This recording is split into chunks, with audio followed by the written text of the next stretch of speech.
Welcome to Narrated Books, where stories come to life, full audiobooks and engaging book summaries. Listen, learn and explore new worlds through the power of books. Treasure Island by Robert Louis Stevenson. Dedication to S.L.O., an American gentleman, in accordance with whose classic taste the following narrative has been designed. It is now, in return for numerous delightful hours, and with the kindest wishes, dedicated by his affectionate friend, the author.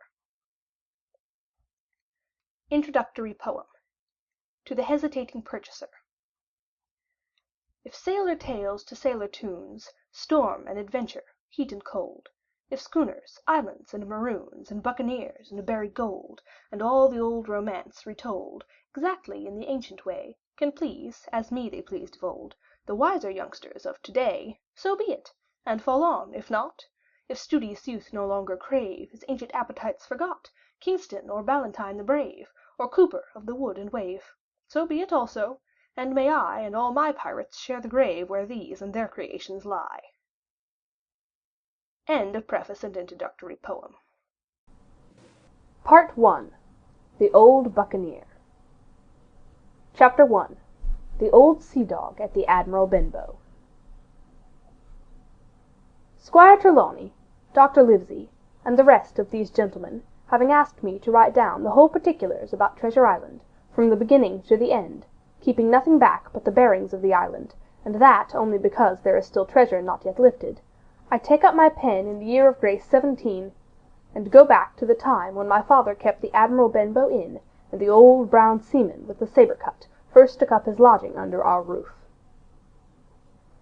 I remember him as if it were yesterday, as he came plodding to the inn door, his sea-chest following behind him in a hand-barrow, a tall, strong, heavy, nut-brown man, his tarry pigtail falling over the shoulder of his soiled blue coat, his hands ragged and scarred, with black, broken nails, and the sabre cut across one cheek a dirty, livid white. I remember him looking round the cove, and whistling to himself as he did so, and then breaking out in that old sea-song that he sang so often afterwards. 15 men on the dead man's chest, yo-ho-ho, and a bottle of rum. In the high, old, tottering voice that seemed to have been tuned and broken at the capstan bars. Then he rapped on the door with a bit of stick, like a handspike that he carried, and when my father appeared, called roughly for a glass of rum. This, when it was brought to him, he drank slowly, like a connoisseur, lingering on the taste, and still looking about him at the cliffs, and up at our signboard. This is a handy cove, says he at length, and a pleasant situated grog shop. Much company, mate? My father told him no, very little company, the more was the pity. Well then, said he, this is the berth for me. Here, you matey, he cried to the man who trundled the barrow.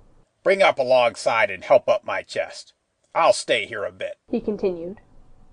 I'm a plain man. Rum and bacon and eggs is what I want, and that head up there for to watch ships off. What you mought call me? You mought call me captain. Oh, I see what you're at. There. And he threw down 3 or 4 gold pieces on the threshold. You can tell me when I've worked through that, says he, looking as fierce as a commander. And indeed, bad as his clothes were, and coarsely as he spoke, he had none of the appearance of a man who sailed before the mast, but seemed like a mate or skipper accustomed to be obeyed or to strike. The man who came with the barrow told us the mail had set him down the morning before at the Royal George, that he had inquired what inns there were along the coast, and hearing ours well spoken of, I suppose, and described as lonely, had chosen it from the others for his place of residence. And that was all we could learn of our guest. He was a very silent man by custom. All day he hung round the cove, or upon the cliffs, with a brass telescope. All evening he sat in a corner of the parlour next to the fire, and drank rum and water very strong. Mostly he would not speak when spoken to, only look up, sudden and fierce, and blow through his nose like a foghorn, and we and the people who came about our house soon learned to let him be. Every day when he came back from his stroll, he would ask if any seafaring men had gone by along the road. At first we thought it was the want of company of his own kind that made him ask this question, but at last we began to see he was desirous to avoid them. When a seaman did put up at the Admiral Benbow, as now and then some did, making by the coast road for Bristol, He would look in at him through the curtained door before he entered the parlour, and he was always sure to be as silent as a mouse when any such was present. For me, at least, there was no secret about the matter, for I was, in a way, a sharer in his alarms. He had taken me aside one day, and promised me a silver fourpenny on the 1st of every month, if only I would keep my weather eye open for a seafaring man with one leg, and let him know the moment he appeared. Often enough, when the 1st of the month came round and I applied to him for my wage, he would only blow through his nose at me and stare me down, but before the week was out he was sure to think better of it, bring me my fourpenny piece, and repeat his orders to look out for the seafaring man with one leg. How that personage haunted my dreams I need scarcely tell you. On stormy nights, when the wind shook the four corners of the house, and the surf roared along the cove and up the cliffs, I would see him in 1,000 forms, and with 1,000 diabolical expressions. Now the leg would be cut off at the knee, now at the hip. Now he was a monstrous kind of a creature, who had never had but the one leg, and that in the middle of his body. To see him leap and run and pursue me over the hedge and ditch was the worst of nightmares. And altogether I paid pretty dear for my monthly fourpenny piece, in the shape of these abominable fancies. But though I was so terrified by the idea of the seafaring man with one leg, I was far less afraid of the captain himself than anybody else who knew him. There were nights when he took a deal more rum and water than his head would carry, and then he would sometimes sit and sing his wicked old wild sea-songs, minding nobody, but sometimes he would call for glasses round, and force all the trembling company to listen to his stories, or bear a chorus to his singing. Often I have heard the house shaking with "Yo-ho-ho, and a bottle of rum," all the neighbors joining in for dear life, with the fear of death upon them, and each singing louder than the other to avoid remark. For in these fits he was the most overriding companion ever known. He would slap his hand on the table for silence all round. He would fly up in a passion of anger at a question, or sometimes because none was put, and so he judged the company was not following his story. Nor would he allow anyone to leave the inn till he had drunk himself sleepy, and reeled off to bed. His stories were what frightened people worst of all. Dreadful stories they were, about hanging, and walking the plank, and storms at sea, and the dry Tortugas, and wild deeds in places on the Spanish Main. By his own account, he must have lived his life among some of the wickedest men that God ever allowed upon the sea, and the language in which he told these stories shocked our plain country people almost as much as the crimes that he described. My father was always saying the inn would be ruined, for people would soon cease coming there to be tyrannized over and put down, and sent shivering to their beds, but I really believe his presence did us good. People were frightened at the time, but on looking back, they rather liked it. It was a fine excitement in a quiet country life, and there was even a party of the younger men who pretended to admire him, calling him a true sea-dog and a real old salt, and such like names, and saying there was the sort of man that made England terrible at sea. In one way, indeed, he bade fair to ruin us, for he kept on staying week after week, and at last month after month, so that all the money had long been exhausted, and still my father never plucked up the heart to insist on having more. If he ever mentioned it, the captain blew through his nose so loudly that you might say he roared, and stared my poor father out of the room. I have seen him wringing his hands after such a rebuff, and I am sure the annoyance and the terror he lived in must have greatly hastened his early and unhappy death. All the time he lived with us, the captain made no change whatever in his dress, but to buy some stockings from a hawker. One of the cocks of his hat having fallen down, he let it hang from that day forth, though it was a great annoyance when it blew. I remember the appearance of his coat, which he patched himself upstairs in his room, and which, before the end, was nothing but patches. He never wrote or received a letter, and he never spoke with any but the neighbors, and with these, for the most part, only when drunk on rum. The great sea-chest none of us had ever seen open. He was only once crossed, and that was towards the end, when my poor father was far gone in a decline that took him off. Dr. Livesey came late one afternoon to see the patient, took a bit of dinner from my mother, and went into the parlour to smoke a pipe until his horse should come down from the hamlet, for we had no stabling at the old Benbow. I followed him in, and I remember observing the contrast the neat, bright doctor, with his powder as white as snow, and his bright, black eyes and pleasant manners, made with the coltish country folk, and above all, with that filthy, heavy, bleared scarecrow of a pirate of ours, sitting, far gone in rum, with his arms on the table. Suddenly he, the captain, that is, began to pipe up his eternal song. 15 men on the dead man's chest. Yo-ho-ho, and a bottle of rum. Drink and devil had done for the rest. Yo-ho-ho, and a bottle of rum. At first I had supposed the dead man's chest to be that identical big box of his upstairs in the front room, and the thought had been mingled in my nightmares with that of the one-legged seafaring man. But by this time we had all long ceased to pay any particular notice to the song.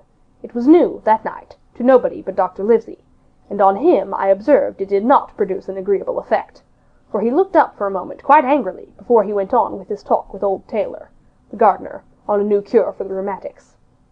In the meantime, the captain gradually brightened up at his own music, and at last flapped his hand upon the table before him in a way we all knew to mean silence.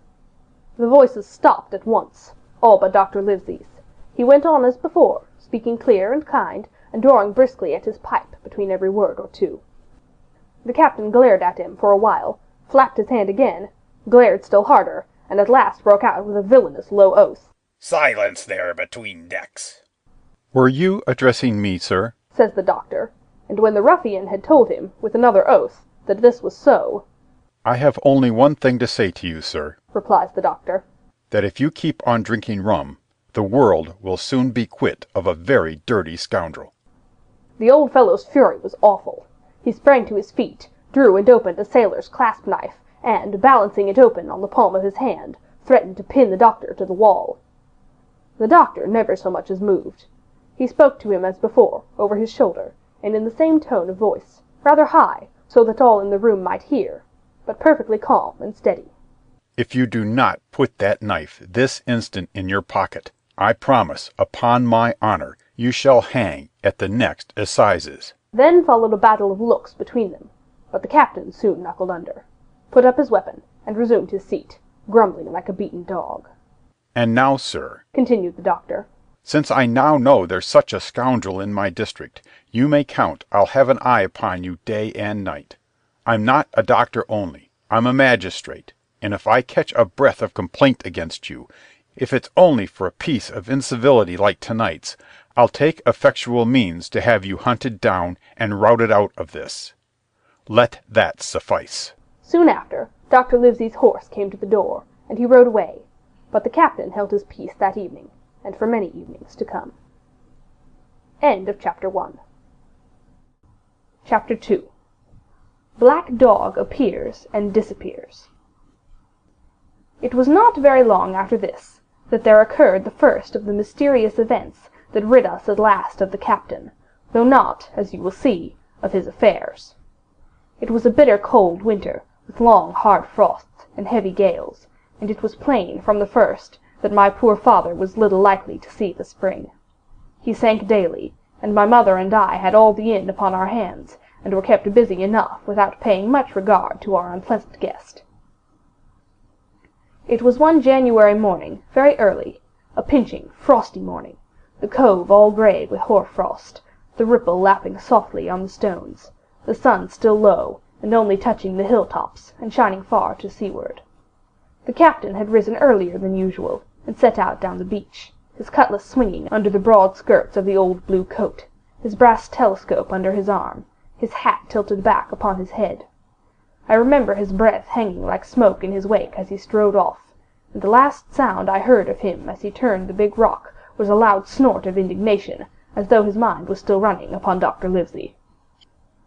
Well, mother was upstairs with father, and I was laying the breakfast table against the captain's return, when the parlour door opened, and a man stepped in, on whom I had never set my eyes before. He was a pale, tallowy creature, wanting 2 fingers of the left hand, and though he wore a cutlass, he did not look much like a fighter. I had always my eye open for a seafaring man, with 1 leg or 2, and I remember this one puzzled me. He was not sailorly, and yet he had a smack of the sea about him, too. I asked him what was for his service, and he said he would take rum, but as I was going out of the room to fetch it, he sat down upon a table and motioned me to draw near. I paused where I was, with my napkin in my hand. "Come here, sonny," says he. "Come nearer here." I took a step nearer. "Is this here table for my mate Bill?" he asked with a kind of leer. I told him I did not know his mate Bill, and this was for a person who stayed in our house, whom we called the captain. Well, said he. my mate Bill would be called the captain, as like as not. He has a cut on one cheek, and a mighty pleasant way with him, particularly in drink, has my mate Bill. We'll put it, for argument like, that your captain has a cut on one cheek, and we'll put it, if you like, that cheek's the right one. Ah, well, I told you. Now, is my mate Bill in this here house? I told him he was out walking. Which way, sonny? Which way is he gone? And when I had pointed out the rock, and told him how the captain was likely to return, and how soon, and answered a few other questions, Ah, said he, this'll be as good as drink to my mate Bill. The expression of his face as he said these words was not at all pleasant, and I had my own reasons for thinking that the stranger was mistaken, even supposing he meant what he said. But it was no affair of mine, I thought, and besides, it was difficult to know what to do. The stranger kept hanging about just inside the inn door, peering round the corner like a cat waiting for a mouse. Once I stepped out myself into the road, but he immediately called me back, and as I did not obey quick enough for his fancy, a most horrible change came over his tallowy face, and he ordered me in with an oath that made me jump. As soon as I was back again, he returned to his former manner, half fawning, half sneering, patted me on the shoulder, told me I was a good boy, and he had taken quite a fancy to me. I have a son of my own, said he, as like you as 2 blocks, and he's all the pride of my heart. But the great thing for boys is discipline, sonny, discipline.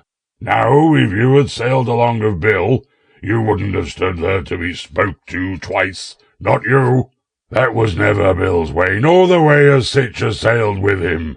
And here, sure enough, is my mate Bill, with a spyglass under his arm, bless his old heart, to be sure. You and me'll just go back into the parlour, sonny, and get behind the door, and we'll give Bill a little surprise. Bless his heart, I say again. So saying, the stranger backed along with me into the parlour, and put me behind him in the corner, so that we were both hidden by the open door. I was very uneasy and alarmed, as you may fancy, and it rather added to my fears to observe that the stranger was certainly frightened himself. He cleared the hilt of his cutlass, and loosened the blade in the sheath, and all the time we were waiting there, he kept swallowing, as if he felt what we used to call a lump in the throat. At last, in strode the captain, slammed the door behind him without looking to the right or left, and marched straight across the room to where his breakfast awaited him. Bill, said the stranger, in a voice I thought he had tried to make bold and big. The captain spun round on his heel and fronted us. All the brown had gone out of his face, and even his nose was blue. He had the look of a man who sees a ghost, or the evil one, or something worse, if anything can be, and upon my word I felt sorry to see him all in a moment turn so old and sick. come, Bill, you know me. You know an old shipmate, Bill, surely, said the stranger. The captain made a sort of gasp. Black dog, said he. And who else? Returned the other, getting more at his ease. Black dog as ever was, come for to see his old shipmate Billy at the Admiral Benbow Inn. Ah, Bill, we have seen a sight of times as 2 since I lost them 2 talons. Holding up his mutilated hand. now look here. Said the captain. You've run me down. Here I am. Well then, speak up. What is it? That you, Bill? Returned Black Dog. You're in the right of it, Billy. I'll have a glass of rum from this dear child here, as I've took such a liking to. And we'll sit down, if you please, and talk square, like old shipmates. When I returned with the rum, they were already seated on either side of the captain's breakfast table, Black Dog next to the door, and sitting sideways so as to have one eye on his old shipmate, and one, as I thought, on his retreat. He bade me go and leave the door wide open. None of your keyholes for me, sonny, he said, and I left them together, and retired into the bar. For a long time, though I certainly did my best to listen, I could hear nothing but a low gattling. But at last the voices began to grow higher, and I could pick up a word or 2, mostly oaths, from the captain. No, and an end of it, he cried once, and again, If it comes to swinging, swing all, say I. Then all of a sudden there was a tremendous explosion of oaths and other noises. The chair and table went over in a lump, a clash of steel followed, and then a cry of pain, and the next instant I saw a black dog in full flight, and the captain hotly pursuing, both with drawn cutlasses, and the former streaming blood from the left shoulder.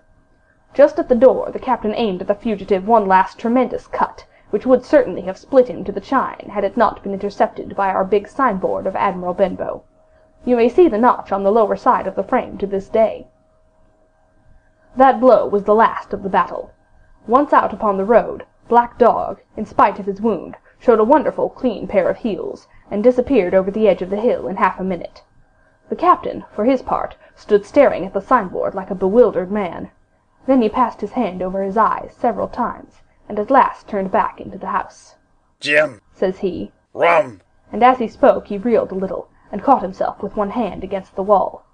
"Are you hurt?" cried I. "Rum," he repeated. "I must get away from here. Rum, rum."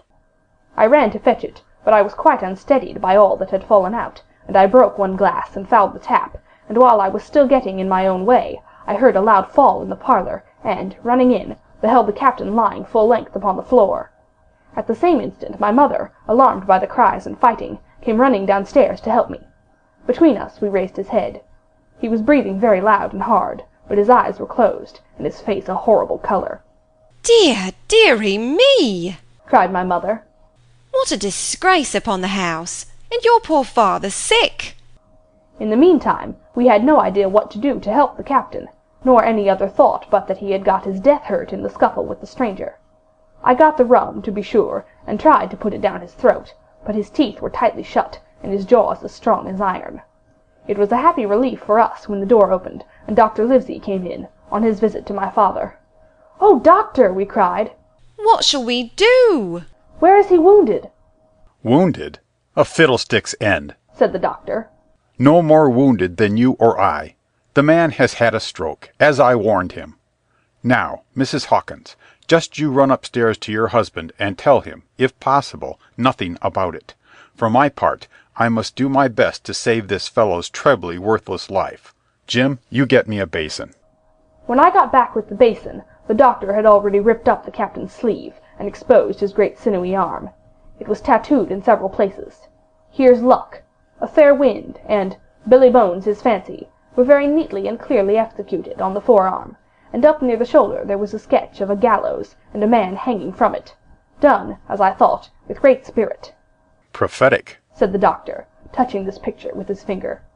And now, Master Billy Bones, if that be your name, we'll have a look at the color of your blood. Jim, he said. Are you afraid of blood? "No, sir," said I. Well then, said he, you hold the basin. and with that he took his lancet and opened a vein. A great deal of blood was taken before the captain opened his eyes and looked mistily about him. First he recognized the doctor with an unmistakable frown, then his glance fell upon me, and he looked relieved. But suddenly his color changed, and he tried to raise himself, crying, "Where's Black Dog?" There is no black dog here, said the doctor. except what you have on your own back. You have been drinking rum, you have had a stroke, precisely as I told you, and I have just, very much against my own will, dragged you head foremost out of the grave. Now, Mr. Bones. "That's not my name," he interrupted. Much I care. Returned the doctor. It's the name of a buccaneer of my acquaintance, and I call you by it for the sake of shortness. And what I have to say to you is this. One glass of rum won't kill you, but if you take one, you'll take another and another. And I stake my wig, if you don't break off short, you'll die. Do you understand that? Die, and go to your own place, like the man in the Bible. Come now, make an effort. I'll help you to your bed for once. Between us, with much trouble, we managed to hoist him upstairs, and laid him on his bed, where his head fell back on the pillow, as if he were almost fainting. Now mind you, said the doctor. I clear my conscience. The name of rum for you is death. And with that he went off to see my father, taking me with him by the arm. This is nothing, he said as soon as he had closed the door. I have drawn blood enough to keep him quiet a while. He should lie for a week where he is. That is the best thing for him and you. but another stroke would settle him. End of Chapter 2. Chapter 3. The Black Spot. About noon, I stopped at the captain's door, with some cooling drinks and medicines. He was lying very much as we had left him, only a little higher, and he seemed both weak and excited. "Jim," said he, "you're the only one here that's worth anything, and you know I've always been good to you. Never a month but I've given you a silver fourpenny for yourself. And now you see, mate, I'm pretty low, and deserted by all. And Jim, you'll bring me one noggin of rum now, won't you, matey?" "The doctor," I began, but he broke in, cursing the doctor, in a feeble voice, but heartily. "Doctors is all swabs," he said. "And that doctor there, why, what do he know about seafaring men? I've been in places hot as pitch, and mates dropping round with Yellow Jack, and the blessed land a-heaving like the sea with earthquakes. What do the doctor know of lands like that? And I lived on rum, I tell you. It's been meat and drink, and man and wife to me. And if I'm not to have my rum now, I'm a poor old hulk on a lee shore.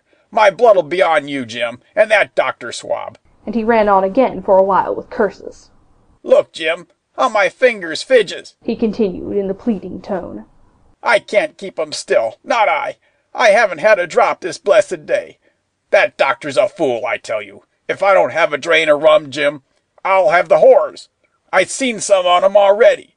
I seen old Flint in the corner there behind you. As plain as print, I seen him.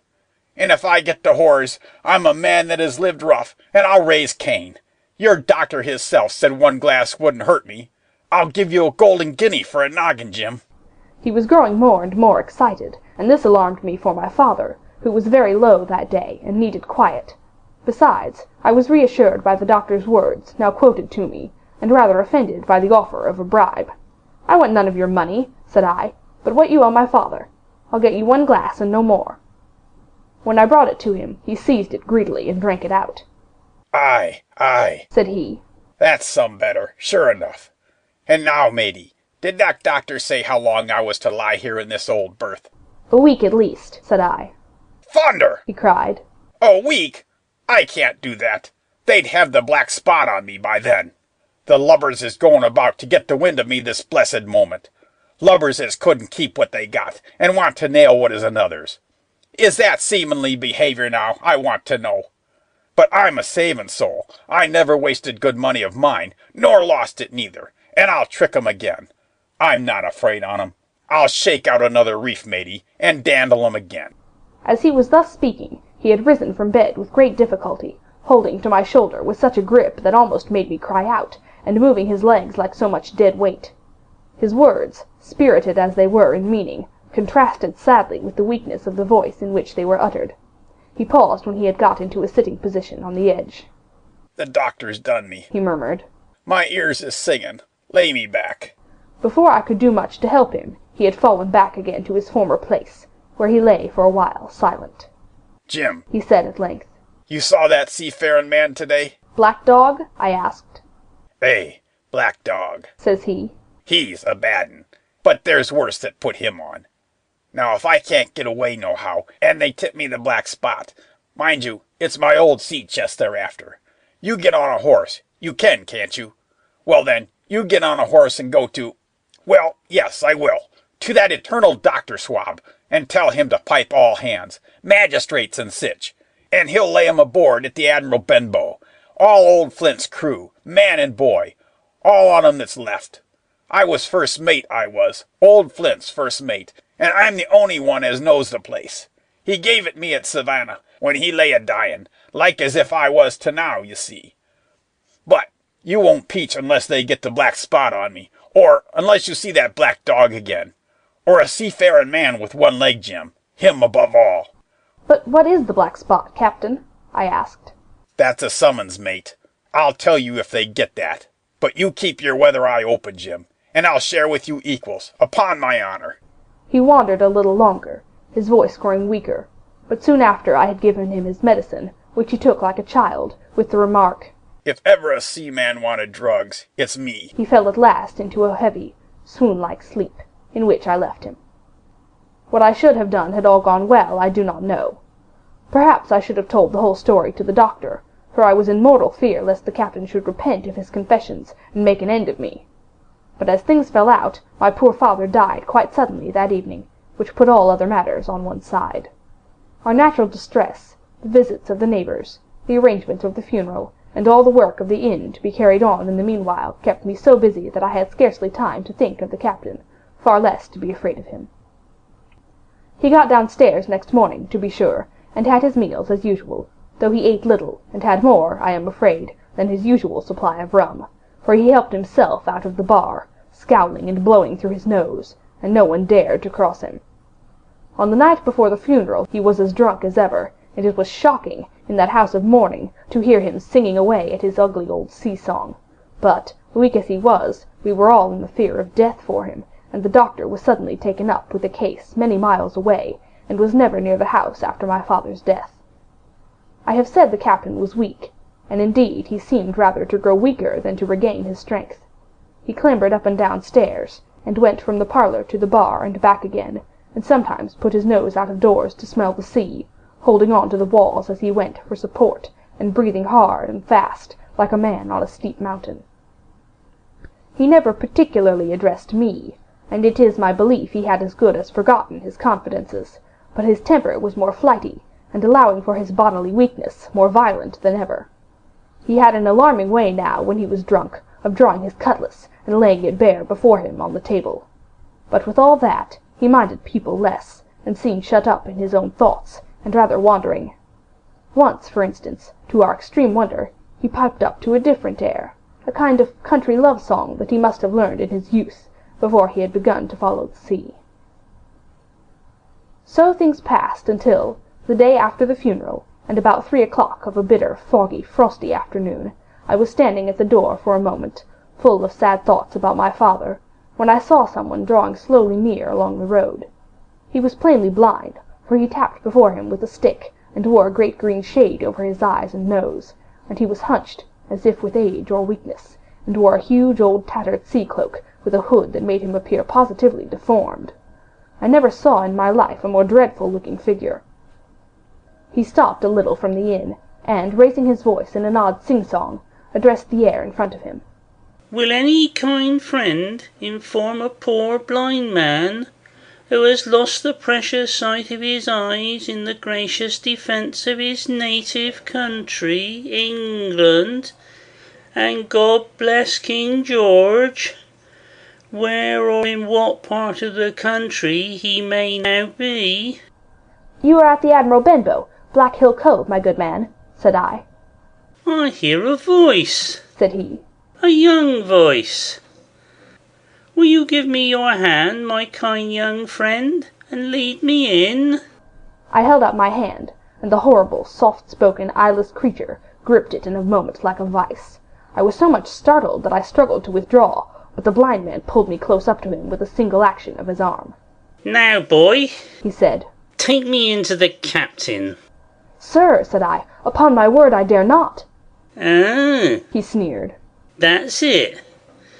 Take me in straight, or I'll break your arm." And he gave it, as he spoke, a wrench that made me cry out. "Sir," said I, "it is for yourself I mean. The captain is not what he used to be. He sits with a drawn cutlass. Another gentleman—" "Come now, march," interrupted he, and I never heard a voice so cruel and cold and ugly as that blind man's. It cowed me more than the pain, and I began to obey him at once, walking straight in at the door and towards the parlour, where our sick old buccaneer was sitting, dazed with rum. The blind man clung close to me, holding me in one iron fist, and leaning almost more of his weight on me than I could carry. "Now lead me straight up to him, and when I'm in view, cry out, 'Here's a friend for you, Bill.'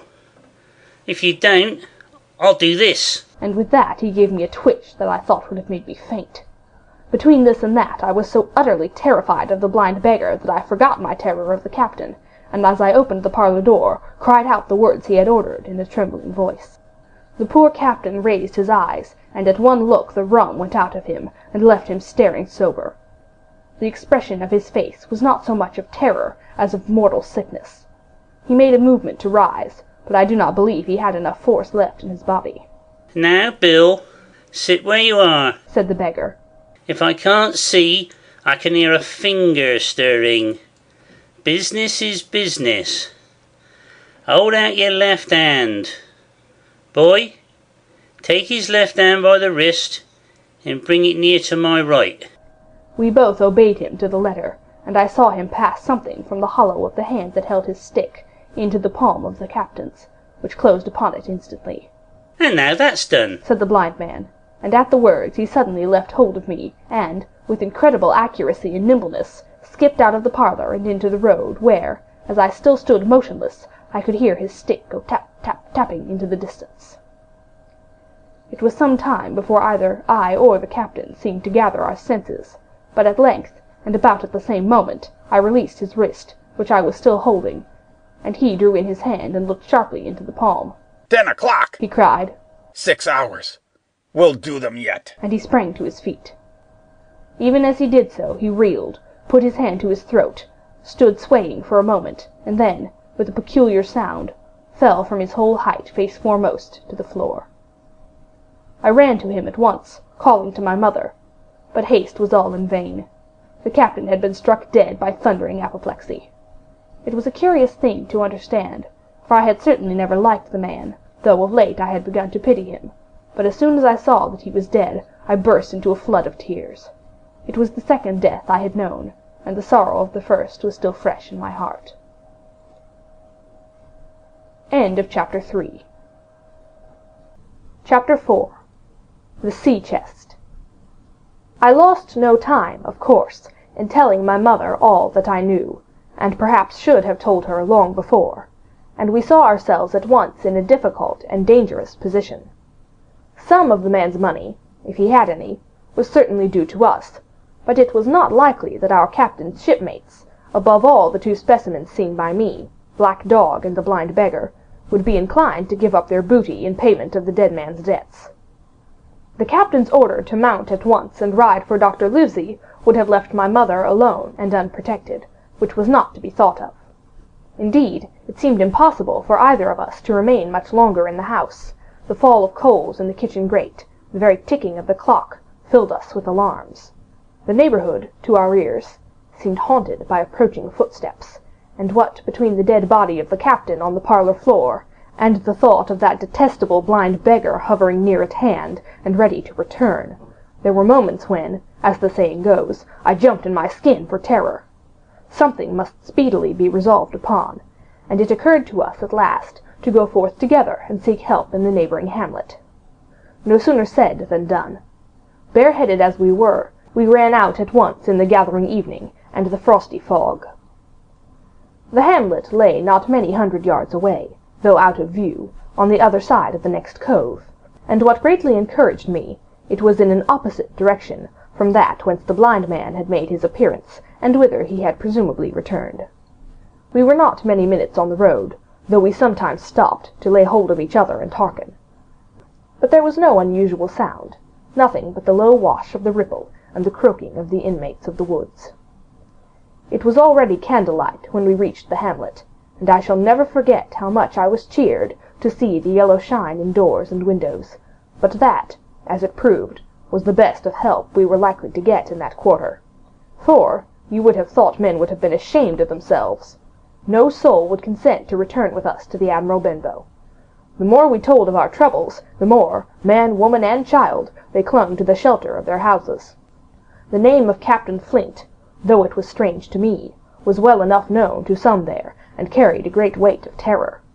Some of the men, who had been to field work on the far side of the Admiral Benbow, remembered, besides, to have seen several strangers on the road, and, taking them to be smugglers, to have bolted away, and one, at least, had seen a little lugger in what we called Kit's Hole.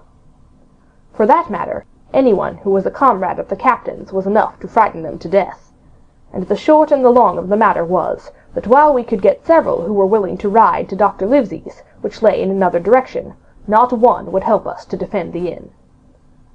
They say cowardice is infectious, but then argument is, on the other hand, a great emboldener, and so, when each had said his say, my mother made them a speech. She would not, she declared, lose money that belonged to her fatherless boy. "If none of the rest of you dare," she said, "Jim and I dare. back we will go the way we came, and small thanks to you big, hulking, chicken-hearted men. We'll have that chest open if we die for it.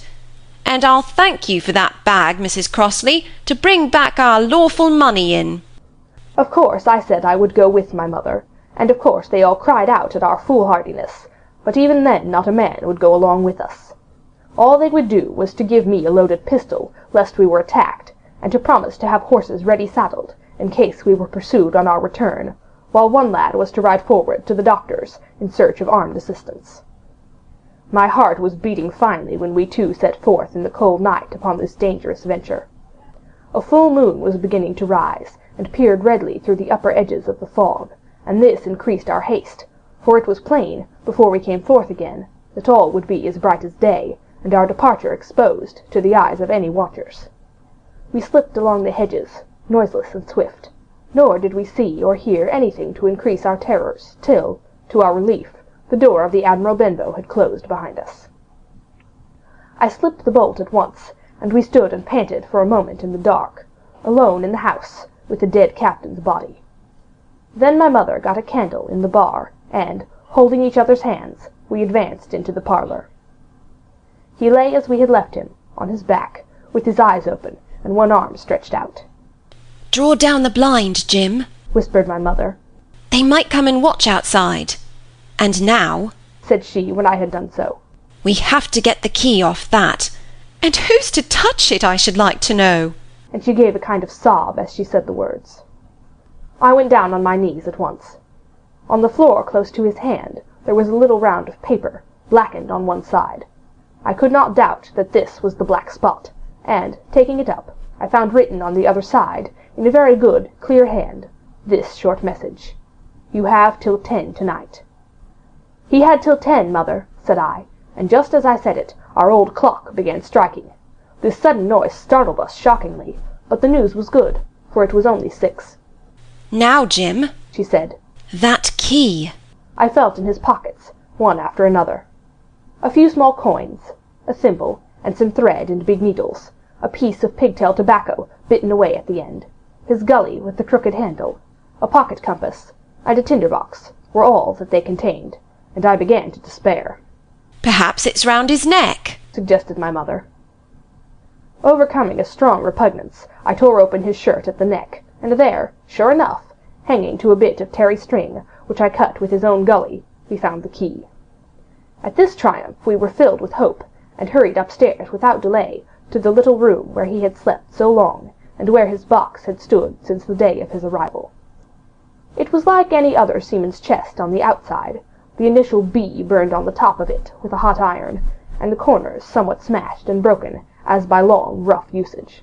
"Give me the key," said my mother, and though the lock was very stiff, she had turned it and thrown back the lid in a twinkling. A strong smell of tobacco and tar rose from the interior, but nothing was to be seen on the top except a suit of very good clothes, carefully brushed and folded. They had never been worn, my mother said.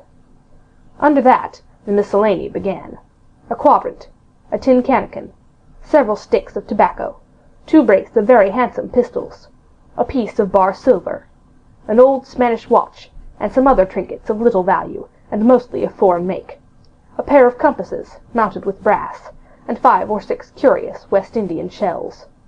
I have often wondered since why he should have carried these shells with him in his wandering, guilty and hunted life. In the meantime we found nothing of any value but the silver and the trinkets, and neither of these were in our way. Underneath there was an old boat cloak, whitened with sea salt on many a harbour bar. My mother pulled it up with impatience, and there lay before us the last thing in the chest, a bundle tied up in oilcloth, and looking like papers, and a canvas bag that gave forth, at a touch, the jingle of gold.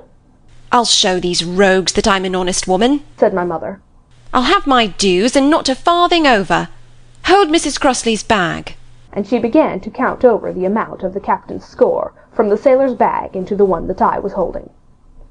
It was a long, difficult business, for the coins were of all countries and sizes, doubloons and louis d'ors, and guineas, and pieces of 8, and I know not what besides, all shaken together at random.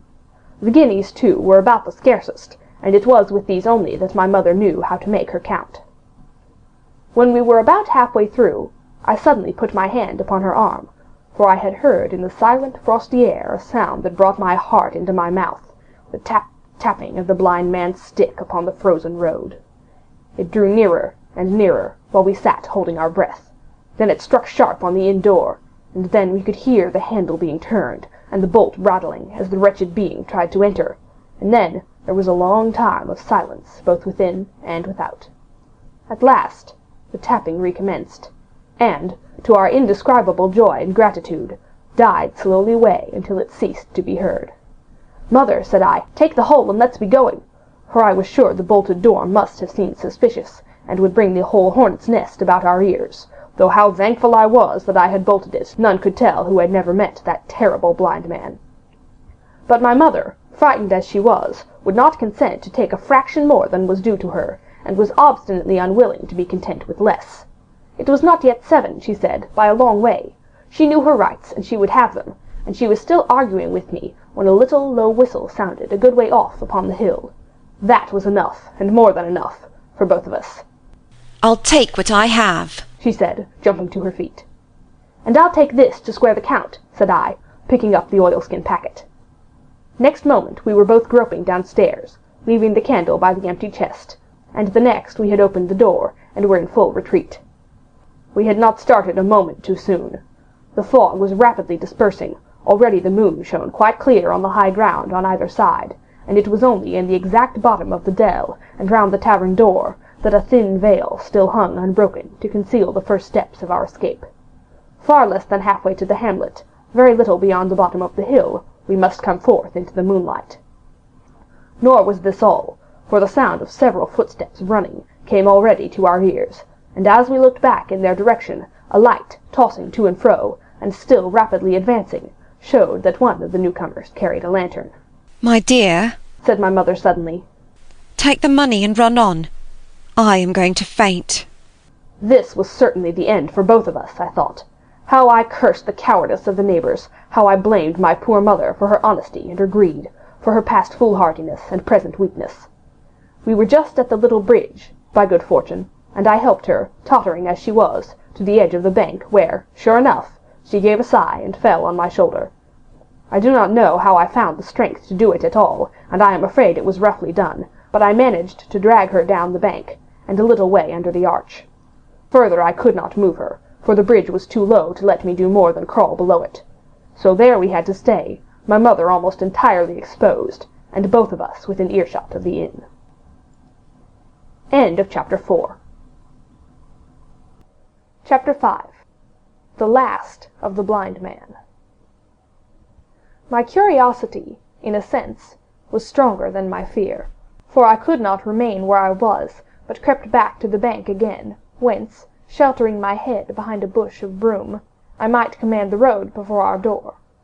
I was scarcely in position ere my enemies began to arrive, 7 or 8 of them, running hard, their feet beating out of time along the road, and the man with the lantern some paces in front. 3 men ran together, hand in hand, and I made out, even through the mist, that the middle man of this trio was the blind beggar. The next moment his voice showed me that I was right. "Down with the door!" he cried. "Aye, sir!" answered 2 or 3, and a rush was made upon the Admiral Benbow, the lantern-bearer following, and then I could see them pause, and hear speeches passed in a lower key, as if they were surprised to find the door open. But the pause was brief, for the blind man again issued his commands. His voice sounded louder and higher, as if he were afire with eagerness and rage. In! He shouted, and cursed them for their delay. 4 or 5 of them obeyed at once, 2 remaining on the road with the formidable beggar. There was a pause, then a cry of surprise, and then a voice shouting from the house, "Bill's dead!" But the blind man swore at them again for their delay. "Search him, some of you shirking lubbers, and the rest of you aloft and get the chest!" he cried.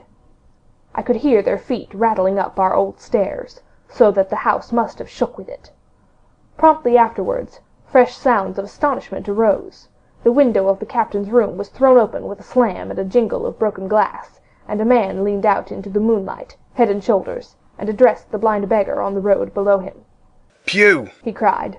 They've been here before us. Someone's turned the chest out alow and aloft. Is it there? Roared Pew. The money's there. The blind man cursed the money. Flint's fist, I mean, he cried. We don't see it here nohow, returned the man. Here, you below there. Is it on Bill? Cried the blind man again. At that, another fellow, probably him who had remained below to search the captain's body, came to the door of the inn. Bill's been overhauled already, said he. Nothing left. It's these people of the inn. It's that boy. I wish I'd put his eyes out, cried the blind man, Pew. There were no time ago. They had the door bolted when I tried it. Scatter, lads, and find them. Sure enough, they left their glim here, said the fellow from the window. Scatter and find them, rout the house out, reiterated Pew, striking with his stick upon the road. Then there followed a great to-do through all our old inn, heavy feet pounding to and fro, furniture thrown over, doors kicked in, until the very rocks re-echoed, and the men came out again, one after another, on the road, and declared that we were nowhere to be found. And just the same whistle that had alarmed my mother and myself over the dead captain's money was once more clearly audible through the night, but this time twice repeated. I had thought it to be the blind man's trumpet, so to speak, summoning his crew to the assault, but now I found that it was a signal from the hillside towards the hamlet, and from its effect upon the buccaneers, a signal to warn them of approaching danger. There's Dirk again, said one. Twice. We'll have to budge, mates. Budge, you skulk, cried Pew. Dirk was a fool and a coward from the first. You wouldn't mind him. They must be close by, they can't be far. You have your hands on it. Scatter and look for them dogs. Oh, shiver my soul, he cried. If I had eyes. This appeal seemed to produce some effect, for two of the fellows began to look here and there among the lumber, but half-heartedly, I thought, and with half an eye to their own danger all the time, while the rest stood irresolute on the road. You have your hands on thousands, you fools, and you hang a leg. You'll be as rich as kings you could find it, and you know it's here, and you stand there skulking. There wasn't one of you dared face Bill, and I did it, a blind man. And I'm to lose my chance for you. I'm to be a poor crawling beggar sponging for rum, while I might be rolling in a coach. If you had the pluck of a weevil and a biscuit, you'd catch him still. Hang it, Pew. We've got the doubloons, grumbled one. They might have hid the blessed thing, said another. Take the George, Pew, and don't stand there squalling. Squalling was the word for it. Pew's anger rose so high at these objections, till, at last, his passion completely taking the upper hand, he struck at them right and left in his blindness, and his stick sounded heavily on more than one. These, in their turn, cursed back at the blind miscreant, threatened him in horrid terms, and tried in vain to catch the stick and wrest it from his grasp. This quarrel was the saving of us, for while it was still raging, another sound came from the top of the hill on the side of the hamlet, the tramp of horses galloping. Almost at the same time, a pistol-shot, flash, and report came from the hedge-side, and that was plainly the last signal of danger, for the buccaneers turned at once and ran, separating in every direction, one seaward along the cove, one slant across the hill, and so on, so that in half a minute not a sign of them remained but Pew. Him they had deserted, whether in sheer panic or out of revenge for his ill words and blows, I know not, but there he remained behind, tapping up and down the road in a frenzy, and groping and calling for his comrades. Finally he took a wrong turn, and ran a few steps past me, towards the hamlet, crying, Johnny! Black Dog! Dirk! and other names. You won't leave old Pew, mates? Not old Pew? Just then the noise of horses topped the rise, and 4 or 5 riders came in sight in the moonlight, and swept at full gallop down the slope. At this Pew saw his error, turned with a scream, and ran straight for the ditch, into which he rolled. But he was on his feet again in a second, and made another dash, now utterly bewildered, right underneath the nearest of the coming horses. The rider tried to save him, but in vain. Down went Pew with a cry that rang high into the night, and the 4 hoofs trampled and spurned him and passed by. He fell on his side, then gently collapsed upon his face, and moved no more. I leapt to my feet and hailed the riders. They were pulling up, at any rate, horrified at the accident, and I soon saw what they were. One, tailing out behind the rest, was a lad that had gone from the hamlet to Dr. Livesey's. The rest were revenue officers, whom he had met by the way, and with whom he had had the intelligence to return at once. Some news of the lugger in Kit's Hole had found its way to Supervisor Dance, and set him forth that night in our direction, and to that circumstance my mother and I owed our preservation from death. Pugh was dead, stone dead. As for my mother, when we had carried her up to the hamlet, a little cold water and salts and that soon brought her back again, and she was none the worse for her terror, though she still continued to deplore the balance of the money. In the meantime, the supervisor rode on, as fast as he could, to Kit's Hole.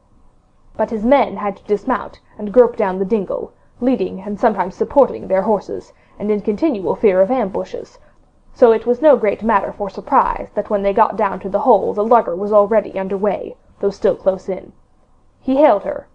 A voice replied, telling him to keep out of the moonlight or he would get some lead in him, and at the same time a bullet whistled close by his arm. Soon after, the lugger doubled the point and disappeared. Mr. Dance stood there, as he said, "Like a fish out of water," and all he could do was to dispatch a man to B, to warn the cutter. "And that," said he, "is just about as good as nothing. They've got off clean, and there's an end. Only," he added, "I'm glad I trod on Master Pugh's corns." For by this time he had heard my story. I went back with him to the Admiral Benbow, and you cannot imagine a house in such a state of smash. The very clock had been thrown down by these fellows in their furious hunt after my mother and myself, and though nothing had actually been taken away except the captain's money-bag and a little silver from the till, I could see at once that we were ruined. Mr. Dance could make nothing of the scene. "They got the money, you say? Well then, Hawkins, what in fortune were they after? More money, I suppose?" "No, sir, not money, I think," replied I. "In fact, sir, I believe I have the thing in my breast pocket, and to tell you the truth I should like to get it put in safety." "To be sure, boy. Quite right," said he. "I'll take it, if you like." "I thought perhaps Dr. Livesey—" I began. "Perfectly right," he interrupted very cheerily. "Perfectly right. A gentleman and a magistrate. And now I come to think of it, I might as well ride round there myself and report to him, or Squire. Master Pugh's dead, when all's done. Not that I regret it, but he's dead, you see. And people will make it out against an officer of His Majesty's revenue, if make it out they can. Now, I'll tell you, Hawkins, if you like, I'll take you along." I thanked him heartily for the offer, and we walked back to the hamlet where the horses were. By the time I had told my mother of my purpose, they were all in the saddle. "Dogger," said Mr. Dance, "you have a good horse. Take up this lad behind you." As soon as I was mounted, holding on to Dogger's belt, the supervisor gave the word, and the party struck out at a bouncing trot on the road to Dr. Livesey's house. Chapter 5. Chapter 6. The Captain's Papers. We rode hard all the way, till we drew up before Dr. Livesey's door. The house was all dark to the front. Mr. Dance told me to jump down and knock, and Dogger gave me a stirrup to descend by. The door was opened almost at once by the maid. "Is Dr. Livesey in?" I asked. No, she said, he had come home in the afternoon, but had gone up to the hall to dine and pass the evening with the squire. "So, there we go, boys," said Mr. Dance. This time, as the distance was short, I did not mount, but ran with Dogger's stirrup leather to the lodge gates, and up the long, leafless, moonlit avenue, to where the white line of the whole buildings looked on either hand on great old gardens. Here Mr. Dance dismounted, and, taking me along with him, was admitted at a word into the house. The servant led us down a matted passage, and showed us at the end into a great library, all lined with bookcases, and busts upon the top of them, where the squire and Dr. Livesey sat, pipe in hand, on either side of a bright fire. I had never seen the squire so near at hand. He was a tall man, over 6 feet high, and broad in proportion, and he had a bluff, rough and ready face, all roughened and reddened and lined in his long travels. His eyebrows were very black, and moved readily, and this gave him a look of some temper, not bad, you would say, but quick and high. Come in, Mr. Dance, says he, very stately and condescending. Good evening, Dance. Says the doctor with a nod. And good evening to you, friend Jim. What good wind brings you here? The supervisor stood up straight and stiff, and told his story like a lesson, and you should have seen how the two gentlemen leaned forward, and looked at each other, and forgot to smoke in their surprise and interest. When they heard how my mother went back to the inn, Dr. Livesey fairly slapped his thigh, and the squire cried, "Bravo!" and broke his long pipe against the grate. Long before it was done, Mr. Trelawney, that, you will remember, was the squire's name, had got up from his seat, and was striding about the room, and the doctor, as if to hear better, had taken off his powdered wig, and sat there looking very strange indeed, with his own close-cropped black poll. At last Mr. Dance finished the story. "Mr. Dance," said the squire, "you are a very noble fellow, and as for riding down that black, atrocious miscreant, I regard it as an act of virtue, sir, like stamping on a cockroach. This lad Hawkins is a trump, I perceive. Hawkins, will you ring that bell? Mr. Dance must have some ale."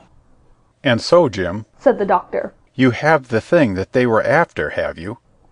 "Here it is, sir," said I, and I gave him the oilskin packet. The doctor looked it all over, as if his fingers were itching to open it, but instead of doing that, he put it quietly in the pocket of his coat. "Squire," said he, "when Dance has had his ale, he must, of course, be off on his Majesty's service. But I mean to keep Jim Hawkins here to sleep at my house, and with your permission, I propose we should have up the cold pie, and let him sup." "As you will, Livesey," said the squire. "Hawkins has earned better than cold pay." So a big pigeon pie was brought in, and put on a side table, and I made a hearty supper, for I was as hungry as a hawk, while Mr. Dance was further complimented, and at last dismissed. "And now, squire," said the doctor. "And now, Livesey," said the squire in the same breath. "One at a time, one at a time," laughed Dr. Livesey. "You have heard of this Flint, I suppose?" "Heard of him?" cried the squire. "Heard of him, you say? He was the bloodthirstiest buccaneer that sailed. Blackbeard was a child to Flint. The Spaniards were so prodigiously afraid of him that, I tell you, sir, I was sometimes proud he was an Englishman.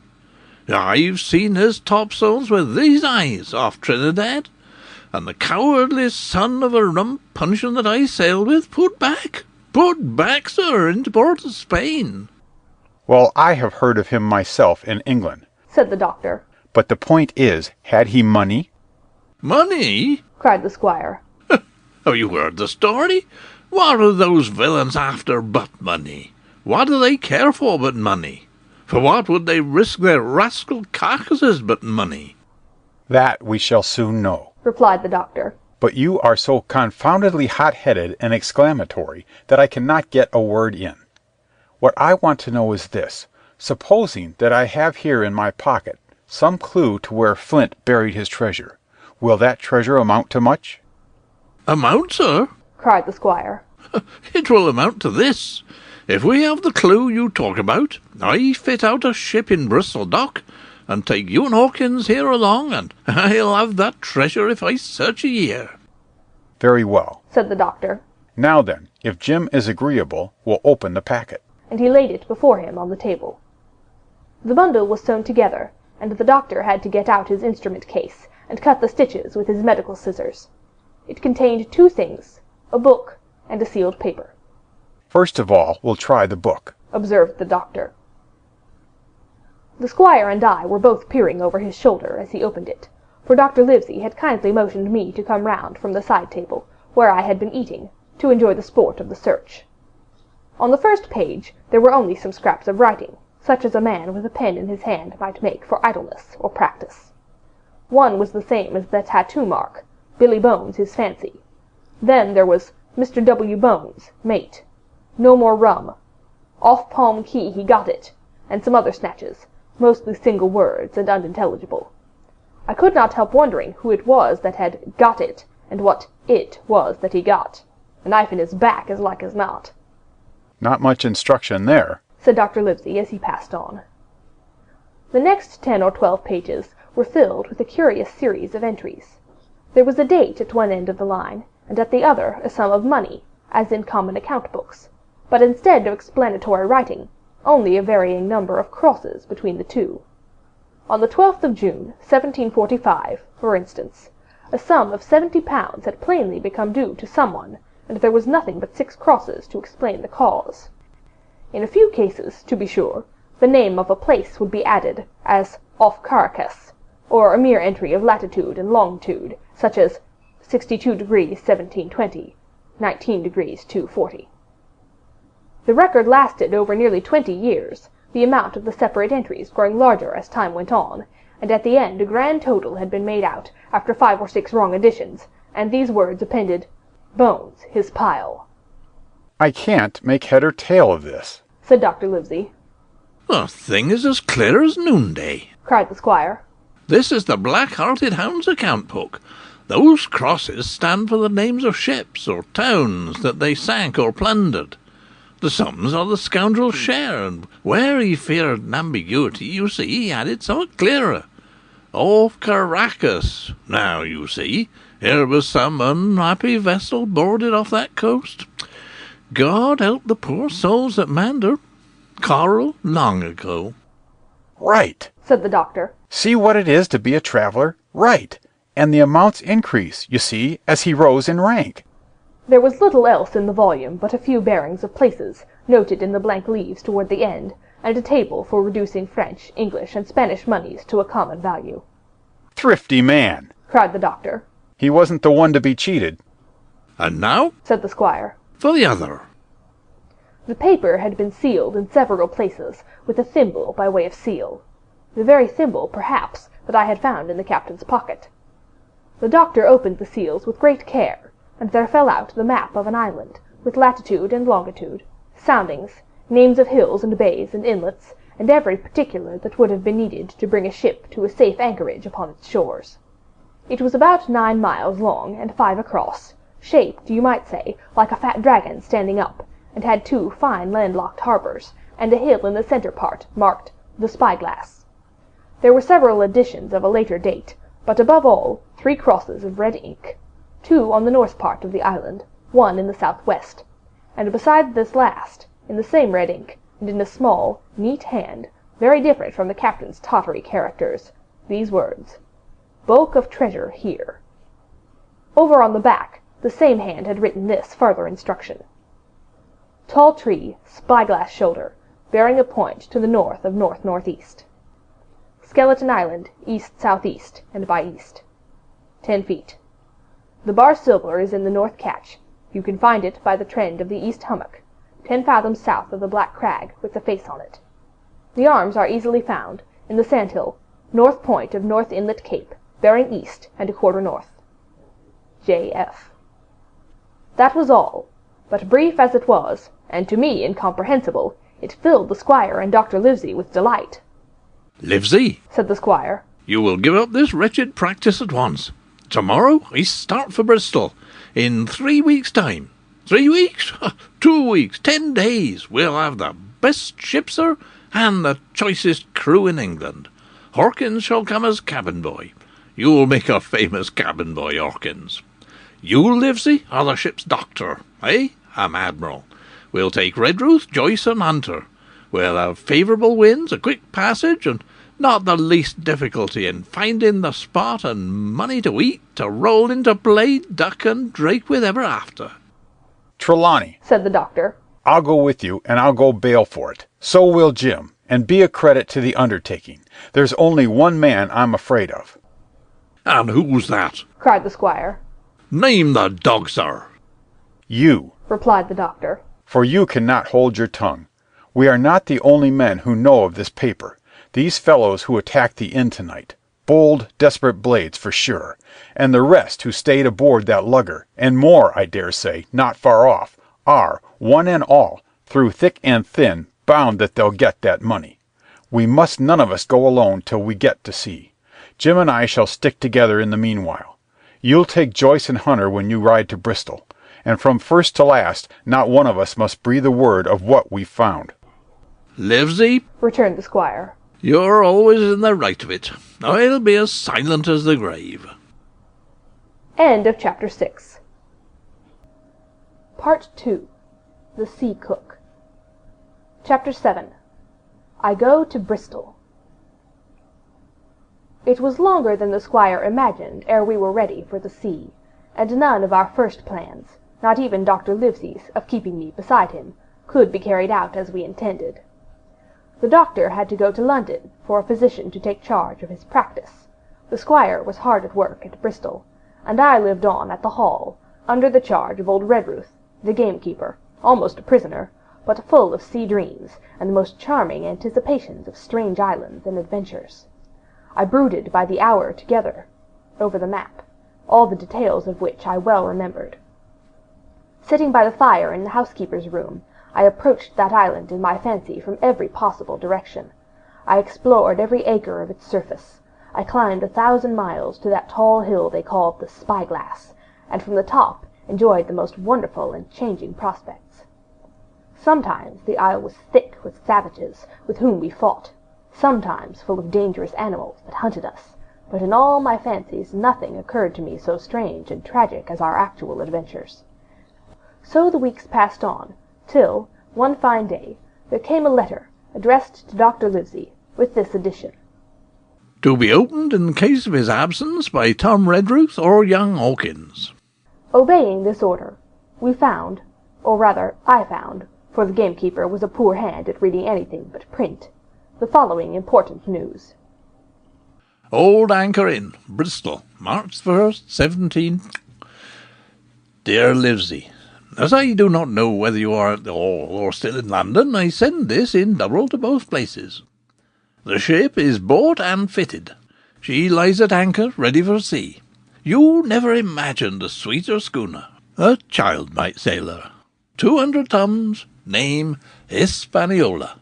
I got her through my old friend Blandley, who has proved himself throughout the most surprising trump. The admirable fellow literally slaved in my interests, and so, I may say, did every one in Bristol, as soon as they got wind of the port we sailed for. Treasure, I mean. Redruth, I said, interrupting the letter, Dr. Livesey will not like that. The squire has been talking, after all.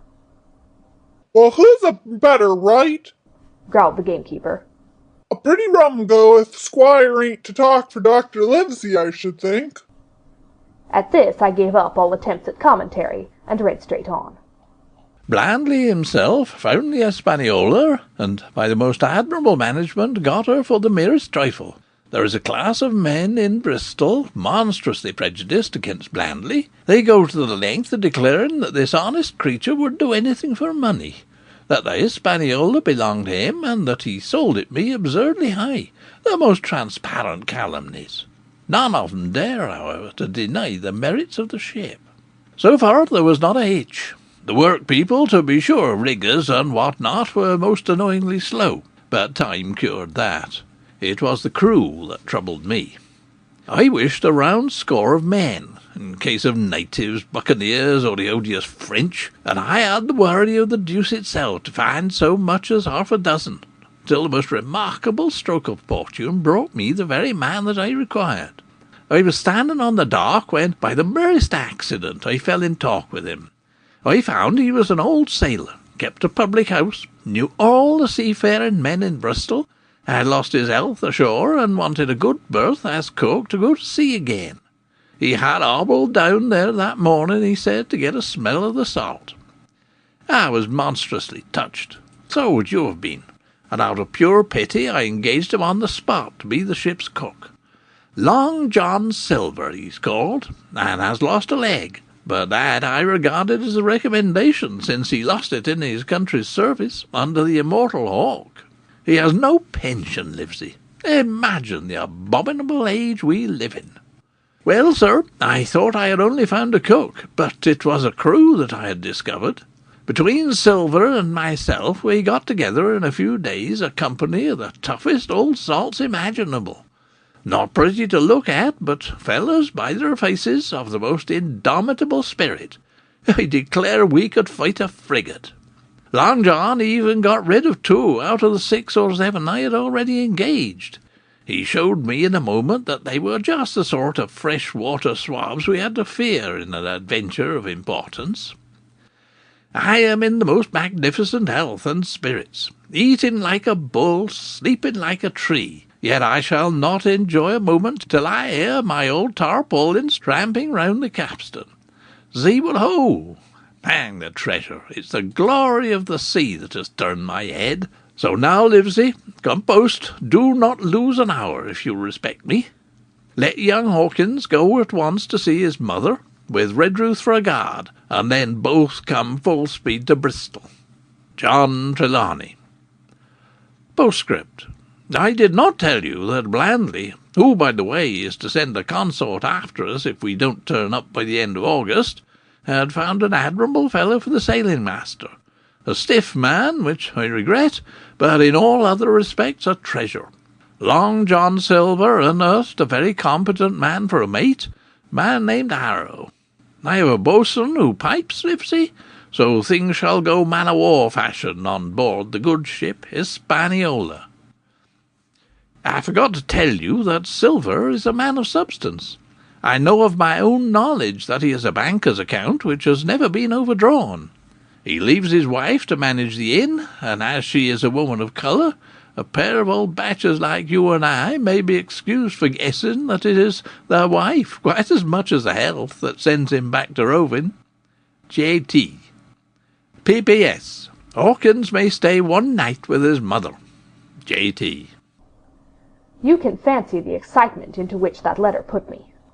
I was half beside myself with glee, and if ever I despised a man it was old Tom Redruth, who could do nothing but grumble and lament. Any of the under gamekeepers would gladly have changed places with him, but such was not the squire's pleasure, and the squire's pleasure was like law among them all. Nobody but old Redruth would have dared so much as even to grumble. The next morning he and I set out on foot for the Admiral Benbow, and there I found my mother in good health and spirits. The captain, who had so long been a cause of so much discomfort, was gone where the wicked cease from troubling. The squire had had everything repaired, and the public rooms and the sign repainted, and had added some furniture, above all a beautiful armchair for mother in the bar. He had found her a boy as an apprentice also, so that she should not want help while I was gone. It was on seeing that boy that I understood, for the first time, my situation. I had thought, up to that moment, of the adventures before me, not at all of the home that I was leaving, and now, at sight of this clumsy stranger, who was to stay here in my place beside my mother, I had my first attack of tears. I am afraid I led that boy a dog's life, for as he was new to the work I had 100 opportunities of setting him right and putting him down, and I was not slow to profit by them. The night passed, and the next day, after dinner, Redruth and I were afoot again and on the road. I said good-bye to mother, and the cove where I had lived since I was born, and the dear old Admiral Benbow, since he was repainted, no longer quite so dear. One of my last thoughts was of the captain, who had so often strode along the beach with his cocked hat, his sabre-cut cheek, and his old brass telescope. Next moment we had turned the corner, and my home was out of sight. The mail picked us up about dusk at the Royal George, on the Heath. I was wedged in between Redruth and a stout old gentleman, and in spite of the swift motion and the cold night air, I must have dozed a great deal from the first, and then slept like a log up hill and down dale through stage after stage, for when I was awakened at last it was by a punch in the ribs, and I opened my eyes to find that we were standing still before a large building in a city street, and that the day had already broken a long time. "Where are we?" I asked. "Bristol," said Tom. "Get down." Mr. Trelawney had taken up his residence at an inn far down the docks, to superintend the work upon the schooner. Thither we now had to walk, and our way, to my great delight, lay along the quays, and beside the great multitude of ships of all sizes and rigs and nations. In one, sailors were singing at their work; in another, there were men aloft, high over my head, hanging to threads that seemed no thicker than a spider's. Though I had lived by the shore all my life, I seemed never to have been near the sea till then. The smell of tar and salt was something new. I saw the most wonderful figureheads that had been far over the ocean. I saw, besides, many old sailors, with rings in their ears, and whiskers curled in ringlets, and tarry pigtails, and their swaggering, clumsy sea-walk, and if I had seen as many kings or archbishops I could not have been more delighted. And I was going to sea myself, to sea in a schooner, with a piping boatswain and pigtailed singing seamen, to sea, bound for an unknown island, and to seek for buried treasure. While I was still in this delightful dream, we came suddenly in front of a large inn, and met Squire Trelawney, all dressed out like a sea officer, in a stout blue cloak, coming out of the door with a smile on his face, and a capital imitation of a sailor's walk. "Here you are," he cried. "And the doctor came last night from London. Bravo! The ship's company complete." "Oh, sir," cried I, "when do we sail?" "Sail?" says he. "We sail tomorrow." End of Chapter 7. Chapter 8. At the Sign of the Spyglass. When I had done breakfasting, the squire gave me a note, addressed to John Silver, at the Sign of the Spyglass, and told me I should easily find the place by following the line of the docks, and keeping a bright lookout for a little tavern, with a large brass telescope for a sign. I set off, overjoyed at this opportunity of seeing more of the ships and seamen, and picked my way among the great crowd of people and carts and bales, for the dock was now at its busiest, until I found the tavern in question. It was a bright enough little place of entertainment. The sign was newly painted, the windows had neat red curtains, the floor was cleanly sanded. There was a street on each side, and an open door on both, which made the large low room pretty clear to see in spite of clouds of tobacco smoke. The customers were mostly seafaring men, and they talked so loudly that I hung at the door, almost afraid to enter. As I was waiting, a man came out of a side room, and at a glance I was sure he must be Long John. His left leg was cut off close by the hip, and under the left shoulder he carried a crutch, which he managed with wonderful dexterity, hopping about upon it like a bird. He was very tall and strong, with a face as big as a ham, plain and pale, but intelligent and smiling. Indeed, he seemed in the most cheerful spirits, whistling as he moved about among the tables, with a merry word or a slap on the shoulder for the most favoured of his guests. Now, to tell you the truth, from the very first mention of Long John in Squire Trelawney's letter, I had taken a fear in my mind that he might prove to be the very one-legged sailor whom I had watched for so long at the old Admiral Benbow. But one look at the man before me was enough. I had seen the captain, and the black dog, and the blind man, Pew, and I thought I knew what a buccaneer was like, a very different creature, according to me, from this clean and pleasant-tempered landlord. I plucked up courage at once, crossed the threshold, and walked right up to the man where he stood, propped on his crutch, talking to a customer. "Mr. Silver, sir?" I asked, holding out the note. "Yes, my lad," said he. "Such is my name, to be sure. And who may you be?" And then, as he saw the squire's letter, he seemed to me to give something almost like a start. "Oh," said he, quite loud, and offering his hand. "I see. You are our new cabin boy. Pleased I am to see you." And he took my hand in his large, firm grasp. Just then one of the customers at the far side rose suddenly and made for the door. It was close by him, and he was out in the street in a moment. But his hurry had attracted my notice, and I recognized him at a glance. It was the tallow-faced man, wanting 2 fingers, who had come first to the Admiral Benbow. "Oh!" I cried, "stop him! It's Black Dog!" "I don't care 2 coppers who he is," cried Silver. "but he hasn't paid his score. Harry, run and catch him." One of the others who was nearest the door leapt up and started in pursuit. "If he were Admiral Hawke, he shall pay his score," cried Silver, and then, relinquishing my hand, "Who did you say he was?" he asked. "Black what?" "Dog, sir," said I. "Has Mr. Trelawney not told you of the buccaneers? He was one of them." "So," cried Silver. "in my house. Ben, run and help Harry. One of those swabs, was he? Was that you drinking with him, Morgan? Step up here." The man whom he called Morgan, an old gray-haired, mahogany-faced sailor, came forward pretty sheepishly, rolling his quid. "Now, Morgan," said Long John very sternly, "you never clapped your eyes on that black dog before, did you now?" "Not I, sir," said Morgan with a salute. "You didn't know his name, did you?" "No, sir." "By the powers, Tom Morgan, it's as good for you," exclaimed the landlord. "If you had been mixed up with the like of that, you would never have put another foot in my house, you may lay to that. And what was he saying to you?" "I don't rightly know, sir," answered Morgan. "Do you call that a head on your shoulders, or a blessed dead-eye?" cried Long John. "Don't rightly know, don't you? Perhaps you don't happen to rightly know who you was speaking to, perhaps. Come now, what was he jawing? Voyages, captains, ships? Pipe up, what was it?" "We was a-talking of keel hauling," answered Morgan. Keel-hauling, was you? And a mighty suitable thing, too, and you may lay to that. Get back to your place for a lubber, Tom. And then, as Morgan rolled back to his seat, Silver added to me in a confidential whisper that was very flattering, as I thought. He's quite an honest man, Tom Morgan, only stupid.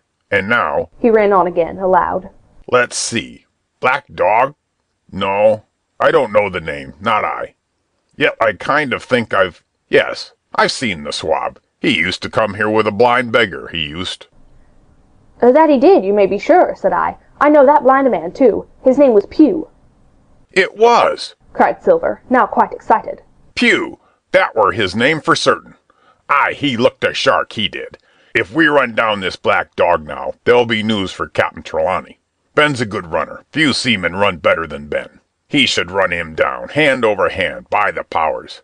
He talked to keel-hauling, did he? I'll keel-haul him. All the time he was jerking out these phrases, he was stumping up and down the tavern on his crutch, slapping tables with his hand, and giving such a show of excitement as would have convinced an Old Bailey judge or a Bow Street runner. My suspicions had been thoroughly reawakened on finding Black Dog at the spyglass, and I watched the cook narrowly. But he was too deep, and too ready, and too clever for me, and by the time the two men had come back, out of breath, and confessed that they had lost the track in a crowd, and been scolded like thieves, I would have gone bail for the innocence of Long John Silver. See here now, Hawkins, said he. Here's a blessed hard thing on a man like me, now ain't it? There's Captain Trelawney. What's he to think? Here I have this confounded son of a Dutchman, sitting in my own house, drinking of my own rum. Here you comes, and tells me of it plain, and here I let him give us all the slip before my blessed deadlights. Now, Hawkins, you do me justice with the captain. You're a lad, you are, but you're as smart as paint. I see that when you first come in. Now here it is. What could I do with this old timber I hobble on?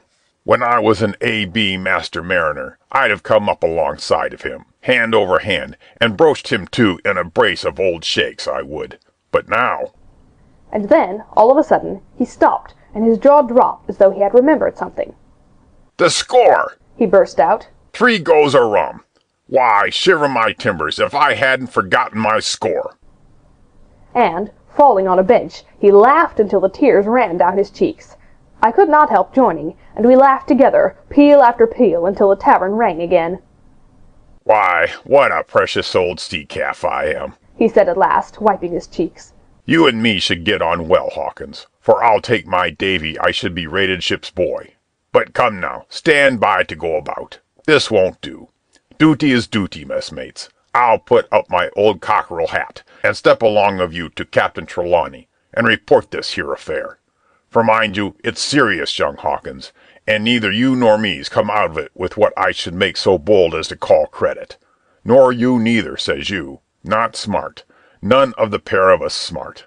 But dash my buttons, that was a good 'un about my score. And he began to laugh again, and that so heartily that though I did not see the joke as he did, I was again obliged to join him in his mirth. On our little walk along the quays, he made himself the most interesting companion, telling me about the different ships that we passed, their rig, tonnage, and nationality, explaining the work that was going forward, how one was discharging, another taking in cargo, and a third making ready for sea, and every now and then telling me some little anecdote of ships, or seamen, or repeating a nautical phrase till I had learned it perfectly. I began to see that here was one of the best of possible shipmates. When we got to the inn, the squire and Dr. Livesey were seated together, finishing a quart of ale with a toast in it, before we should go aboard the schooner on a visit of inspection. Long John told the story from first to last, with a great deal of spirit and the most perfect truth. That was how it were now, weren't it, Hawkins? He would say now and again, and I could always bear him entirely out. The two gentlemen regretted that Black Dog had got away, but we all agreed that there was nothing to be done, and after he had been complimented, Long John took up his crutch and departed. All hands aboard by 4 this afternoon, shouted the squire after him. Aye, aye, sir, cried the cook in the passage. Well, squire, said Dr. Livesey, I don't put much faith in your discoveries as a general thing, but I will say this, John Silver suits me. The man's a perfect trump, declared the squire. And now, added the doctor, Jim may come on board with us, may he not? To be sure he may, says the squire. Take her hat, Hawkins, and we'll see the ship. End of Chapter 8. Chapter 9. Powder and Arms. The Hispaniola lay some way out, and we went under the figureheads and round the sterns of many other ships, and their cables sometimes grated underneath our keel, and sometimes swung above us. At last, however, we got alongside, and were met and saluted as we stepped aboard by the mate, Mr. Arrow, a brown old sailor with earrings in his ears and a squint. He and the squire were very thick and friendly, but I soon observed that things were not the same between Mr. Trelawney and the captain. This last was a sharp-looking man, who seemed angry with everything on board, and was soon to tell us why, for we had hardly got down into the cabin, when a sailor followed us. Captain Smollett, sir, asking to speak with you, said he. I'm always at the captain's orders. Show him in, said the squire. The captain, who was close behind his messenger, entered at once, and shut the door behind him. Well, Captain Smollett, what have you to say? All well, I hope? All shipshape and seaworthy? Well, sir, said the captain. Better speak plain, I believe, even at the risk of offence. I don't like this cruise, I don't like the men, and I don't like my officer. That's short and sweet. Perhaps, sir, you don't like the ship? Inquired the squire, very angry, as I could see. I can't speak as to that, sir, not having seen her tried, said the captain. She seems a clever craft. More I can't say. Possibly, sir, you may not like your employer either, says the squire. But here Dr. Livesey cut in. Stay a bit, said he. Stay a bit. No use of such questions as that but to produce ill feeling. The captain has said too much, or he has said too little, and I am bound to say that I require an explanation of his words. You don't, you say, like this cruise. Now why? I was engaged, sir, on what we call sealed orders, to sail this ship for that gentleman, where he should bid me, said the captain. So far, so good. But now I find that every man before the mast knows more than I do. I don't call that fair now, do you? No, said Dr. Livesey. I don't. Next, said the captain. I learn we are going after treasure. Hear it from my own hands, mind you. Now treasure is ticklish work. I don't like treasure voyages on any account.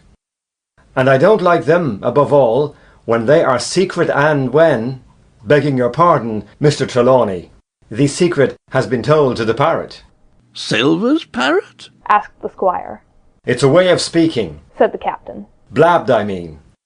It's my belief neither of you gentlemen know what you are about. But I'll tell you my way of it.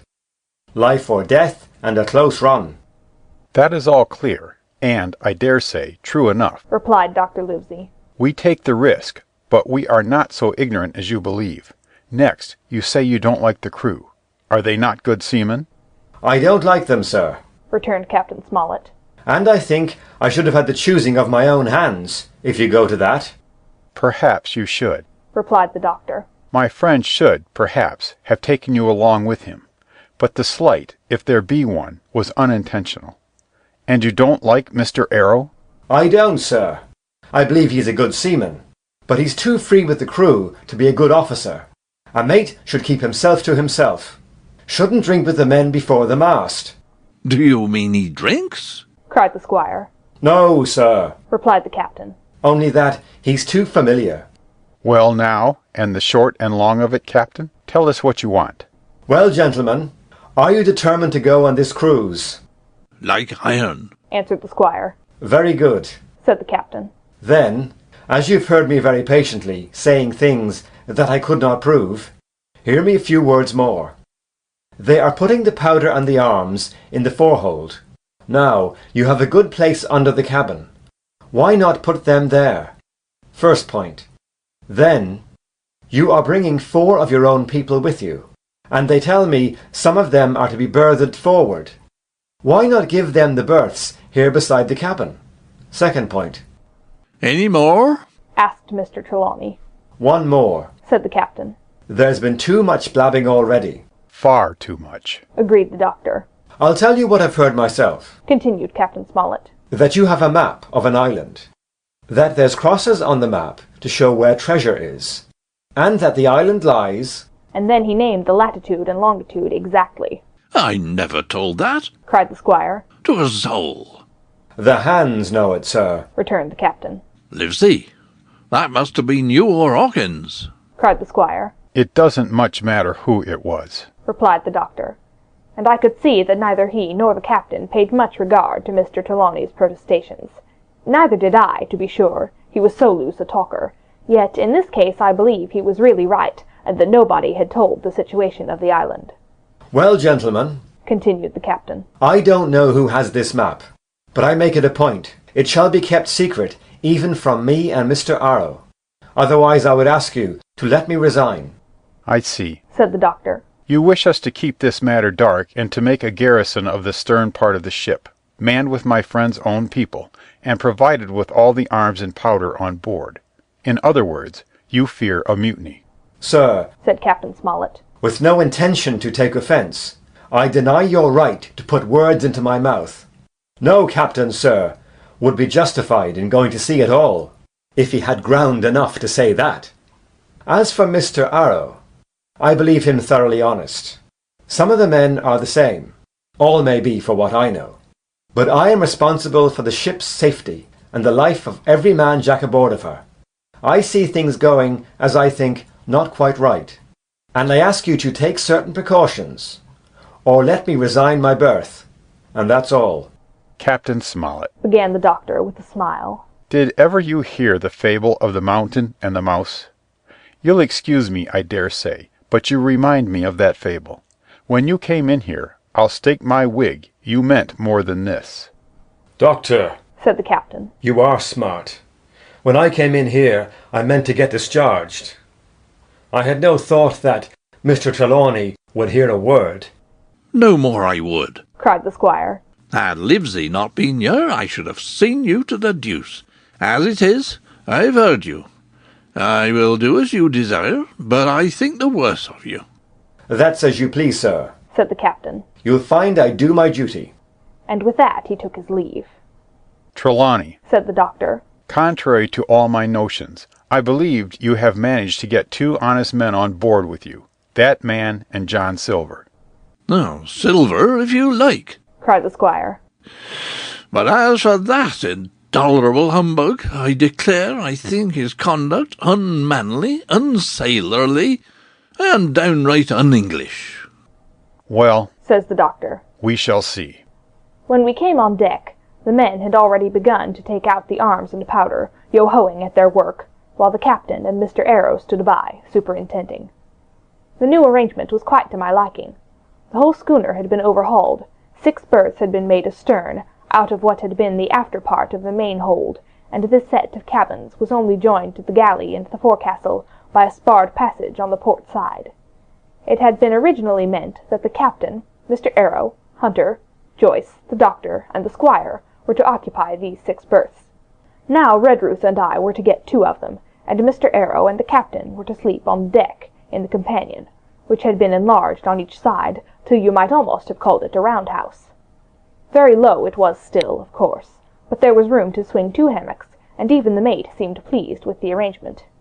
Even he, perhaps, had been doubtful as to the crew, but that is only guess, for as you shall hear, we had not long the benefit of his opinion.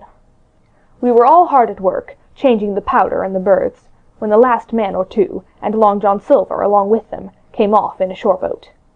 The cook came up the side like a monkey for cleverness, and as soon as he saw what was doing, "So ho, mates," says he. "What's this?"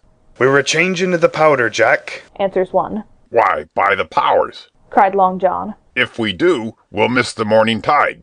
"My orders," said the captain shortly. "You may go below, my man. Hans will want supper." "Aye, aye, sir," answered the cook, and touching his forelock he disappeared at once in the direction of his galley. "That's a good man, Captain," said the doctor. "Very likely, sir," replied Captain Smollett. "Easy with that, men, easy." He ran on, to the fellows who were shifting the powder, and then suddenly observing me examining the swivel we carried amidships, along brass 9, "Here you, ship's boy," he cried. "Out of that. Off with you to the cook, and get some work." And then, as I was hurrying off, I heard him say quite loudly to the doctor, "I'll have no favourites on my ship." I assure you I was quite of the squire's way of thinking, and hated the captain deeply. End of Chapter 9. Chapter 10. The Voyage. All that night we were in a great bustle getting things stowed in their place, and boatfuls of the squire's friends, Mr. Blandley and the like, coming off to wish him a good voyage and a safe return. We never had a night at the Admiral Benbow when I had half the work, and I was dog-tired when, a little before dawn, the boatswain sounded his pipe, and the crew began to man the capstan bars. I might have been twice as weary, yet I would not have left the deck, for all was so new and interesting to me, the brief commands, the shrill note of the whistle, the men bustling to their places in the glimmer of the ship's lanterns. "Now, Barbecue, tip us a stave," cried one voice. "The old one," cried another. "Aye, aye, mates," said Long John Silver, who was standing by with his crutch under his arm, and at once broke out in the air and words I knew so well. 15 men on the dead man's chest. And then the whole crew bore chorus. Yo-ho-ho, and a bottle of rum. And at the third ho, drove the bars before them with a will. Even at that exciting moment it carried me back to the old Admiral Benbow in a second, and I seemed to hear the voice of the captain piping in the chorus. But soon the anchor was short up, soon it was hanging dripping at the bows, soon the sails began to draw, and the land and shipping to flit by on either side, and before I could lie down to snatch an hour of slumber, the Hispaniola had begun her voyage to the Isle of Treasure. I am not going to relate that voyage in detail. It was fairly prosperous. The ship proved to be a good ship, the crew were capable seamen, and the captain thoroughly understood his business. But before we came the length of Treasure Island, 2 or 3 things had happened which required to be known. Mr. Arrow, first of all, turned out even worse than the captain had feared. He had no command among the men, and people did what they pleased with him. But that was by no means the worst of it, for after a day or 2 at sea he began to appear on deck with hazy eyes, red cheeks, stuttering tongue, and other marks of drunkenness. Time after time he was ordered below in disgrace. Sometimes he fell and cut himself. Sometimes he lay all day long in his little bunk at one side of the companion. Sometimes for a day or 2 he would be almost sober, and attend to his work at least passably. In the meantime we could never make out where he got the drink. That was the ship's mystery. Watch him as we pleased, we could do nothing to solve it. And when we asked him to his face, he would only laugh if he were drunk, and if he were sober, deny solemnly that he ever tasted anything but water.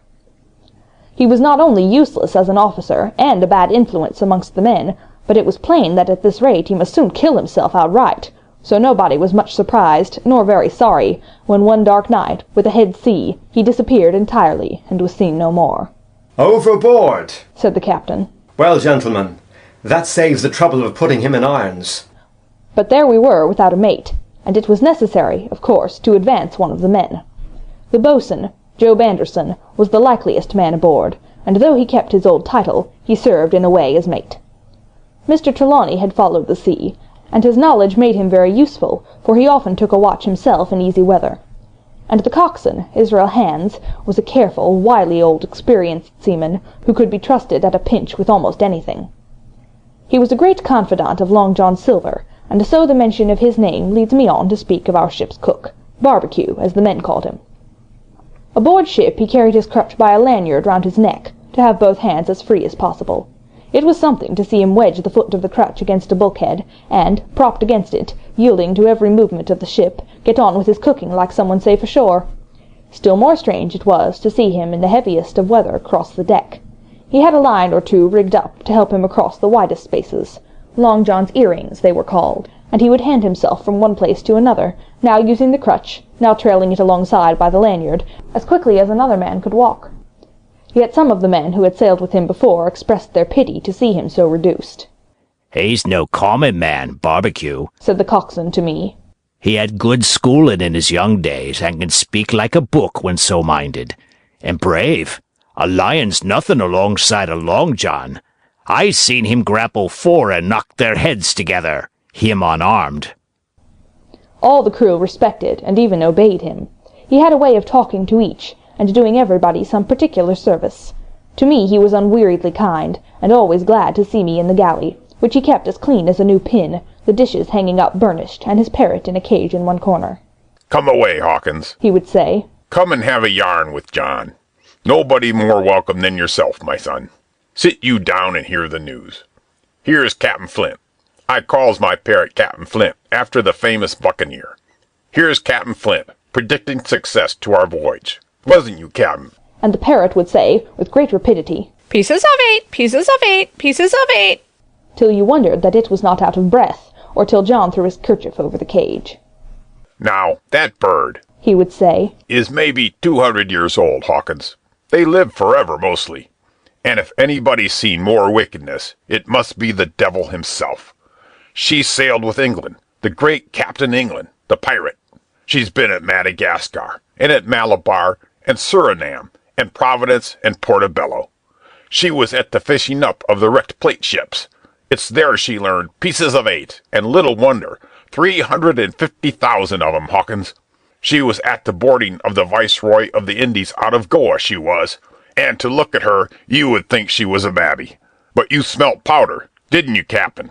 Stand by to go about, the parrot would scream. Aye, she's a handsome craft, she is, the cook would say, and give her sugar from his pocket, and then the bird would peck at the bars, and swear straight on, passing belief for wickedness. There, John would add. You can't touch pitch and not be mucked, lad. Here's this poor old innocent bird of mine swearing blue fire, and none the wiser, you may lay to that. She would swear the same, in a manner of speaking, before a chaplain. And John would touch his forelock with the solemn way he had, that made me think he was the best of men. In the meantime, the squire and Captain Smollett were still on pretty distant terms with one another. The squire made no bones about the matter. He despised the captain. The captain, on his part, never spoke but when he was spoken to, and then sharp and short and dry, and not a word wasted. He owned, when driven into a corner, that he seemed to have been wrong about the crew, that some of them were as brisk as he wanted to see, and that all had behaved fairly well. As for the ship, he had taken a downright fancy to her. She'll lie a point nearer the wind than a man has a right to expect of his own married wife, sir. But, he would add, all I say is, we're not home again, and I don't like the cruise. The squire, at this, would turn away and march up and down the deck, chin in air. A trifle more of that man, he would say, and I shall explode. We had some heavy weather, which only proved the qualities of the Hispaniola. Every man on board seemed well content, and they must have been hard to please if they had been otherwise, for it is my belief that there was never a ship's company so spoiled since Noah put to sea.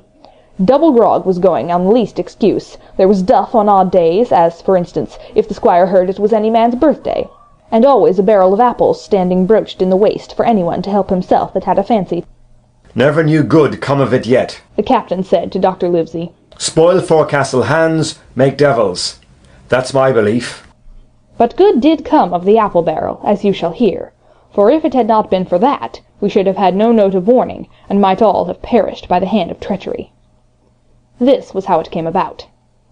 We had run up the trades to get the wind of the island we were after. I am not allowed to be more plain, and now we were running down for it with a bright lookout day and night. It was about the last day of our outward voyage by the largest computation. Some time that night, or at latest before noon of the morrow, we should sight the treasure island. We were heading south-southwest, and had a steady breeze abeam and a quiet sea.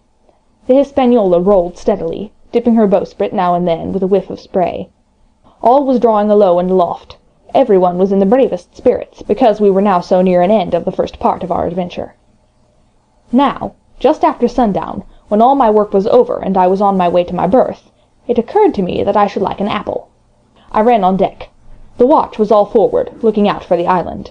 The man at the helm was watching the luff of the sail, and whistling away gently to himself, and that was the only sound excepting the swish of the sea against the bows, and around the sides of the ship. In I got bodily into the apple barrel, and found that there was scarce an apple left. But sitting down there in the dark, what with the sound of the waters and the rocking movement of the ship, I had either fallen asleep or was on the point of doing so, when a heavy man sat down with rather a clash close by. The barrel shook as he leaned his shoulders against it, and I was just about to jump up when the man began to speak. It was Silver's voice, and before I had heard a dozen words I would not have shown myself for all the world, but lay there trembling and listening, in the extreme of fear and curiosity, for from these dozen words I understood that the lives of all the honest men aboard depended on me alone. End of Chapter 10. Chapter 11. What I Heard in the Apple Barrel. No, not I, said Silver. Flint was captain. I was quartermaster, along of my timber leg. The same broadside I lost my leg, old Pew lost his deadlights. It was a master surgeon, him that amputated me, out of college and all, Latin by the bucket and what not. But he was hanged like a dog, and sun-dried like the rest, at Corso Castle. That was Robert's men, that was, and comed of changing names to their ships, Royal Fortune, and so on.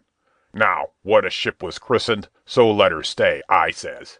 So it was with the Cassandra, as brought us all safe home from Malabar, after England took the Viceroy of the Indies. So it was with the old Walrus, Flint's old ship, as I've seen a muck with the red blood, and fit to sink with gold.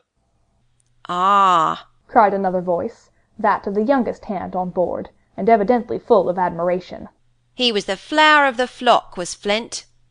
Davis was a man, too, by all accounts, said Silver. I never sailed along of him. First with England, then with Flint. That's my story. And now here on my own account, in a manner of speaking.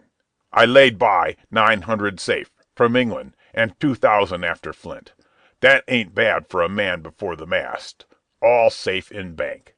'Tain't earnin' now, it's savin' does it. You may lay to that. Where's all England's men now? I don't know. Where's Flint's? Most of 'em on board here, and glad to get the duff. Been beggin' before that, some on 'em.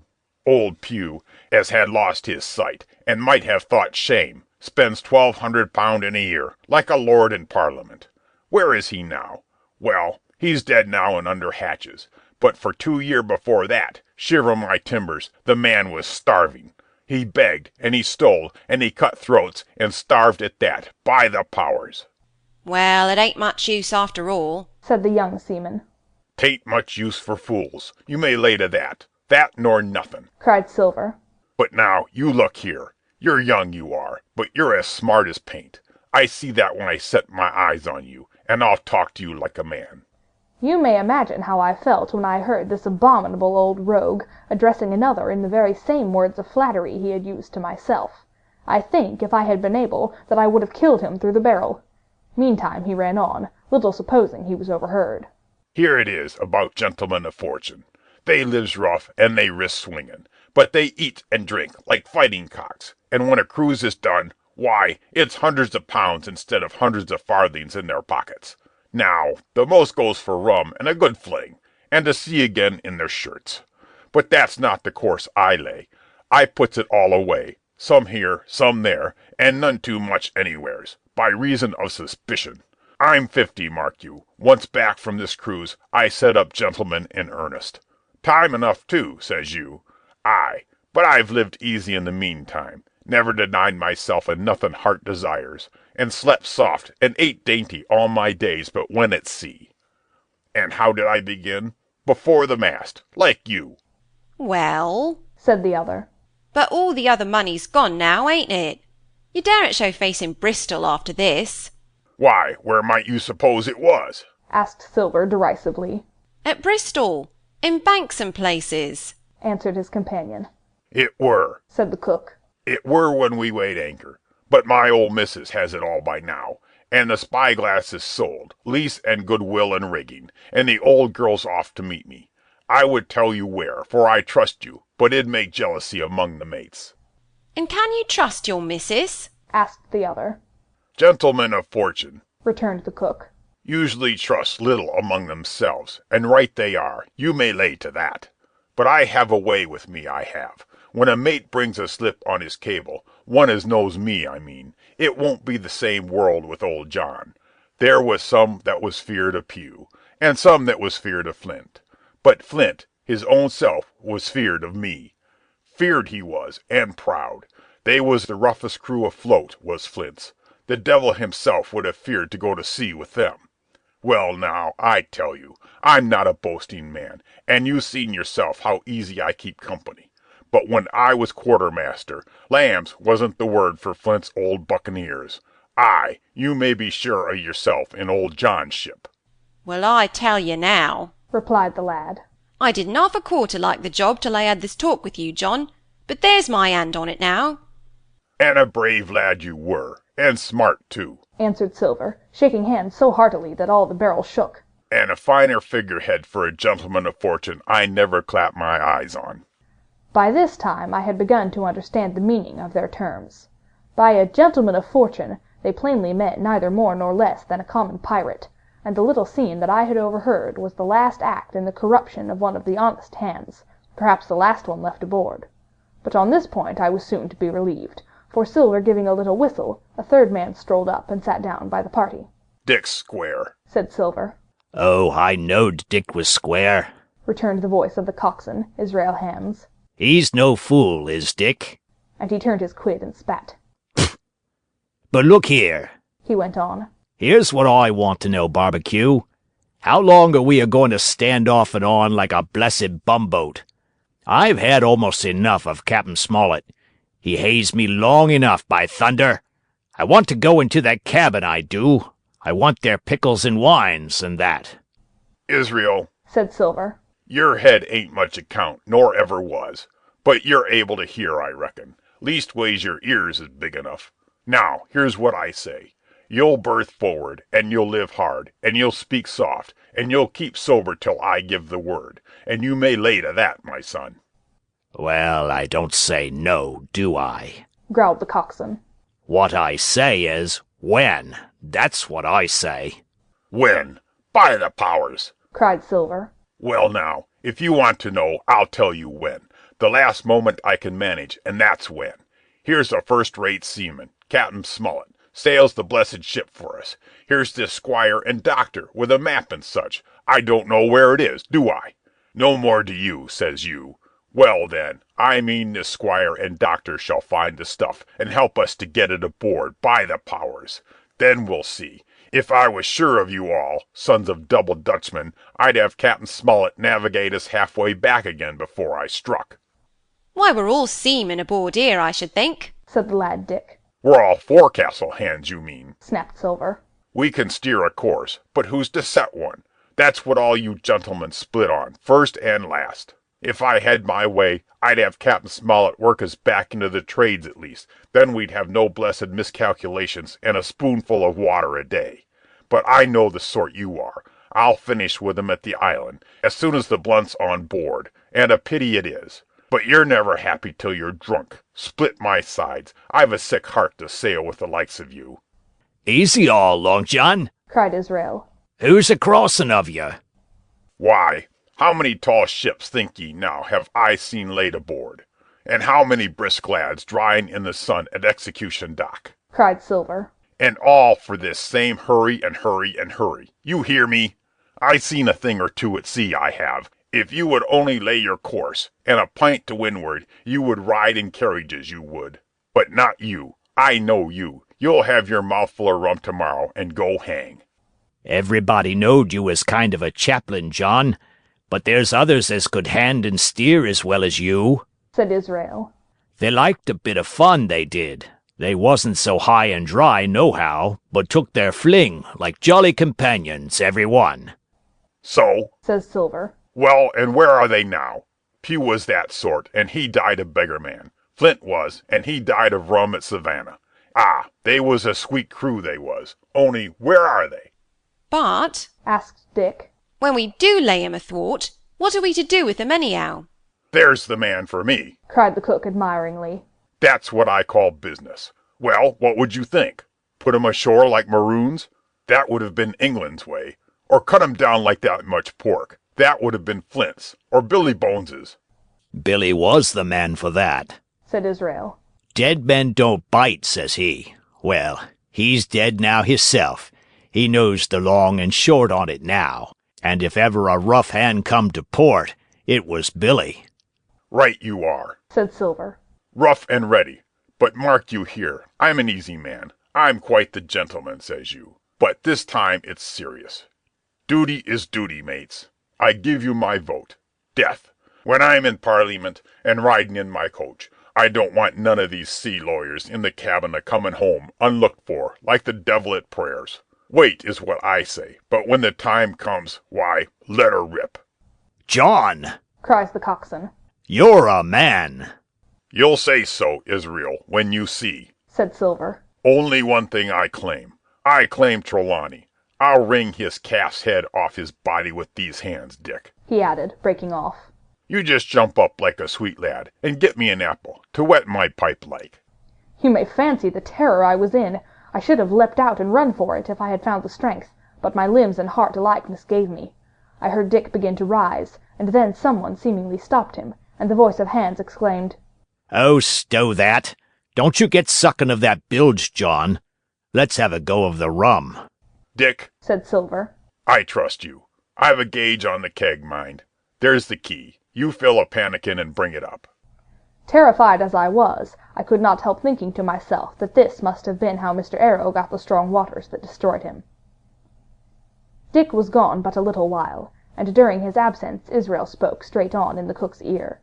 It was but a word or two that I could catch, and yet I gathered some important news, for besides other scraps that tended to the same purpose, this whole clause was audible. "Not another man of them'll join."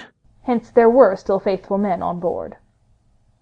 When Dick returned, one after another of the trio took the pannikin and drank. One, "To luck!" another with, "Here's to old Flint!"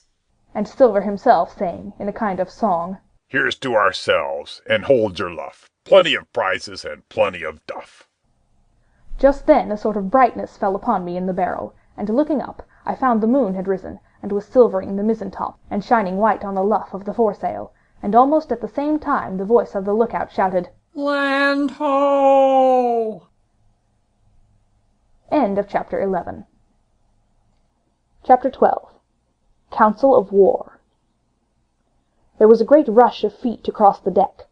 I could hear people tumbling up from the cabin and the forecastle, and slipping in an instant outside my barrel, I dived behind the foresail, made a double towards the stern, and came out upon the open deck in time to join Hunter and Dr. Livesey in the rush for the weather bow. There all hands were already congregated. A belt of fog had lifted almost simultaneously with the appearance of the moon. Away to the southwest of us we saw two low hills, about a couple of miles apart, and rising behind one of them, a third and higher hill, whose peak was still buried in the fog. All three seemed sharp and conical in figure. So much I saw, almost in a dream, for I had not yet recovered from my horrid fear of a minute or two before. And then I heard the voice of Captain Smollett issuing orders. The Hispaniola was laid a couple of points nearer the wind, and now sailed a course that would just clear the island on the east.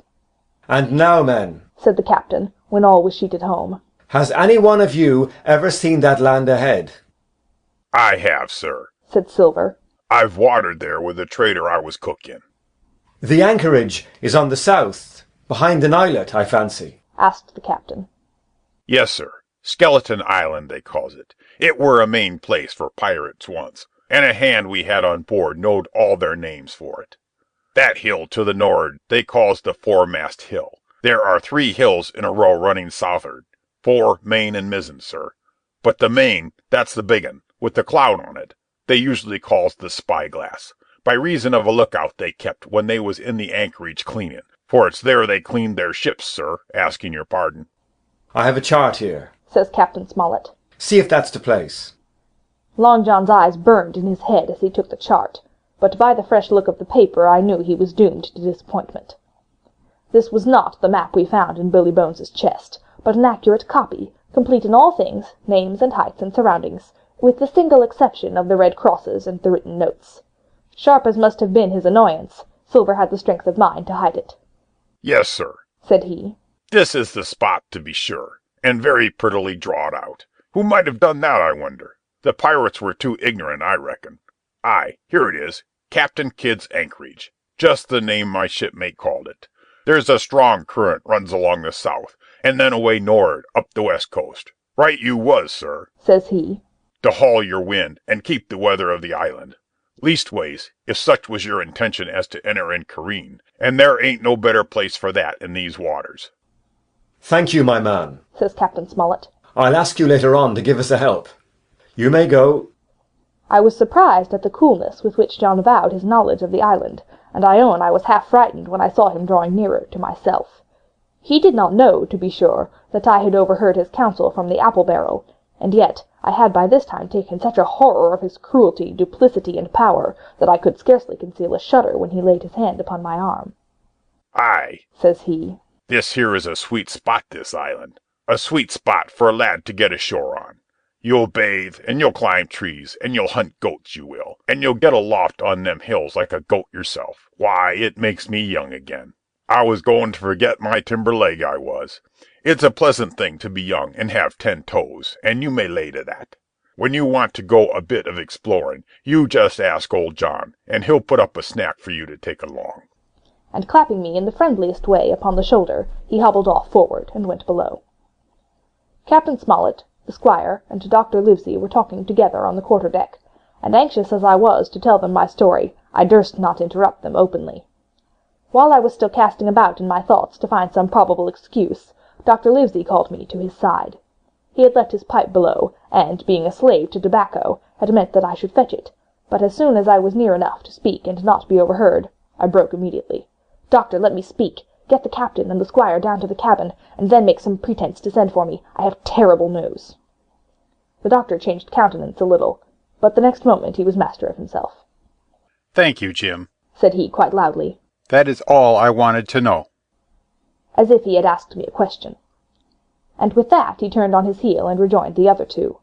They spoke together for a little, and though none of them started, or raised his voice, or so much as whistled, it was plain enough that Dr. Livesey had communicated my request, for the next thing that I heard was the captain giving an order to Job Anderson, and all hands were piped on deck.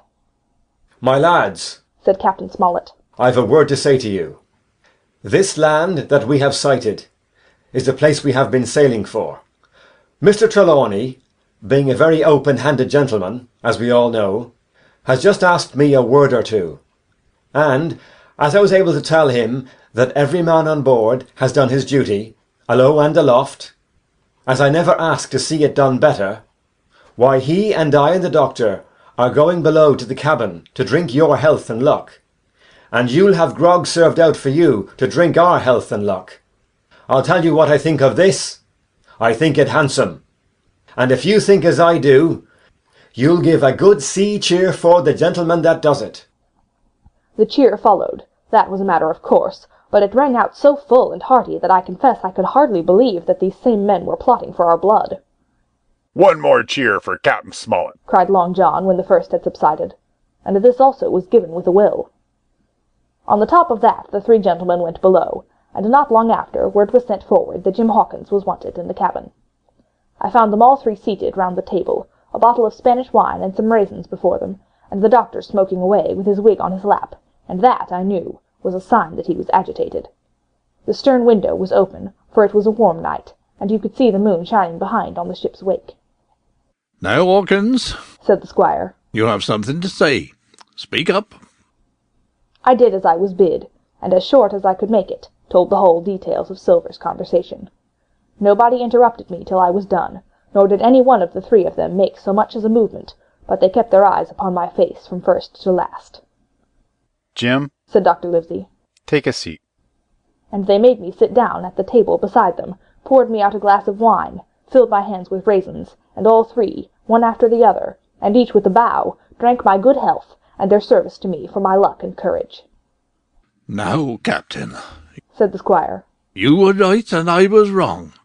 I own myself an ass, and I await your orders." "No more an ass than I, sir," returned the captain. "I never heard of a crew that meant to mutiny, but what showed signs before, for any man that had an eye in his head to see the mischief and take steps according. But this crew," he added, "beats me." "Captain," said the doctor, "with your permission, that's Silver, a very remarkable man." "He'd look remarkably well from a yard-arm, sir," returned the captain. "But this is talk. This don't lead to anything. I see 3 or 4 points, and with Mr. Trelawney's permission I'll name them." "You, sir, are the captain. It's for you to speak," said Mr. Trelawney grandly. "First point," began Mr. Smollett. "we must go on, because we can't turn back. If I gave the order to go about, they would rise at once. Second point, we have time before us, at least until this treasure's found. Third point, there are faithful hands. Now, sir, it's got to come to blows sooner or later. And what I propose is to take time by the forelock, as the saying is, and come to blows some fine day when they least expect it. We can count, I take it, on your own home servants, Mr. Trelawney. As upon myself, declared the squire. 3, reckoned the captain. Ourselves make 7, counting Hawkins here. Now, about the honest hands. Most likely Trelawney's own men, said the doctor. Those he had picked up for himself before he lit on Silver. Nay, replied the squire. Hans was one of mine. I did think I could have trusted Hans, added the captain. And to think they're all Englishmen, broke out the squire. Sir, I can find it in my heart to blow the ship up. Well, gentlemen, said the captain, the best that I can say is not much. We must lay to, if you please, and keep a bright lookout. It's trying on a man, I know. It would be pleasanter to come to blows, but there's no help for it till we know our men. Lay to and whistle for a wind. That's my view. Jim here, said the doctor, can help us more than anyone. The men are not shy with him, and Jim is a noticing lad. Hawkins, I put prodigious faith in you, added the squire. I began to feel pretty desperate at this, for I felt altogether helpless, and yet, by an odd train of circumstances, it was indeed through me that safety came. In the meantime, talk as we pleased, there were only 7 out of the 26 on whom we knew we could rely, and out of these 7, 1 was a boy, so that the grown men on our side were 6 to their 19. End of chapter 12. Part 3. My Shore Adventure. Chapter 13. How my Shore Adventure Began. The appearance of the island when I came on deck next morning was altogether changed. Although the breeze had now utterly ceased, we had made a great deal of way during the night, and were now lying becalmed about half a mile to the southeast of the low eastern coast. Grey-coloured woods covered a large part of the surface. This even tint was indeed broken up by streaks of yellow sandbreak in the lower lands, and by many tall trees of the pine family, out-topping the others, some singly, some in clumps, but the general colouring was uniform and sad. The hills ran up clear above the vegetations in spires of naked rock. All were strangely shaped, and the spyglass, which was by 300 or 400 feet the tallest on the island, was likewise the strangest in configuration, running up sheer from almost every side, and then suddenly cut off at the top, like a pedestal to put a statue on. The Hispaniola was rolling scuppers under in the ocean swell. The booms were tearing at the blocks, the rudder was banging to and fro, and the whole ship creaking, groaning, and jumping like a manufactory. I had to cling tight to the backstay, and the world turned giddily before my eyes, for though I was a good enough sailor when there was way on, this standing still and being rolled about like a bottle was a thing I never learned to stand without a qualm or so, above all in the morning on an empty stomach. Perhaps it was this, perhaps it was the look of the island, with its grey and melancholy woods, and wild stone spires, and the surf that we could both see and hear foaming and thundering on the steep beach, at least, although the sun shone bright and hot, and the shore birds were fishing and crying all around us, and you would have thought anyone would have been glad to get to land after being so long at sea, my heart sank, as the saying is, into my boots, and from the first look onward I hated the very thought of Treasure Island. We had a dreary morning's work before us, for there was no sign of any wind, and the boats had to be got out and manned, and the ship warped 3 or 4 times round the corner of the island, and up the narrow passage to the haven behind Skeleton Island. I volunteered for one of the boats, where I had, of course, no business. The heat was sweltering, and the men grumbled fiercely over their work. Anderson was in command of my boat, and instead of keeping the crew in order, he grumbled as loud as the worst. "Well," he said with an oath, "it's not forever." I thought this was a very bad sign, for up to that day the men had gone briskly and willingly about their business, but the very sight of the island had relaxed the cords of discipline. All the way in Long John Silver stood by the steersman, and conned the ship. He knew the passage like the palm of his hand, and though the man in the chains got everywhere more water than was down in the chart, John never hesitated once. "There's a strong scour with the ebb," he said, "and this here passage has been dug out, in a manner of speaking, with a spade." We brought up just where the anchor was in the chart, about 1/3 of a mile from each shore, the mainland on one side and Skeleton Island on the other. The bottom was clean sand. The plunge of our anchor sent up clouds of birds wheeling and crying over the woods, but in less than a minute they were down again, and all was once more silent. The place was entirely landlocked, buried in the woods, the trees coming right down to high water mark, the shores mostly flat, and the hilltops standing round at a distance in a sort of amphitheatre, one here, one there. 2 little rivers, or rather 2 swamps, emptied out into this pond, as you might call it, and the foliage round that part of the shore had a kind of poisonous brightness. From the ship we could see nothing of the house or stockade, for they were quite buried among the trees, and if it had not been for the chart on the companion, we might have been the first that had ever anchored there since the island arose out of the seas. There was not a breath of air moving, nor a sound but that of the surf booming half a mile away along the beaches and against the rocks outside. A peculiar stagnant smell hung over the anchorage, a smell of sodden leaves and rotting tree trunks. I observed the doctor sniffing and sniffing, like someone tasting a bad egg. "I don't know about treasure," he said, "but I'll stake my wig. There's fever here." If the conduct of the men had been alarming in the boat, it became truly threatening when they had come aboard. They lay about the deck, growling together in talk. The slightest order was received with a black look, and grudgingly and carelessly obeyed. Even the honest hands must have caught the infection, for there was not one man aboard to mend another. Mutiny, it was plain, hung over us like a thundercloud. And it was not only we of the cabin party who perceived the danger. Long John was hard at work, going from group to group, spending himself in good advice, and as for example no man could have shown a better. He fairly outstripped himself in willingness and civility. He was all smiles to everyone. If an order was given, John would be on his crutch in an instant, with the cheeriest "Aye, aye, sir," in the world, and when there was nothing else to do, he kept up one song after another, as if to conceal the discontent of the rest. Of all the gloomy features of that gloomy afternoon, this obvious anxiety on the part of Long John appeared the worst. We held a council in the cabin. "Sir," said the captain, "if I risk another order, the whole ship'll come about our ears by the run. You see, sir, here it is. I get a rough answer, do I not? Well, if I speak back, Pikes will be going in 2 shakes. If I don't, Silver will see there's something under that, and the game's up. Now, we've only one man to rely on." "And who is that?" asked the squire. "Silver, sir," returned the captain. "He's as anxious as you and I to smother things up. This is a tiff. He'd soon talk them out of it, if he had the chance. And what I propose to do is to give him the chance. Let's allow the men an afternoon ashore. If they all go, why, we'll fight the ship. If they, none of them go, well then, we hold the cabin, and God defend the right. If some go, you mark my word, sir, Silver'll bring 'em aboard again as mild as lambs." It was so decided. Loaded pistols were served out to all the sure men.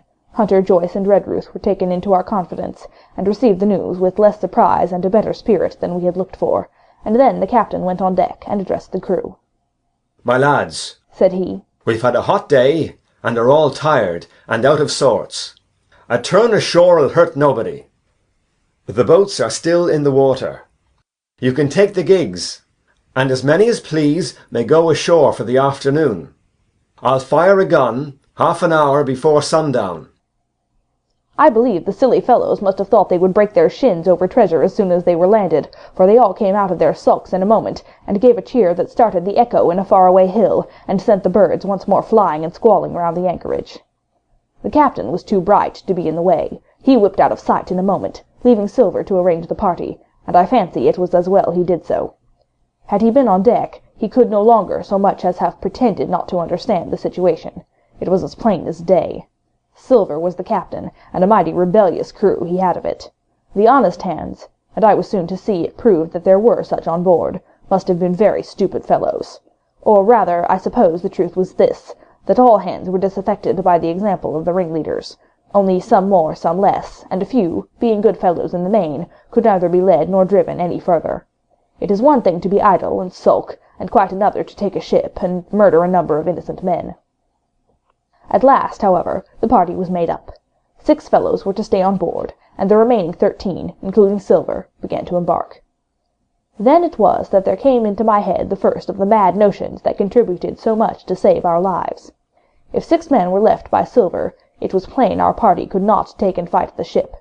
And since only 6 were left, It was equally plain that the cabin party had no present need of my assistance. It occurred to me at once to go ashore. In a jiffy I slipped over the side and curled up in the fore-sheets of the nearest boat, and almost at the same moment she shoved off. No one took notice of me, only the bow-oar, saying, "Is that you, Jim? Keep your head down." But Silver, from the other boat, looked sharply over, and called out to know if that was me, and from that moment I began to regret what I had done. The crew raced for the beach, but the boat I was in, having some start, and being at once the lighter and the better manned, shot far ahead of her consort, and the bow had struck among the shore-side trees, and I had caught a branch, and swung myself out, and plunged into the nearest thicket, while Silver and the rest were all still 100 yards behind. "Jim! Jim!" I heard him shouting. But you may suppose I paid no heed. Jumping, ducking, and breaking through, I ran straight before my nose till I could run no longer. End of Chapter 13. Chapter 14. The First Blow. I was so pleased at having given the slip to Long John that I began to enjoy myself, and to look around me with some interest on the strange land that I was in. I had crossed a marshy tract full of willows, bulrushes, and odd, outlandish, swampy trees, and I had now come out upon the skirts of an open piece of undulating sandy country, about a mile long, dotted with a few pines, and a great number of contorted trees, not unlike the oak in growth, but pale in the foliage, like willows. On the far side of the open stood one of the hills, with two quaint, craggy peaks shining vividly in the sun. I now felt, for the first time, the joy of exploration. The isle was uninhabited. My shipmates I had left behind, and nothing lived in front of me but dumb brutes and fowls. I turned hither and thither among the trees. Here and there were flowering plants, unknown to me. Here and there I saw snakes, and one raised his head from a ledge of rock and hissed at me, with a noise not unlike the spinning of a top. Little did I suppose that he was a deadly enemy, and that the noise was the famous rattle. Then I came to a long thicket of these oak-like trees, live or evergreen oaks, I heard afterwards they should be called, which grew low along the sand like brambles, the boughs curiously twisted, the foliage compact like thatch. The thicket stretched down from the top of one of the sandy knolls, spreading and growing taller as it went, until it reached the margin of the broad reedy fern, through which the nearest of the little rivers soaked its way into the anchorage.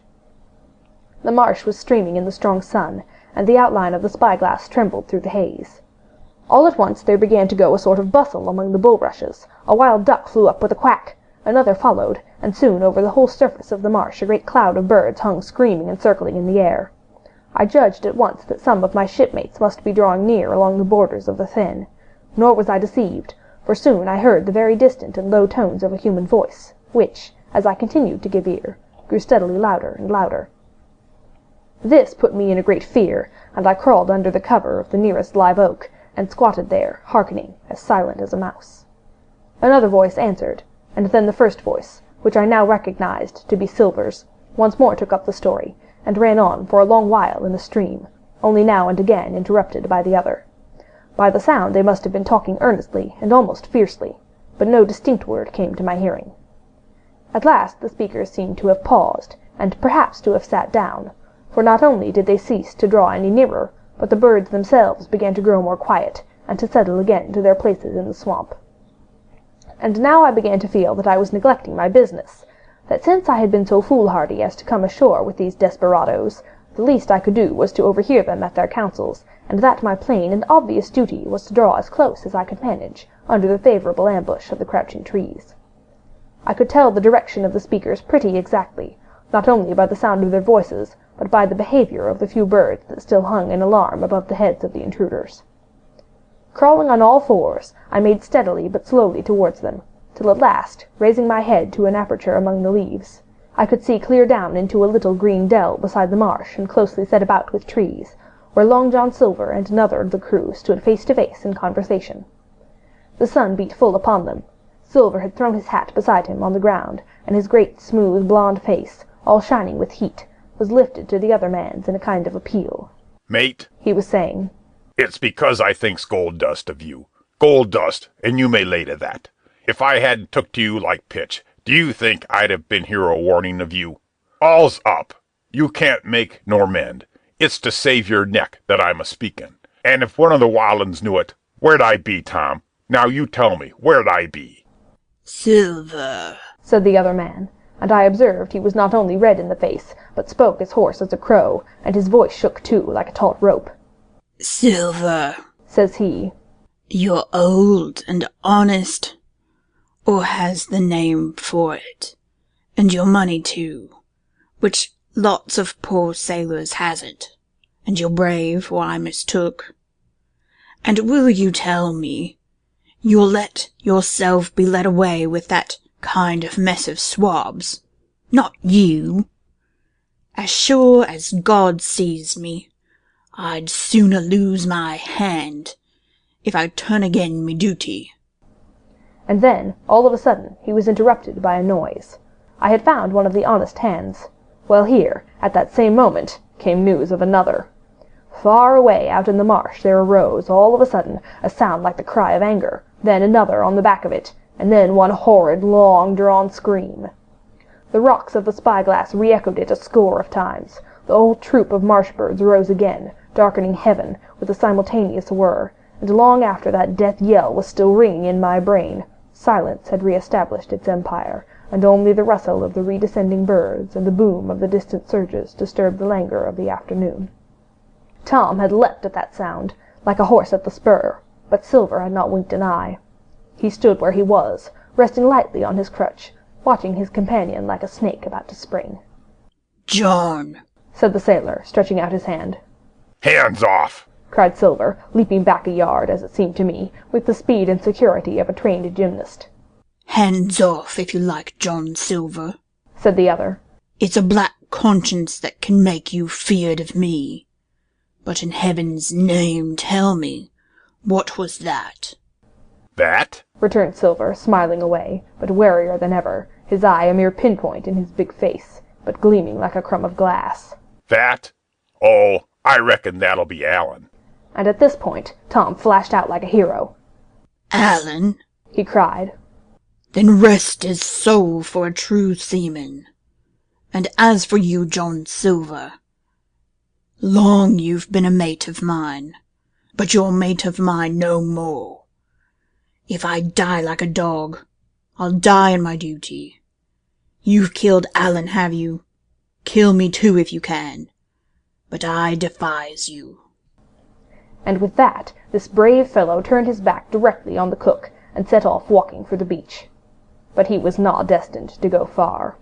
With a cry, John seized the branch of a tree, whipped the crutch out of his armpit, and sent that uncouth missile hurtling through the air. It struck poor Tom point foremost, and with stunning violence right between the shoulders, in the middle of his back. His hands flew up, he gave a sort of gasp, and fell. Whether he were injured much or little, none could ever tell. Like enough, to judge from the sound, his back was broken on the spot, but he had no time given him to recover. Silver, agile as a monkey even without leg or crutch, was on top of him next moment, and had twice buried his knife up to the hilt in that defenseless body. From my place of ambush I could hear him pant aloud as he struck the blows. I do not know what it rightly is to faint, but I do know that for the next little while the whole world swam away from before me in a whirling mist.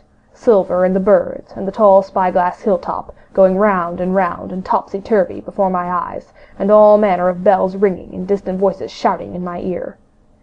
When I came again to myself, the monster had pulled himself together, his crutch under his arm, his hat upon his head. Just before him Tom lay motionless upon the sward, but the murderer minded him not a whit, cleansing his blood-stained knife the while upon a wisp of grass.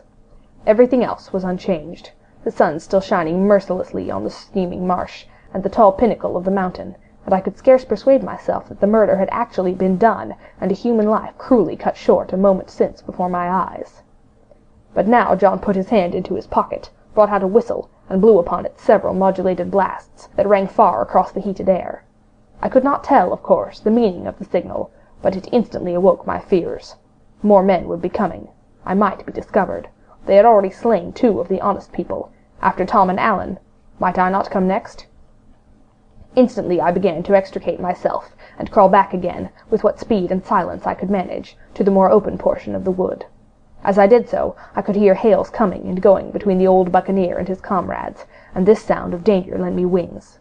As soon as I was clear of the thicket, I ran as I never ran before, scarcely minding the direction of my flight, so long as it led me from the murderers, and as I ran, fear grew and grew upon me, until it turned into a kind of frenzy. Indeed, could anyone be more entirely lost than I? When the gun fired, how should I dare to go down to the boats among those fiends, still smoking from their crime? Would not the first of them who saw me wring my neck like a snipe's? Would not my absence itself be an evidence to them of my alarm, and therefore of my fatal knowledge? It was all over, I thought. Good-bye to the Hispaniola, good-bye to the squire, the doctor, and the captain. There was nothing left for me but death by starvation, or death by the hands of the mutineers.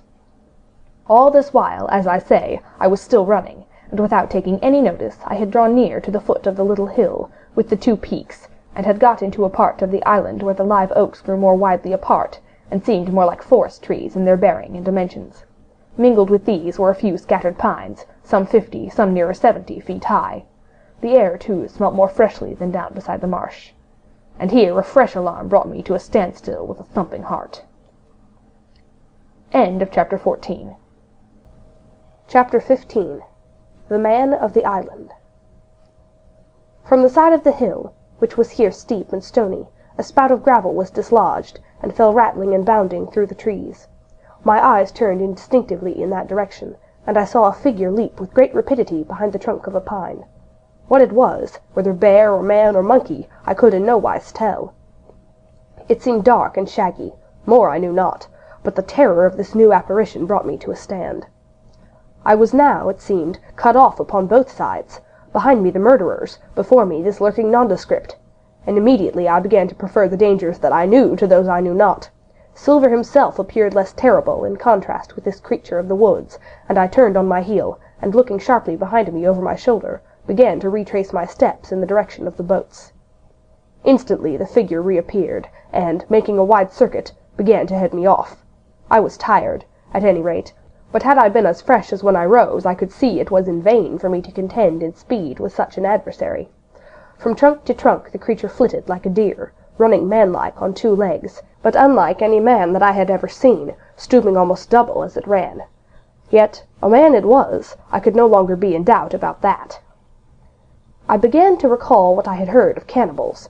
I was within an ace of calling for help, but the mere fact that he was a man, however wild, had somewhat reassured me, and my fear of Silver began to revive in proportion.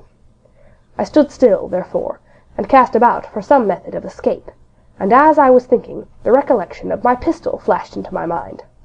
As soon as I remembered I was not defenceless, courage glowed again in my heart, and I set my face resolutely toward this man of the island, and walked briskly toward him. He was concealed by this time behind another tree trunk, but he must have been watching me closely, for as soon as I began to move in his direction, he reappeared, and took a step to meet me. Then he hesitated, drew back, came forward again, and at last, to my wonder and confusion, threw himself on his knees and held out his clasped hands in supplication. At that I once more stopped. "Who are you?" I asked. "Ben Gunn," he answered, and his voice sounded hoarse and awkward, like a rusty lock. "I'm poor Ben Gunn, I am, and I haven't spoken with a Christian these 3 years." I could see now that he was a white man, like myself, and that his features were even pleasing. His skin, wherever it was exposed, was burnt by the sun. Even his lips were black, and his fair eyes looked quite startling in so dark a face. Of all the beggar-men that I had seen or fancied, he was the chief for raggedness. He was clothed with tatters of an old ship's canvas and old sea-cloth, and this extraordinary patchwork was all held together by a system of the most various and incongruous fastenings, brass buttons, bits of stick, and loops of terry gascon. About his waist he wore an old brass-buckled leather belt, which was the only thing solid in his whole accoutrement. "3 years!" I cried. "Were you shipwrecked?" "Nay, mate," said he. "Marooned." I had heard the word, and I knew it stood for a horrible kind of punishment, common enough among the buccaneers, in which the offender is put ashore with a little powder and shot, and left behind on some desolate and distant island. "Marooned 3 years agone," he continued, "and lived on goats since then, and berries, and oysters.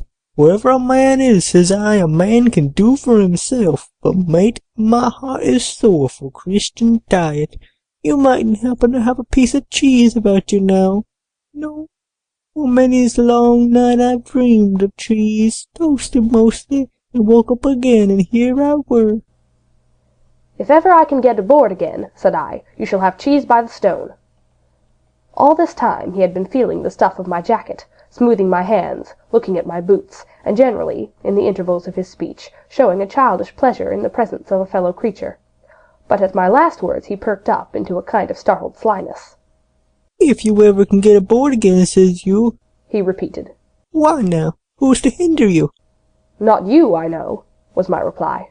"And right you was," he cried. "Now you, what do you call yourself, mate?" "Jim," I told him. "Jim, Jim," says he, quite pleased apparently. "Well now, Jim, I've lived that rough as you'd be ashamed to hear of. Now, for instance, you wouldn't think I had a pious mother, to look at me?" he asked. "Why, no, not in particular," I answered. "Oh, well," said he, "but I had. Remarkable pious, and I was a civil pious boy. I could rattle off my catechism that fast as you couldn't tell one word from another. And here's what it come to, Jim. And it begun with Chuck Farthing on the blessed gravestone. That's what it begun with. But it went further than that, and so my mother told me, and predicts the whole, she did, the pious woman. But it were Providence that put me here. I thought it all out on this here lonely island, and I'm back on piety. You don't catch me tasting rum so much, but just a thimbleful for luck, of course, the first chance I have. I'm bound I'll be good, and I see the way to. And Jim," looking all round him and lowering his voice to a whisper, "I'm rich." I now felt sure that the poor fellow had gone crazy in his solitude, and I suppose I must have shown that feeling in my face, for he repeated the statement hotly. "Rich, rich, I says. And I'll tell you what, I'll make a man of you, Jim. Ah, Jim, you'll bless your stars, you will. You was the first that found me." And at this there came suddenly a lowering shadow over his face, and he tightened his grasp upon my hand, and raised a forefinger threateningly before my eyes. "Now, Jim, you tell me true. That ain't Flint's ship?" he asked. At this I had a happy inspiration. I began to believe that I had found an ally, and I answered him at once. "It's not Flint's ship, and Flint is dead, but I'll tell you true, as you ask me, there are some of Flint's hands aboard, worse luck for the rest of us." "Not a man with one leg?" he gasped. "Silver?" I asked. "Ah, Silver," says he. "That were his name." "He's the cook and the ringleader, too." He was still holding me by the wrist, and at that he gave it quite a wring. "If you was sent by Long John," he said, "I'm as good as pork, and I know it. But where was you, do you suppose?" I had made up my mind in a moment, and by way of answer told him the whole story of our voyage, and the predicament in which we found ourselves. He heard me with the keenest interest, and when I had done he patted me on the head. "You're a good lad, Jim," he said, "and you're all in a clove hitch, ain't you? Well, you just put your trust in Ben Gunn. Ben Gunn's the man to do it. Would you think it likely now that your squire would prove a liberal-minded one in case of help? Him being in a clove hitch, as you remark." I told him the squire was the most liberal of men. "Ah, but you see," returned Ben Gunn, "I didn't mean give me a gate to keep and a suit of livery clothes and such. That's not my mark, Jim. What I mean is, would he be likely to come down to the tune of, say, 1,000 pounds of money that's as good as a man's own already?" "I am sure he would," said I. As it was, all hands were to share. "And a passage home?" he added, with a look of great shrewdness. "Why," I cried, "the squire's a gentleman, and besides, if we got rid of the others, we should want you to help work the vessel home." "Ah," said he, "so you would." And he seemed very much relieved. "Now I'll tell you what," he went on. "So much I'll tell you, and no more. I were on Flint's ship when he buried the treasure, he and 6 along, 6 strong seamen. They was ashore nigh on a week, and us standing off and on in the old Walrus. One fine day up went the signal, and here come Flint by himself in a little boat, and his head done up in a blue scarf. The sun was getting up and mortal white. He looked about the curt water, but there he was, you mind, and the 6 all dead, dead and buried. How he done it, not a man aboard us could make out. It was battle, murder, and sudden death, leastways, him against 6. Billy Bones was the mate, Long John, he was the quartermaster. And they asked him where the treasure was. "Ah," says he, "you can go ashore if you like, and stay," he says, "but as for the ship, she'll beat up for more, by thunder." That's what he said. Well, I was in another ship 3 years back, and we sighted this island. Boys, said I, here is Flint's treasure. Let's land and find it. The captain was displeased at that, but my messmates were all of a mind and landed. 12 days they looked for it. Every day they had the worst word for me, until one fine morning all hands went aboard. As for you, Benjamin Gunn, says they, here's a musket, they says, and a spade and a pickaxe. You can stay here and find Flint's money for yourself, they says. Well, Jim, 3 years have I been here, and not a bud of Christian diet from that day to this. But now, you look here, look at me. Do I look like a man before the mast? No, says you, nor I weren't neither, I says. And with that he winked and pinched me hard. Just you mention them words to your squire, Jim, he went on. Nor he weren't neither. That's the words. 3 years he was the man of this island, light and dark, fair and rain, and sometimes he would maybe think upon a prayer, says you, and sometimes he would maybe think of his old mother, so be as she's alive, you'll say. But the most part of Gunn's time, this is what you'll say, the most part of his time was took up with another matter, and then you give him a nip, like I do. And he pinched me again in the most confidential manner.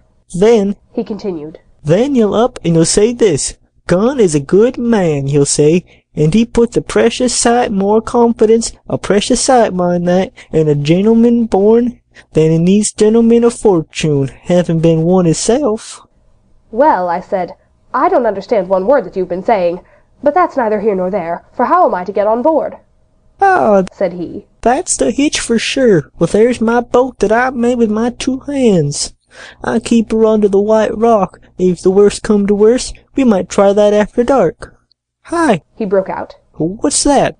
For just then, although the sun had still an hour to run, all the echoes of the island awoke and bellowed by the thunder of a cannon. They have begun to fight, I cried. Follow me. And I began to run towards the anchorage, my terrors all forgotten, while close at my side the marooned man in his goatskins trotted easily and lightly. Left, left, says he. Keep to your left hand, mate, Jim, under the trees with you. There's where I killed my first goat. They don't come down here now. They're all mast-headed on them mountains for the fear of Ben Gunn. Ah, and there's the cemetery. Cemetery, he must have meant. You see the mounds? I come here and prayed, nows and thens, when I thought maybe a Sunday would be about due. It warn't quite a chapel, but it seemed more solemn-like, and then, says you, Ben Gunn was short-handed, no chapeling, nor so much as a Bible and a flag, you says. So he kept talking as I ran, neither expecting nor receiving any answer. The cannon shot was followed after a considerable interval by a volley of small arms. Another pause, and then, not a quarter of a mile in front of me, I beheld the Union Jack flutter in the air above a wood. End of chapter 15. Part 4. The Stockade. Chapter 16. Narrative, continued by the Doctor. How the Ship was Abandoned. It was about 1:30, 3 bells in the sea phrase, that the 2 boats went ashore from the Hispaniola. The captain, the squire, and I were talking matters over in the cabin. Had there been a breath of wind, we should have fallen on the 6 mutineers who were left aboard with us, slipped our cable, and away to sea. But the wind was wanting, and to our complete helplessness, down came Hunter with the news that Jim Hawkins had slipped into a boat and was gone ashore with the rest. It never occurred to us to doubt Jim Hawkins, but we were alarmed for his safety. With the men in the temper they were in, it seemed an even chance if we should see the lad again. We ran on deck. The pitch was bubbling in the seams. The nasty stench of the place turned me sick. If ever a man smelt fever and dysentery, it was in that abominable anchorage. The 6 scoundrels were sitting grumbling under a sail in the forecastle. Ashore we could see the gigs made fast, and a man sitting in each, hard by where the river runs in. One of them was whistling Lilly Bolero. Waiting was a strain, and it was decided that Hunter and I should go ashore with the jolly boat in quest of information. The gigs had leaned to their right, but Hunter and I pulled straight in the direction of the stockade upon the chart. The 2 who were left guarding their boats seemed in a bustle at our appearance. Lilly Bolero stopped off, and I could see the pair discussing what they ought to do.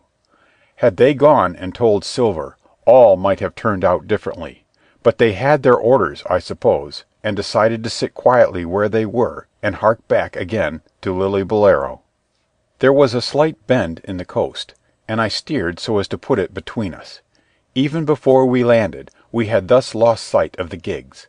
I jumped out, and came as near running as I durst, with a big silk handkerchief under my hat for coolness' sake, and a brace of pistols ready primed for safety. I had not gone 100 yards when I reached the stockade. This was how it was. A spring of clear water rose almost at the top of a knoll. Well, on the knoll, and enclosing the spring, they had clapped a stout log house, fit to hold 20 of people on a pinch, and loopholed for musketry on either side. All round this they had cleared a wide space, and then the thing was completed by a paling 6 feet high, without door or opening, too strong to pull down without time and labor, and too open to shelter the besiegers. The people in the log house had them in every way. They stood quiet in shelter, and shot the others like partridges. All they wanted was a good watch and food, for short of a complete surprise, they might have held the place against a regiment. What particularly took my fancy was the spring, for though we had a good enough place of it in the cabin of the Hispaniola, with plenty of arms and ammunition and things to eat, and excellent wines, there had been one thing overlooked. We had no water. I was thinking this over when there came ringing over the island the cry of a man at the point of death. I was not new in violent death. I had served His Royal Highness the Duke of Cumberland, and got a wound myself at Fontenoy, but I know my pulse went dot and carry one. Jim Hawkins is gone, was my first thought. It is something to have been an old soldier, but more still to have been a doctor. There is no time to dilly-dally in our work, and so now I made up my mind instantly, and with no time lost, returned to the shore and jumped on board the jolly-boat. By good fortune, Hunter pulled a good oar. We made the water fly, and the boat was soon alongside and I aboard the schooner. I found them all shaken, as was natural. The squire was sitting down, as white as a sheet, thinking of the harm he had led us to, the good soul. And one of the 6 forecastle hands was little better. "There's a man," says Captain Smollett, nodding towards him, "new to this work. He came nigh hand fainting, Doctor, when he heard the cry. Another touch of the rudder, and that man would join us." I told my plan to the captain, and between us we settled on the details of its accomplishment. We put old Redruth in the gallery between the cabin and the forecastle, with 3 or 4 loaded muskets and a mattress for protection. Hunter brought the boat round under the stern port, and Joyce and I set to work loading her with powder tins, muskets, bags of biscuits, kegs of pork, a cask of cognac, and my invaluable medicine chest. In the meantime, the squire and the captain stayed on deck, and the latter hailed the coxswain, who was the principal man aboard. "Mr. Hans," he said, "here are 2 of us with a brace of pistols each. If any one of you 6 make a signal of any description, that man's dead." They were a good deal taken aback, and after a little consultation, one and all tumbled down the fore companion, thinking no doubt to take us on the rear. But when they saw Redruth waiting for them in the sparred galley, they went about ship at once, and a head popped out again on deck. "Down, dog!" cries the captain. And the head popped back again, and we heard no more, for the time, of these 6 very faint-hearted seamen. By this time, tumbling things in as they came, we had the jolly-boat loaded as much as we dared. Joyce and I got out through the stern port, and we made for shore again as fast as oars could take us. This second trip fairly aroused the watchers along shore. Lilly Bolero was dropped again, and just before we lost sight of them behind the little point, one of them whipped ashore and disappeared. I had half a mind to change my plan and destroy their boats, but I feared that Silver and the others might be close at hand, and all might very well be lost by trying for too much. We had soon touched land in the same place as before, and set to provision the blockhouse. All 3 made the fast journey, heavily laden, and tossed our stores over the palisade. Then, leaving Joyce to guard them, one man, to be sure, but with half a dozen muskets, Hunter and I returned to the jolly-boat and loaded ourselves once more. So we proceeded without pausing to take breath till the whole cargo was bestowed, when the 2 servants took up their position in the blockhouse, and I, with all my power, sculled back to the Hispaniola. That we should have risked a second boat-load seems more daring than it really was.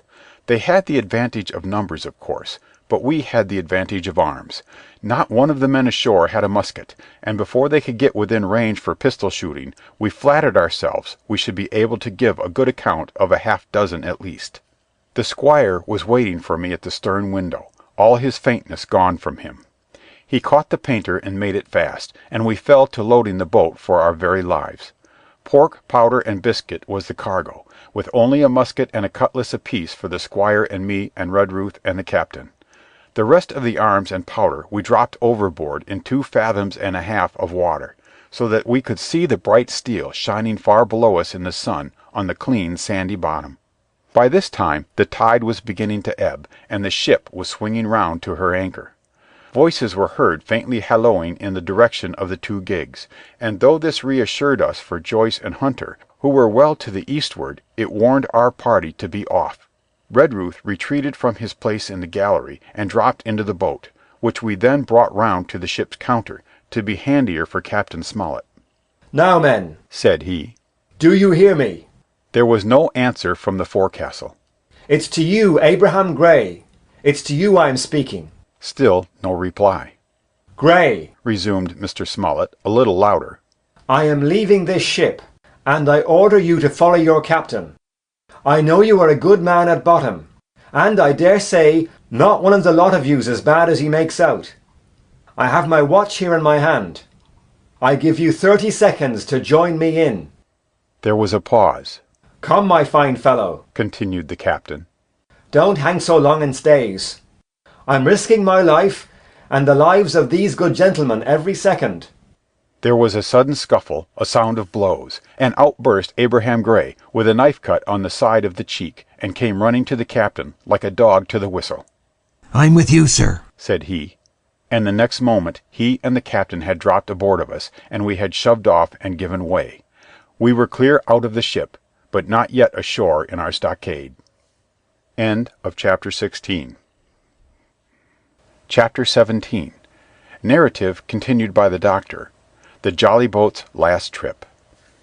This 5th trip was quite different from any of the others. In the first place, the little galley-pot of a boat that we were in was gravely overloaded. 5 grown men, and 3 of them, Trelawney, Redruth, and the captain, over 6 feet high, was already more than she was meant to carry. Add to that the powder, pork, and bread bags.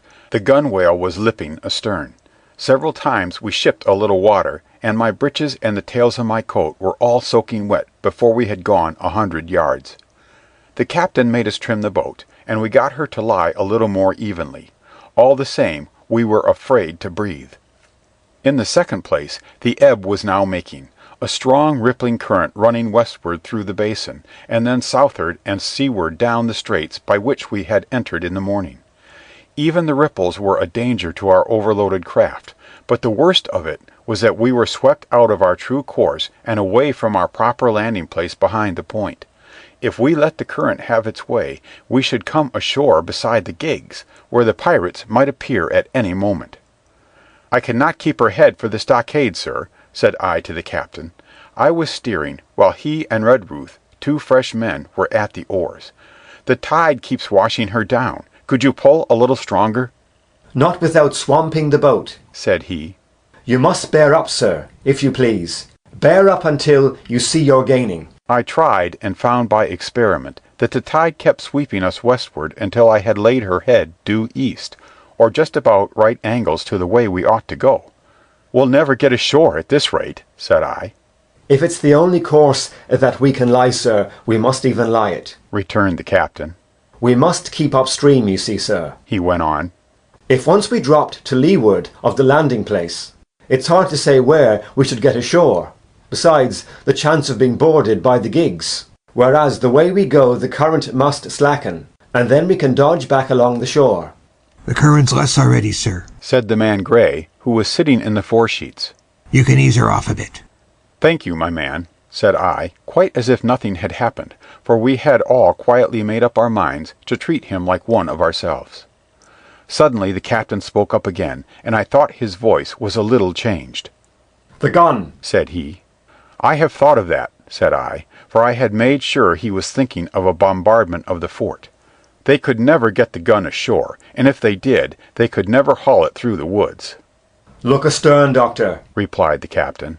We had entirely forgotten the Long Nine, and there, to our horror, were the 5 rogues busy about her, getting off her jacket, as they called the stout tarpaulin cover under which she sailed. Not only that, but it flashed into my mind at the same moment that the round shot and the powder for the gun had been left behind, and a stroke with an axe would put it all into the possession of the evil ones aboard. Israel was Flint's gunner, said Gray hoarsely. At any risk, we put the boat's head direct for the landing place. By this time we had got so far out of the run of the current that we kept steerage way even to our necessarily gentle rate of rowing, and I could keep her steady for the goal. But the worst of it was that with the course I now held, we turned our broadside instead of our stern to the Hispaniola and offered a target like a barn door. I could hear as well as see that brandy-faced rascal Israel Hands plumping down a round shot on the deck. Who's the best shot? asked the captain. Mr. Trelawney, out and away, said I. Mr. Trelawney, will you please pick me off one of these men? Hands, if possible, said the captain. Trelawney was as cool as steel. He looked to the priming of his gun. Now, cried the captain. Easy with that gun, sir, or you'll swamp the boat. All hands stand by to trim her when he aims. The squire raised his gun, the rowing ceased, and we leaned over to the other side to keep the balance, and all was so nicely contrived that we did not ship a drop. They had the gun, by this time, slewed round upon the swivel, and Hands, who was at the muzzle with the rammer, was in consequence the most exposed. However, we had no luck, for just as Trelawney fired, down he stooped, the ball whistled over him, and it was one of the other 4 who fell. The cry he gave was echoed not only by his companions on board, but by a great number of voices from the shore, and looking in that direction I saw the other pirates trooping out from among the trees and tumbling into their places in the boats. "Here come the gigs, sir," said I. Give way then, cried the captain. We mustn't mind if we swamp her now. If we can't get ashore, all's up. Only one of the gigs is being manned, sir, I added, the crew of the other most likely going round by shore to cut us off. They'll have a hot run, sir, returned the captain. Jack ashore, you know. It's not them I mind, it's the round shot. Carpet bowls. My lady's maid couldn't miss. Tell us, squire, when you see the match, and we'll hold water. In the meanwhile, we had been making headway at a good pace for a boat so overloaded, and we had shipped but little water in the process. We were now close in, 30 or 40 strokes, and we should beach her, for the ebb had already disclosed a narrow belt of sand below the clustering trees. The gig was no longer to be feared. The little point had already concealed it from our eyes. The ebb tide, which had so cruelly delayed us, was now making reparation and delaying our assailants. The one source of danger was the gun. If I durst, said the captain, I'd stop and pick off another man. But it was plain that they meant nothing should delay their shot, for they had never so much as looked at their fallen comrade, though he was not dead, and I could see him trying to crawl away. "Ready!" cried the squire. "Hold!" cried the captain, quick as an echo. And he and Redruth backed with a great heave that sent her stern bodily under water. The report fell in at the same instant of time. This was the first that Jim heard, the sound of the squire's shot not having reached him. When the ball passed, not one of us precisely knew, but I fancy it must have been over our heads, and that the wind of it may have contributed to our disaster. At any rate, the boat sank by the stern, quite gently, in 3 feet of water, leaving the captain and myself facing each other on our feet. The other 3 took complete headers, and came up again drenched and bubbling. So far there was no great harm, no lives were lost, and we could wade ashore in safety. But there were all our stores at the bottom, and to make things worse, only 2 guns out of the 5 remained in a state for service. Mine I had snatched from my knees and held over my head, by a sort of instinct. As for the captain, he had carried his over his shoulder by a bandolier, and like a wise man, lock uppermost. The other 3 had gone down with the boat. To add to our concern, we heard voices already drawing near us in the woods along shore, and we had not only the danger of being cut off from the stockade in our half-crippled state, but the fear before us whether, if Hunter and Joyce were attacked by half a dozen, they would have the sense and conduct to stand firm. Hunter was steady, that we knew. Joyce was a doubtful case. A pleasant, polite man for a valet, and to brush one's clothes, but not entirely fitted for a man of war. With all this in our minds, we waded ashore as fast as we could, leaving behind us the poor jolly boat and a good half of all our powder and provisions. End of chapter 17. Chapter 18. Narrative continued by the Doctor. End of the first day's fighting. We made our best speed across the strip of wood that now divided us from the stockade, and at every step we took the voices of the buccaneers rang nearer. Soon we could hear their footfalls as they ran, and the cracking of the branches as they breasted across a bit of thicket. I began to see we should have a brush for it in earnest, and looked to my priming. "Captain," said I, "Trelawney is the dead shot. Give him your gun. His own is useless." They exchanged guns, and Trelawney, silent and cool as he had been since the beginning of the bustle, hung a moment on his heel to see that all was fit for service. At the same time, observing Gray to be unarmed, I handed him my cutlass. It did all our hearts good to see him spit in his hand, knit his brows, and make the blade sing through the air. It was plain from every line of his body that our new hand was worth his salt. 40 paces farther we came to the edge of the wood, and saw the stockade in front of us. We struck the enclosure about the middle of the south side, and almost at the same time 7 mutineers, Job Anderson, the bo'sun, at their head, appeared in full cry at the southwestern corner. They paused as if taken aback, and before they recovered, not only the squire and I, but Hunter and Joyce from the blockhouse had time to fire. The 4 shots came in rather a scattering volley, but they did the business. One of the enemy actually fell, and the rest, without hesitation, turned and plunged into the trees. After reloading, we walked down the outside of the palisade to see to the fallen enemy. He was stone dead, shot through the heart. We began to rejoice over our good success, when just at that moment a pistol cracked in the bush, a ball whistled close past my ear, and poor Tom Redruth stumbled and fell his length on the ground. Both the squire and I returned the shot, but as we had nothing to aim at, it is probable we only wasted powder.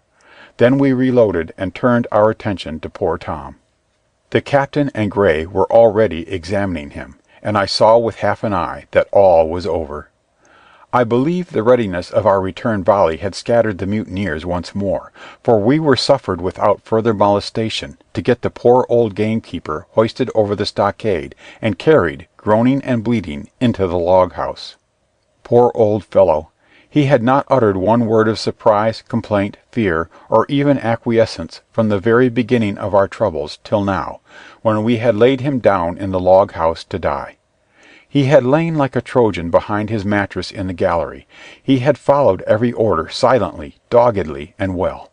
He was the oldest of our party by a score of years, and now, sullen old serviceable servant, it was he that was to die. The squire dropped down beside him on his knees, and kissed his hand, crying like a child. "Be I going, doctor?" he asked. "Tom, my man," said I, "you're going home."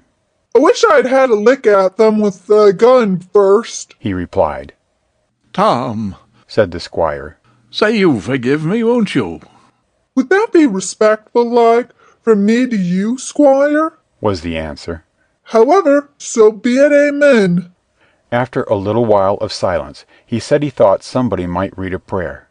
"It's the custom, sir," he added apologetically, and not long after, without another word, he passed away. In the meantime, the captain, whom I had observed to be wonderfully swollen about the chest and pockets, had turned out a great many various stores: the British colours, a Bible, a coil of stoutish rope, pen, ink, the logbook, and pounds of tobacco. He had found a longish fir tree lying felled and trimmed in the enclosure, and with the help of Hunter he had set it up at the corner of the log-house where the trunks crossed and made an angle. Then climbing on the roof, he had with his own hand bent and run up the colours. This seemed mightily to relieve him. He re-entered the log house and set about counting up the stores as if nothing else existed.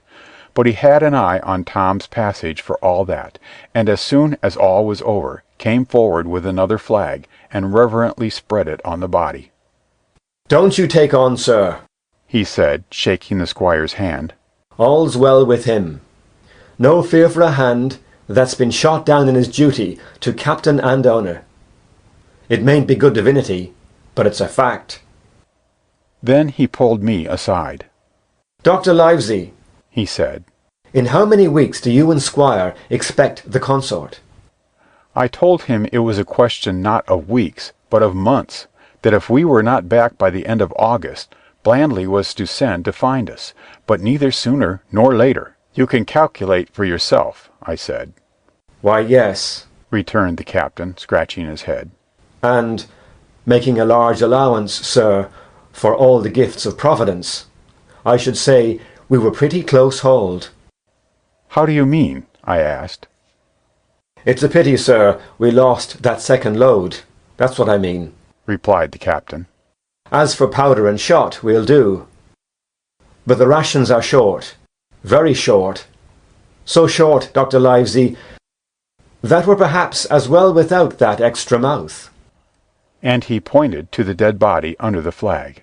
Just then, with a roar and a whistle, a round shot passed high above the roof of the log house and plumped far beyond us in the wood.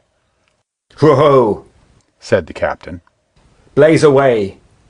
You've little enough powder already, my lads." At the second trial the aim was better, and the ball descended inside the stockade, scattering a cloud of sand, but doing no further damage.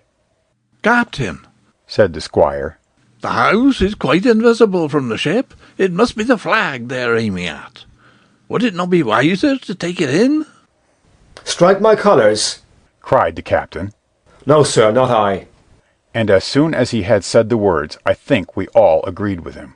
For it was not only a piece of stout, seamanly good feeling, it was good policy besides, and showed our enemies that we despised their cannonade. All through the evening they kept thundering away. Ball after ball flew over or fell short or kicked up the sand in the enclosure. But they had to fire so high that the shot fell dead and buried itself in the soft sand. We had no ricochet to fear, and though one popped in through the roof of the log house and out again through the floor, we soon got used to that sort of horseplay, and minded it no more than cricket. "There is one good thing about all this," observed the captain. "The wood in front of us is likely clear. The ebb has made a good while. Our stores should be uncovered. Volunteers to go and bring in pork." Gray and Hunter were the first to come forward. Well armed, they stole out of the stockade, but it proved a useless mission. The mutineers were bolder than we fancied, or they put more trust in Israel's gunnery, for 4 or 5 of them were busy carrying off our stores and wading out with them to one of the gigs that lay close by, pulling an oar or so to hold her steady against the current. Silver was in the stern sheets in command, and every man of them was now provided with a musket from some secret magazine of their own. The captain sat down to his log, and here is the beginning of the entry. "Alexander Smollett, master. David Livesey, ship's doctor. Abraham Gray, carpenter's mate. John Trelawney, owner. John Hunter and Richard Joyce, owner's servants, landsmen, being all that is left faithful of the ship's company, with stores for 10 days at short rations. Came ashore this day and flew British colours on the log house in Treasure Island. Thomas Redruth, owner's servant, landsman, shot by the mutineers. James Hawkins, cabin boy." And at the same time I was wondering over poor Jim Hawkins's fate. A hail on the land side. "Somebody hailing us," said Hunter, who was on guard. "Doctor, Squire, Captain. Hello, Hunter, is that you?" came the cries. And I ran to the door in time to see Jim Hawkins, safe and sound, come climbing over the stockade. End of chapter 18. Chapter 19. Narrative resumed by Jim Hawkins. The garrison in the stockade. As soon as Ben Gunn saw the colors, he came to a halt, stopped me by the arm, and sat down. "Now," said he, "there's your friends, sure enough." "Far more likely it's the mutineers," I answered. "That?" he cried. "Why, in a place like this, where nobody puts in but gentlemen of fortune, silver would fly the Jolly Roger. You don't make no doubt of that. No, that's your friends. There's been blows too, and I reckon your friends has had the best of it. And here they are ashore in the old stockade, as was made years and years ago by Flint. Ah, he was a man to have a headpiece, was Flint. Barring rum, his match were never seen. He were afraid of none. Not he, only Silver. Silver was that genteel." "Well," said I, "that may be so, and so be it. All the more reason that I should hurry on and join my friends." "Nay, mate," returned Ben. "not you. You're a good boy, or I'm mistook, but you're only a boy, all told. Now Ben Gunn is fly. Rum wouldn't bring me there where you're going, not rum wouldn't, till I see you're born gentleman and gets it on his word of honour. And you won't forget my words. A precious sight, that's what you'll say. A precious sight more confidence, and then nips him." And he pinched me the third time with the same air of cleverness. "And when Ben Gunn is wanted, you know where to find him, Jim. Just where you found him today. And him that comes is to have a white thing in his hand, and he's to come alone. Oh, and you'll say this. Ben Gunn, says you, has reasons of his own." "Well," said I believe I understand. You have something to propose, and you wish to see the squire or the doctor, and you're to be found where I found you. Is that all?" "And when, says you?" he added. "Why, from about noon observation to about 6 bells." "Good," said I. "And now may I go?" "You won't forget," he inquired anxiously. "Precious sight and reasons of his own, says you. Reasons of his own. That's the mainstay as between man and man. Well then," still holding me, "I reckon you can go, Jim. And Jim, if you was to see Silver, you wouldn't go for to sell Ben Gunn. Wild horses wouldn't draw it from you. No, says you. And if them pirates come ashore, Jim, what would you say but there be witters in the morning?" Here he was interrupted by a loud report, and a cannon-ball came tearing through the trees, and pitched in the sand not 100 yards from where we two were talking. The next moment each of us had taken to his heels in a different direction. For a good hour to come, frequent reports shook the island, and balls kept crashing through the woods. I moved from hiding place to hiding place, always pursued, or so it seemed to me, by these terrifying missiles. But toward the end of the bombardment, though still I durst not venture in the direction of the stockade, where the balls fell oftenest, I began, in a manner, to pluck up my heart again, and after a long detour to the east, crept down among the shoreside trees. The sun had just set. The sea breeze was rustling and tumbling in the woods, and ruffling the grey surface of the anchorage. The tide, too, was far out, and great tracts of sand lay uncovered. The air, after the heat of the day, chilled me through my jacket. The Hispaniola still lay where she had anchored, but sure enough there was the Jolly Roger, the black flag of piracy, flying from her peak.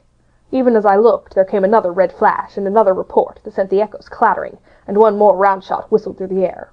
It was the last of the cannonade. I lay for some time watching the bustle which succeeded the attack.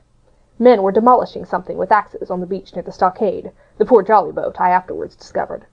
Away, near the mouth of the river, a great fire was glowing among the trees, and between that point and the ship, one of the gigs kept coming and going, the men, whom I had seen so gloomy, shouting at the oars like children.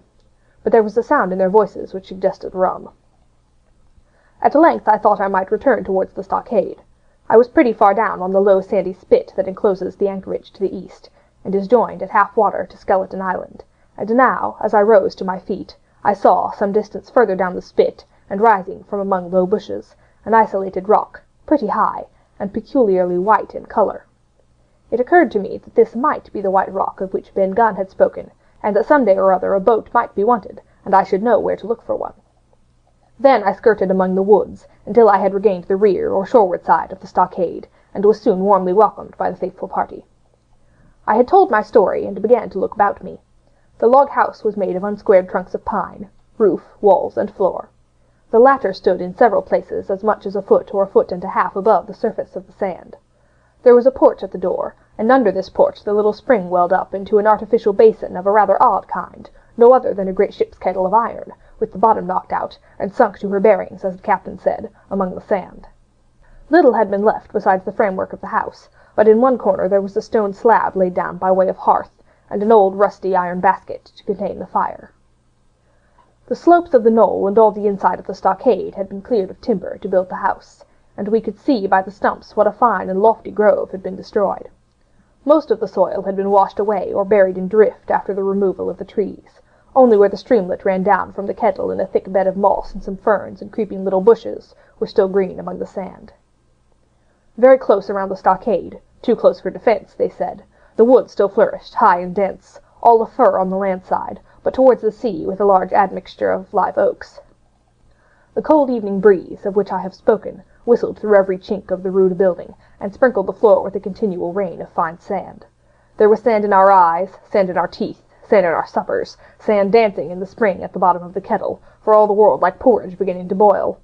Our chimney was a square hole in the roof.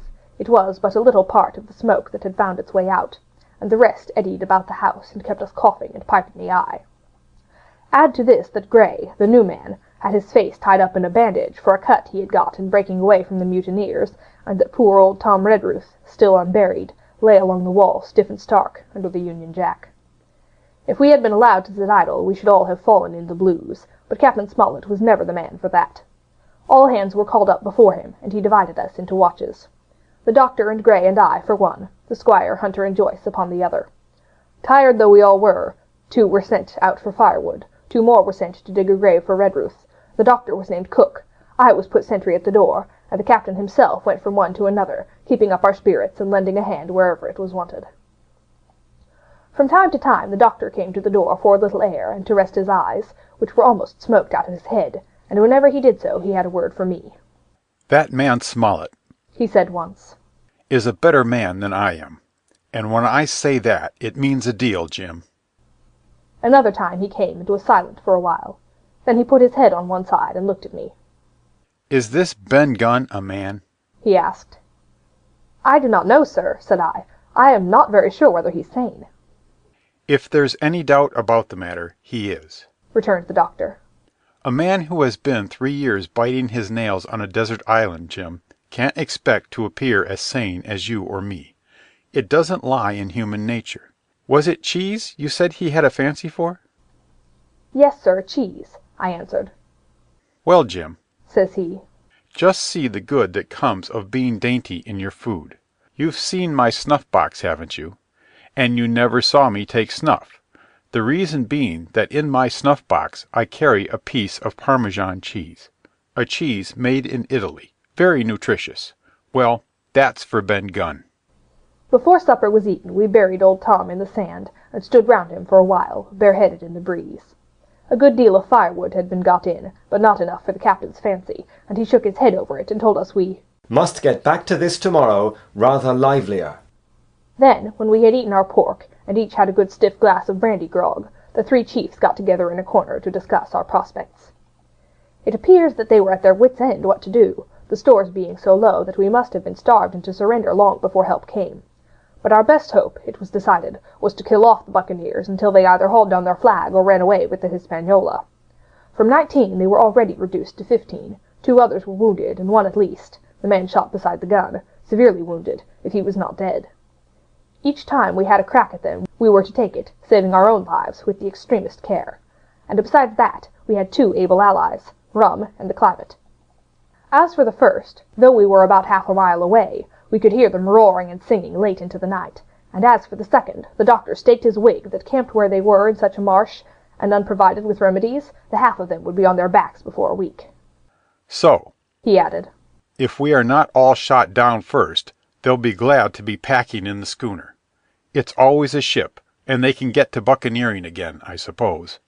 "First ship that ever I lost," said Captain Smollett. I was dead tired, as you may fancy, and when I got to sleep, which was not till after a great deal of tossing, I slept like a log of wood. The rest had long been up, and had already breakfasted and increased the pile of firewood by about half as much again, when I was wakened by a bustle and the sound of voices. "Flag of truce!" I heard someone say, and then, immediately after, with a cry of surprise, Silver himself! And at that, up I jumped, and rubbing my eyes, ran to a loophole in the wall. End of Chapter 19. Chapter 20. Silver's Embassy. Sure enough, there were two men just outside the stockade, one of them waving a white cloth, the other no less a person than Silver himself, standing placidly by. It was still quite early, and the coldest morning that I think I ever was abroad in, a chill that pierced into the marrow. The sky was bright and cloudless overhead, and the tops of the trees shone rosily in the sun. But where Silver stood with his lieutenant, all was still in shadow, and they waded knee-deep in a low white vapour that had crawled during the night out of the morass. The chill and the vapour taken together told a poor tale of the island. It was plainly a damp, feverish, unhealthy spot. "Keep indoors, men," said the captain. 10 to 1 this is a trick. Then he hailed the buccaneer. "Who goes? Stand or we fire." "Flag of truce," cried Silver. The captain was in the porch, keeping himself carefully out of the way of a treacherous shot, should any be intended. He turned and spoke to us. "Doctor's watch on the lookout. Dr. Livesey, take the north side, if you please. Jim the east. Gray west. The watch below. All hands to load muskets. Lively, men, and careful." And then he turned again to the mutineers. "And what do you want with your flag of truce?" he cried. This time it was the other man who replied. "Captain Silver, sir, to come on board and make terms," he shouted. "Captain Silver? Don't know him. Who's he?" cried the captain, and we could hear him adding to himself. "Captain, is it? My heart. And here's promotion." Long John answered for himself. "Me, sir. These poor lads have chosen me captain, after your desertion, sir." Laying a particular emphasis upon the word desertion. "We're willing to submit, if we can come to terms, and no bones about it. All I ask is your word, Captain Smollett, to let me safe and sound out of this here stockade, and 1 minute to get out a shot before a gun is fired." "My man," said Captain Smollett, "I have not the slightest desire to talk to you. If you wish to talk to me, you can come. That's all. If there's any treachery, it'll be on your side, and the Lord help you." "That's enough, Captain," shouted Long John cheerily. "A word from you's enough. I know a gentleman, and you may lay to that." We could see the man who carried the flag of truce attempting to hold Silver back. Nor was that wonderful, seeing how cavalier had been the captain's answer. But Silver laughed at him aloud and slapped him on the back as if the idea of alarm had been absurd. Then he advanced to the stockade, threw over his crutch, got a leg up, and with great vigour and skill succeeded in surmounting the fence and dropping safely to the other side. I will confess that I was far too much taken up with what was going on to be of the slightest use as a sentry. Indeed, I had already deserted my eastern loophole and crept up behind the captain, who had now seated himself on the threshold, with his elbows on his knees, his head in his hands, and his eyes fixed on the water as it bubbled out of the old iron kettle in the sand. He was whistling, "Come, lasses and lads."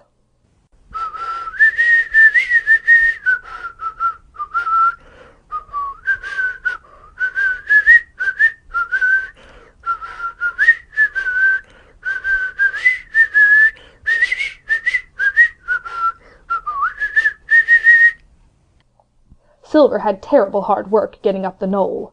What with the steepness of the incline, the thick tree stumps, and the soft sand, he and his crutch were as helpless as a ship in stays.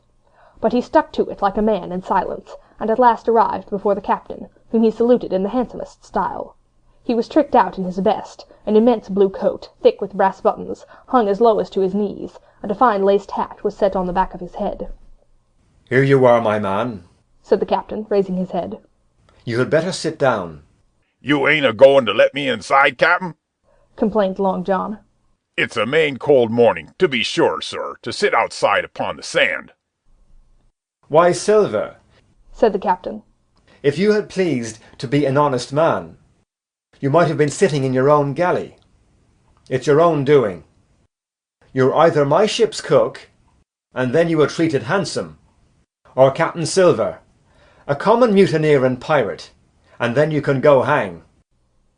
"Well, well, Captain," returned the sea cook, sitting down as he was bidden on the sand. You'll have to give me a hand up again, that's all. A sweet, pretty place you have it here. Aye, there's Jim.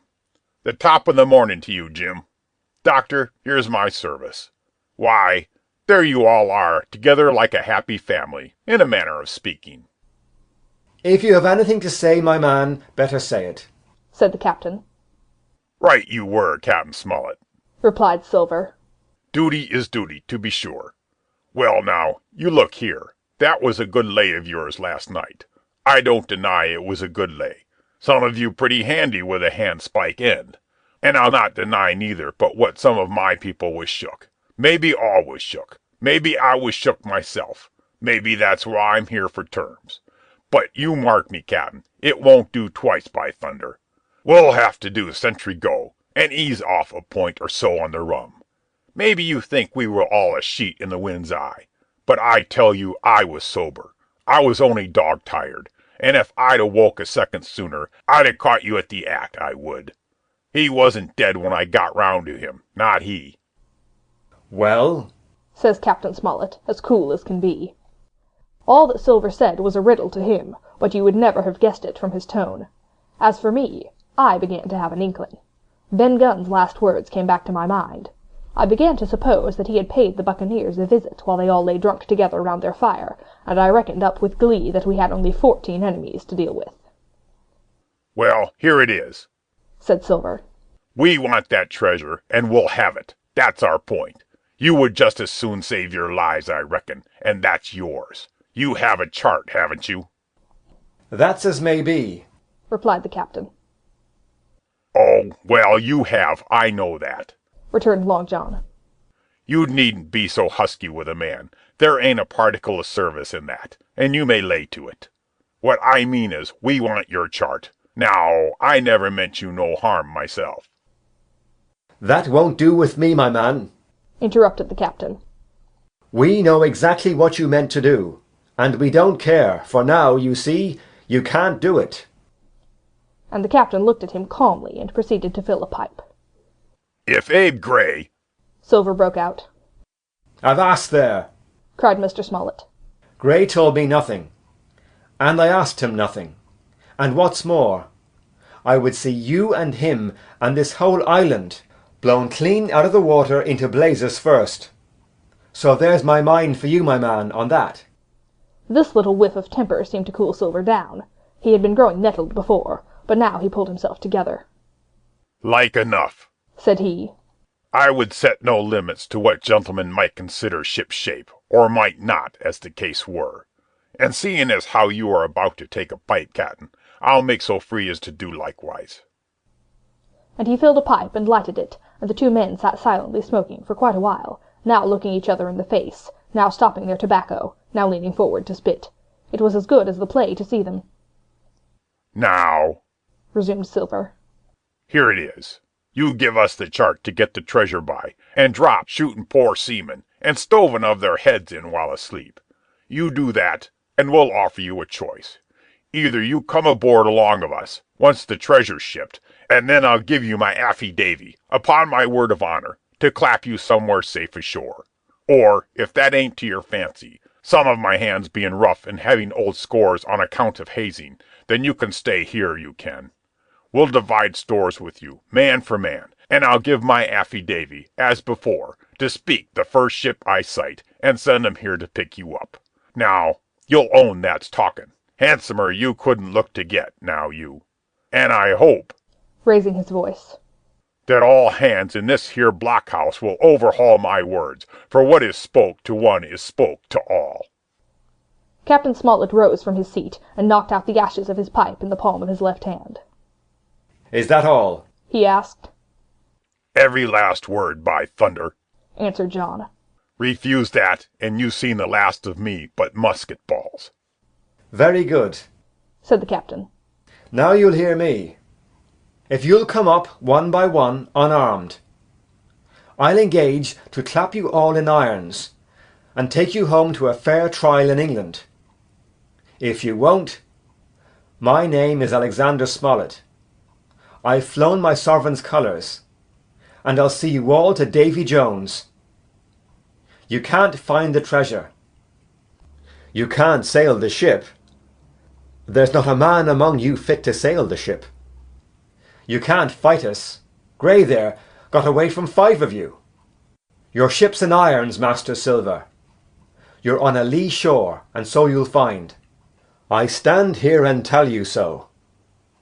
And they're the last good words you'll get from me. For in the name of heaven, I'll put a bullet in your back when next I meet you. Tramp, my lad, bundle out of this, please. Hand over hand, and double quick. Silver's face was a picture. His eyes started in his head with wrath. He shook the fire out of his pipe. Give me a hand up, he cried. Not I, returned the captain. Who'll give me a hand up? He roared. Not a man among us moved. Growling the foulest imprecations, he crawled along the sand till he had got hold of the porch and could hoist himself up again on his crutch. Then he spat into the spring. There, he cried.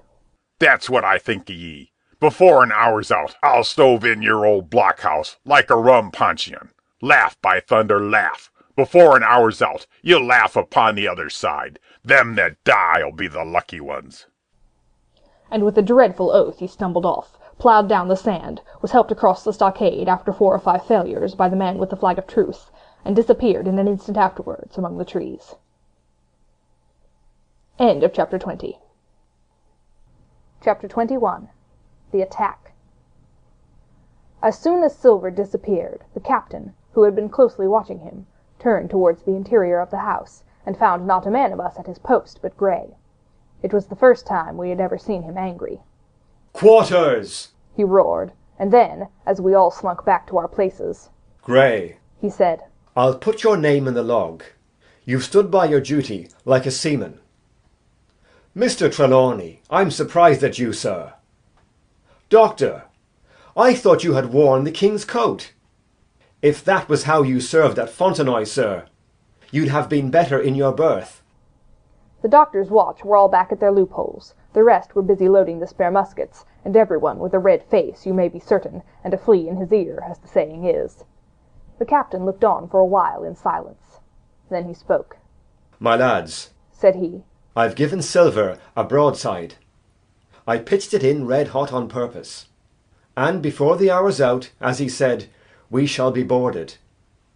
We're outnumbered. I needn't tell you that. But we fight in shelter. And a minute ago I should have said we fought with discipline. I've no manner of doubt that we can drub them, if you choose. Then he went the rounds and saw, as he said, that all was clear. On the 2 short sides of the house, east and west, there were only 2 loopholes. On the south side, where the porch was, 2 again, and on the north side, 5. There was a round score of muskets for the 7 of us. The firewood had been built into 4 piles, tables you might say, one about the middle of each side, and on each of these tables some ammunition and 4 loaded muskets were laid, ready to the hands of the defenders. In the middle the cutlasses lay ranged. Toss out the fire, said the captain. The chill is past, and we mustn't have smoke in our eyes. The iron fire basket was carried bodily out by Mr. Trelawney, and the embers smothered among sand. Hawkins hasn't had his breakfast. Hawkins, help yourself, and back to your post to eat it, continued Captain Smollett. Lively now, my lad. You'll want it before you've done. Hunter, serve out a round of brandy to all hands. And while this was going on, the captain completed, in his own mind, the plan of the defence. Doctor, you will take the door, he resumed. See? And don't expose yourself. Keep within and fire through the porch. Hunter, take the east side. There. Joyce, you stand by the west, my man. Mr. Trelawney, you are the best shot. You and Grey will take this long north side, with the 5 loopholes. It's there the danger is. If they can get up to it and fire in upon us through our own ports, things will begin to look dirty. Hawkins, neither you nor I are much account at the shooting. We'll stand by to load and bear a hand. As the captain had said, the chill was past. As soon as the sun had climbed above our girdle of trees, it fell with all its force upon the clearing, and drank up the vapours at a draught. Soon the sand was baking, and the resin melting in the logs of the blockhouse. Jackets and coats were flung aside, shirts thrown open at the neck and rolled up to the shoulders, and we stood there, each at his post, in a fever of heat and anxiety. An hour passed away. Hang them, said the captain. This is as dull as the doldrums. Grey, whistle for a wind. And just at that moment came the first news of the attack. If you please, sir, said Joyce. If I see anyone, am I to fire? I told you so, cried the captain. Thank you, sir, returned Joyce with the same quiet civility. Nothing followed for a time, but the remark had set us all on the alert, straining ears and eyes, the musketeers with their pieces balanced in their hands, the captain out in the middle of the blockhouse, with his mouth very tight, and a frown on his face. So some seconds passed, till suddenly Joyce whipped up his musket and fired. The report had scarcely died away ere it was repeated, and repeated from without in a scattering volley, shot behind shot, like a string of geese, from every side of the enclosure. Several bullets struck the log-house, but not one entered, and as the smoke cleared away and vanished, the stockade and the wood around it looked as quiet and empty as before. Not a bough waved, not a gleam of a musket barrel betrayed the presence of our foes. Did you hit your man? asked the captain. No, sir, replied Joyce. I believe not, sir. Next best thing to tell the truth, muttered Captain Smollett. Load his gun, Hawkins. How many should say there were on your side, Doctor? I know precisely, said Dr. Livesey. 3 shots were fired on this side. I saw the 3 flashes, 2 close together, 1 farther to the west. 3, repeated the captain. And how many on yours, Mr. Trelawney? But this was not so easily answered. There had come many from the north, 7 by the squire's computation, 8 or 9 according to Gray. From the east and west only a single shot had been fired. It was plain, therefore, that the attack would be developed from the north, and that on the other 3 sides we were only to be annoyed by a show of hostilities. But Captain Smollett made no change in his arrangements. If the mutineers succeeded in crossing the stockade, he argued, they would take possession of any unprotected loophole, and shoot us down like rats in our own stronghold. Nor had we much time left to us for thought. Suddenly, with a loud huzzah, a little cloud of pirates leapt from the woods on the north side, and ran straight for the stockade. At the same moment, the fire was once more opened from the woods, and a rifle ball sang through the doorway and knocked the doctor's musket into bits. The boarders swarmed over the fence like monkeys. Squire and Gray fired again and yet again. 3 men fell, 1 forwards into the enclosure, 2 back on the outside. But of these 1 was evidently more frightened than hurt, for he was on his feet again in a crack, and instantly disappeared among the trees. 2 had bit the dust, 1 had fled, 4 had made good their footing inside our defences, while from the shelter of the woods 7 or 8 men, each evidently supplied with several muskets, kept up a hot though useless fire on the log-house. The 4 who had boarded made straight before them for the building, shouting as they ran, and the men among the trees shouted back to encourage them. Several shots were fired, but such was the hurry of the marksmen that not one appears to have taken effect. In a moment the 4 pirates had swarmed up the mound and were upon us. The head of Job Anderson, the boatswain, appeared at the middle loophole. "At 'em! All hands! All hands!" he roared in a voice of thunder. At the same moment another pirate grasped Hunter's musket by the muzzle, wrenched it from his hands, plucked it through the loophole, and, with one stunning blow, laid the poor fellow senseless on the ground. Meanwhile a third, running unharmed all around the house, appeared suddenly in the doorway, and fell with his cutlass on the doctor. Our position was utterly reversed. A moment since we were firing, under cover, at an exposed enemy. Now it was we who lay uncovered, and could not return a blow. The log-house was full of smoke, to which we owed our comparative safety. Cries and confusion, the flashes and reports of pistol shots, and one loud groan rang in my ears. "Out, lads, out, and fight them in the open! Cutlasses!" cried the captain. I snatched a cutlass from the pile, and someone, at the same time snatching another, gave me a cut across the knuckles which I hardly felt. I dashed out the door into the clear sunlight. Someone was close behind, I knew not whom. Right in front, the doctor was pursuing his assailant down the hill, and just as my eyes fell upon him, beat down his guard and sent him sprawling on his back with a great slash across the face. "Round the house, lads, round the house!" cried the captain, and even in the hurly-burly I perceived a change in his voice. Mechanically I obeyed, turned eastwards, and, with my cutlass raised, ran around the corner of the house. Next moment I was face to face with Anderson. He roared aloud, and his hanger went up above his head, flashing in the sunlight. I had no time to be afraid, but as the blow still hung impending, leaped in a trice upon one side, and, missing my footing in the soft sand, rolled headlong down the slope. When I had first sallied from the door, the other mutineers had been already swarming up the palisade to make an end of us. One man, in a red nightcap, with his cutlass in his mouth, had even got upon the top and thrown a leg across. Well, so short had been the interval, that when I found my feet again all this was in the same posture, the fellow with the red nightcap still halfway over, another still just showing his head above the top of the stockade.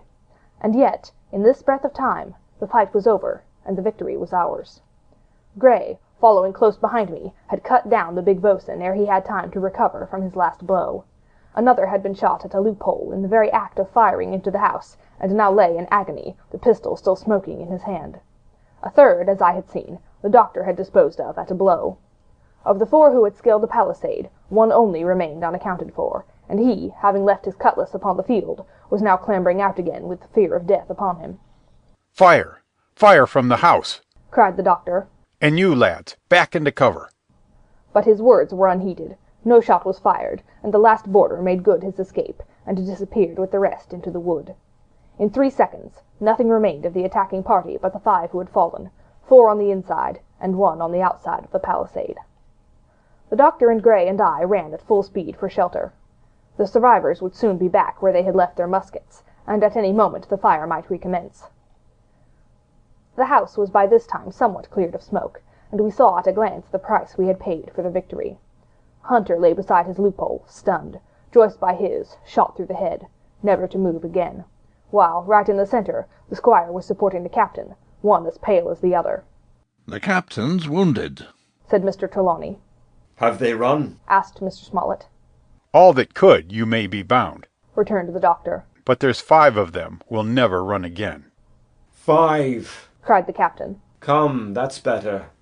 5 against 3 leaves us 4 to 9. That's better odds than we had at starting. We were 7 to 19 then, or thought we were, and that's as bad to bear. Note: the mutineers were soon only 8 in number, for the man shot by Mr. Trelawney on board the schooner died that same evening of his wound, but this was, of course, not known until after by the faithful party. End of note. End of chapter 21. Part 5. My Sea Adventure. Chapter 22. How my sea adventure began. There was no return of the mutineers, not so much as another shot out of the woods. They had got their rations for that day, as the captain put it, and we had the place to ourselves, and a quiet time to overhaul the wounded and get dinner. Squire and I cooked outside in spite of the danger, and even outside we could hardly tell where we were at, for horror of the loud groans that reached us from the doctor's patients. Out of the 8 men who had fallen in action, only 3 still breathed. That one of the pirates who had been shot at the loophole, Hunter, and Captain Smollett, and of these the first 2 were as good as dead. The mutineer indeed died under the doctor's knife, and Hunter, do what we would, could never recover consciousness in this world. He lingered all day, breathing loudly like the old buccaneer at home in his apoplectic fit, but the bones of his chest had been crushed by the blow, and his skull fractured in falling, and sometime in the following night, without sign or sound, he went to his Maker. As for the captain, his wounds were grievous indeed, but not dangerous. No organ was fatally injured. Anderson's ball, for it was Job that had shot him first, had broken his shoulder blade, and touched the lung, not badly. The second had only torn and displaced some muscles in the calf. He was sure to recover, the doctor said, but in the meantime, and for weeks to come, he must not walk or move his arm, or so much as speak when he could help it. My own accidental cut across the knuckles was a flea bite. Dr. Livesey patched it up with plaster and pulled my ears for me into the bargain. After dinner the squire and the doctor sat by the captain's side a while in consultation, and when they had talked to their heart's content, it being then a little past noon, the doctor took up his hat and pistols, girt on a cutlass, put the chart in his pocket, and, with a musket over his shoulder, crossed the palisade on the north side, and set off briskly through the trees. Gray and I were sitting together at the far end of the blockhouse, to be out of earshot of our officers consulting, and Gray took his pipe out of his mouth and fairly forgot to put it back again, so thunderstruck he was at this occurrence. "Why, in the name of J.V. Jones," said he, "is Dr. Livesey mad?" "Why, no," says I. "He's about the last of this crew for that, I take it." "Well, shipmate," said Gray, "mad he may not be, but if he's not, you mark my words, I am." "I take it," replied I, "the doctor has his idea, and if I am right, he's going now to see Ben Gunn." I was right, as appeared later, But in the meantime the house was stifling hot, and the little patch of sand inside the palisade ablaze with midday sun. I began to get another thought into my head, which was not by any means so right. What I began to do was to envy the doctor, walking in the cool shadow of the woods, with the birds about him and the pleasant smell of the pines, while I sat grilling, with my clothes stuck to the hot resin, and so much blood about me, and so many poor dead bodies lying all around, that I took a disgust of the place that was almost as strong as fear.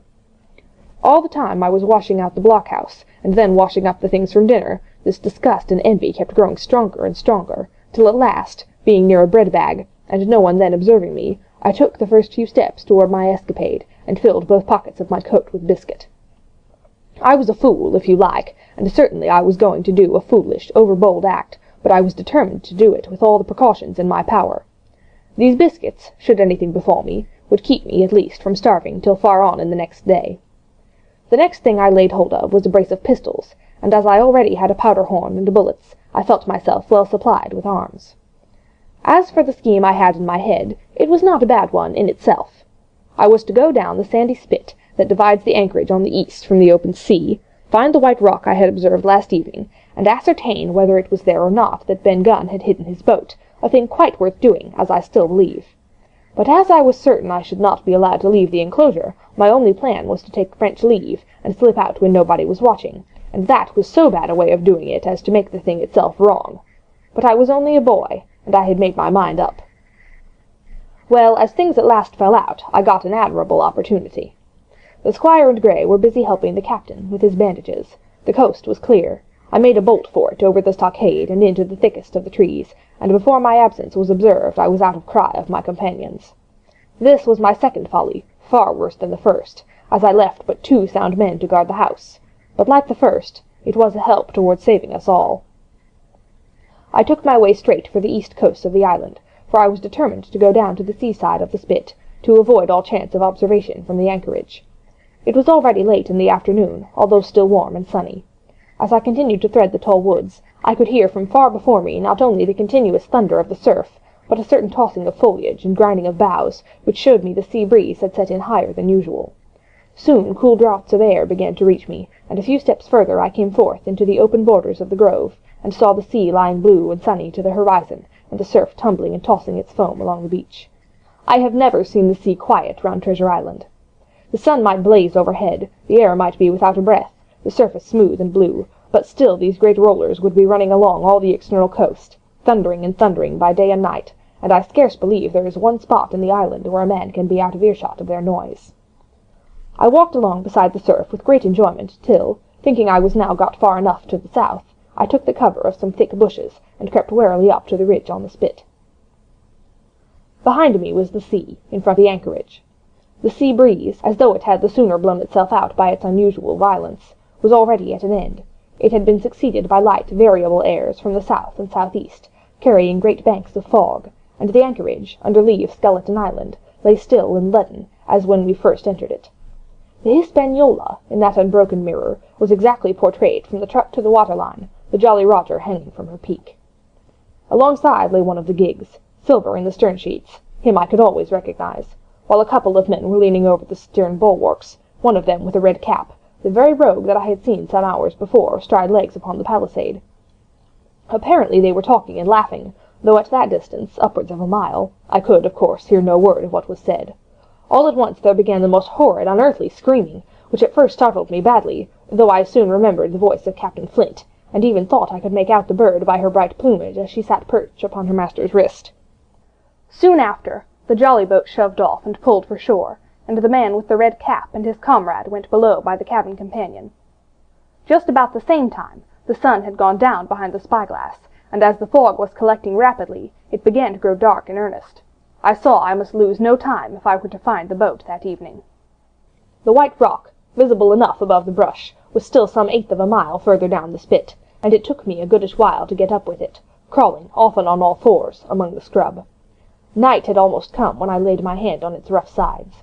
Right below it there was an exceedingly small hollow of green turf, hidden by banks, and a thick underwood about knee-deep, that grew there very plentifully, and in the centre of the dell, sure enough, a little tent of goat-skins, like what the gipsies carry about with them in England. I dropped into the hollow, lifted the side of the tent, and there was Ben Gunn's boat, homemade if ever anything was homemade, a rude, lopsided framework of tough wood, and stretched upon that a covering of goat-skin, with the hair inside. The thing was extremely small, even for me, and I could hardly imagine that it would have floated with a full-sized man. There was one thwart set as low as possible, a kind of stretcher in the bows, and a double paddle for propulsion. I had not then seen a coracle, such as the ancient Britons made, but I have seen one since, and I can give you no fairer idea of Ben Gunn's boat than by saying it was like the first and the worst coracle ever made by man. But the great advantage of the coracle it certainly possessed, for it was exceedingly light and portable. Well, now that I had found the boat, you would have thought I had had enough of truantry for once, but in the meantime I had taken another notion, and become so obstinately fond of it that I would have carried it out, I believe, in the teeth of Captain Smollett himself. This was to slip out under cover of the night, cut the Hispaniola adrift, and let her go ashore where she fancied. I had quite made up my mind that the mutineers, after their repulse of the morning, had nothing nearer their hearts than to up anchor and away to sea. This, I thought, it would be a fine thing to prevent, and now that I had seen how they left their watchmen unprovided with a boat, I thought it might be done with little risk. Down I sat to wait for darkness, and made a hearty meal of biscuit. It was a night out of 10,000 for my purpose. The fog had now buried all heaven. As the last rays of daylight dwindled and disappeared, absolute blackness settled down on Treasure Island. And when at last I shouldered the coracle, and groped my way stumblingly out of the hollow where I had supped, there were but 2 points visible on the whole anchorage. One was the great fire on shore, by which the defeated pirates lay carousing in the swamp. The other, a mere blur of light upon the darkness, indicated the position of the anchored ship. She had swung round to the ebb. Her bow was now towards me. The only lights on board were in the cabin, and what I saw was merely a reflection on the fog of the strong rays that flowed from the stern window. The ebb had already run some time, and I had to wade through a long belt of swampy sand, where I sank several times above the ankle, before I came to the edge of the retreating water, and wading a little way in, with some strength and dexterity, set my coracle, keel downwards, on the surface. End of Chapter 22. Chapter 23. The Ebb Tide Runs. The coracle, as I had ample reason to know before I was done with her, was a very safe boat for a person of my height and weight, both buoyant and clever in a sea way, but she was the most cross-grained, lopsided craft to manage. Do as you pleased, she always made more leeway than anything else, and turning round and round was the manoeuvre she was best at. Even Ben Gunn himself has admitted that she was queer to handle till you knew her way. Certainly I did not know her way. She turned in every direction but the one I was bound to go. The most part of the time we were broadside on, and I am very sure I should never have made the ship at all but for the tide. By good fortune, paddle as I pleased, the tide was still sweeping me down, and there lay the Hispaniola right in the fairway, hardly to be missed. First she loomed before me like a blot of something yet blacker than darkness. Then her spars and hull began to take shape, and the next moment, as it seemed, for the farther I went the brisker grew the current of the ebb, I was alongside of her hawser and had laid hold. The hawser was as taut as a bowstring, and the current so strong she pulled upon her anchor. All round the hull in the blackness the rippling current bubbled and chattered like a little mountain stream. One cut with my sea gully and the Hispaniola would go humming down the tide. So far so good, but it next occurred to my recollection that a taut hawser, suddenly cut, is a thing as dangerous as a kicking horse. 10 to 1, if I were so foolhardy as to cut the Hispaniola from her anchor, I and the coracle would be knocked clean out of the water. This brought me to a full stop, and if fortune had not again particularly favoured me, I should have had to abandon my design. But the light airs which had begun blowing from the southeast and south had hauled me round after nightfall into the southwest. Just while I was meditating, a puff came, caught the Hispaniola, and forced her up into the current, and to my great joy I felt the hawser slacken in my grip, and the hand by which I held it dip for a second under water. With that I made my mind up, took out my gully, opened it with my teeth, and cut one strand after another, till the vessel swung only on 2. Then I lay quiet, waiting to sever these last when the strain should be once more lightened by a breath of wind. All this time I had heard the sound of loud voices from the cabin, but to say truth my mind had been so entirely taken up with other thoughts that I had scarcely given ear. Now, however, when I had nothing else to do, I began to pay more heed. One I recognized for the coxswain's, Israel Hands, that had been Flint's gunner in former days. The other was, of course, my friend of the red nightcap. Both men were plainly the worse of drink, and they were still drinking, for even while I was listening, one of them, with a drunken cry, opened the stern window and threw out something, which I divined to be an empty bottle. But they were not only tipsy, it was plain they were furiously angry. Oaths flew like hailstones, and every now and then there came forth such an explosion as I thought would surely end in blows. But each time the quarrel passed off, and the voices grumbled lower for a while, until the next crisis came, and in its turn passed away without result. On shore I could see the glow of the great campfire burning warmly through the shoreside trees. Someone was singing, a dull, old, droning sailor's song, with a droop and a quaver at the end of every verse, and seemingly no end to it at all but the patience of the singer. I had heard it on the voyage more than once, and remembered these words. But one man of her crew alive, what put to sea with 75? And I thought it was a ditty rather too dolefully appropriate for a company that had met such cruel losses in the morning. But indeed, from what I saw, all these buccaneers were as callous as the sea they sailed on. At last the breeze came, the schooner sidled and drew nearer in the dark. I felt the hawser slacken once more, and with a good tough effort, cut the last fibres through. The breeze had but little action on the coracle, and I was almost instantly swept against the bows of the Hispaniola. At the same time the schooner began to turn upon her heel, spinning slowly end for end across the current. I wrought like a fiend, for I expected every moment to be swamped, and since I found I could not push the coracle directly off, I now shoved straight astern. At length I was clear of my dangerous neighbour, and just as I gave the last impulsion, my hands came across a light cord that was trailing overboard across the stern bulwarks. Instantly I grasped it. Why I should have done so, I can hardly say. It was at first mere instinct, but once I had it in my hands and found it fast, curiosity began to get the upper hand, and I determined I should have one look through the cabin window. I pulled in hand over hand on the cord, and when I judged myself near enough, rose at infinite risk to about half my height, and thus commanded the roof and a slice of the interior of the cabin. By this time the schooner and her little consort were gliding pretty swiftly through the water. Indeed, we had already fetched up level with the campfire. The ship was talking, as sailors say, loudly, treading the innumerable ripples, with an incessant weltering splash, and until I got my eye above the window-sill I could not comprehend why the watchman had taken no alarm. One glance, however, was sufficient, and it was only one glance that I durst take from that unsteady skiff. It showed me Hans and his companion locked together in deadly wrestle, each with a hand upon the other's throat. I dropped upon the thwart again, none too soon, for I was near overboard. I could see nothing for the moment but these two furious and crimsoned faces swaying together under the smoky lamp, and I shut my eyes to let them grow once more familiar with the darkness. The endless ballad had come to an end at last, and the whole diminished company about the campfire had broken into the chorus I had heard so often. 15 men on the dead man's chest, yo-ho-ho and a bottle of rum. Drink and the devil had gone for the rest, yo-ho-ho and a bottle of rum. I was just thinking how busy Drink and the devil were at that very moment in the cabin of the Hispaniola, when I was surprised by a sudden lurch of the coracle. At the same moment she yawned sharply, and seemed to change her course. The speed in the meantime had strangely increased. I opened my eyes at once. All round me were little ripples, combing over with a sharp, bristling sound, and slightly phosphorescent. The Hispaniola herself, a few yards in whose wake I was still being whirled along, seemed to stagger in her course, and I saw her spars toss a little against the blackness of the night. Nay, as I looked longer, I made sure she was also wheeling to the southward. I glanced over my shoulder, and my heart jumped against my ribs. There, right behind me, was the glow of the campfire. The current had turned at right angles, sweeping round along with it the tall schooner and the little dancing coracle, ever quickening, ever bubbling higher, ever muttering louder, and went spinning through the narrows for the open sea. Suddenly the schooner in front of me gave a violent yaw, turning perhaps through 20 degrees, and almost at the same moment one shout followed another from on board. I could hear feet pounding on the companion ladder, and I knew that the two drunkards had at last been interrupted in their quarrel, and awakened to a sense of their disaster. I lay down flat in the bottom of that wretched skiff, and devoutly recommended my spirit to its Maker. At the end of the straits I made sure we must fall into some bar of raging breakers, where all my troubles would be ended speedily, and though I could perhaps bear to die, I could not bear to look upon my fate as it approached.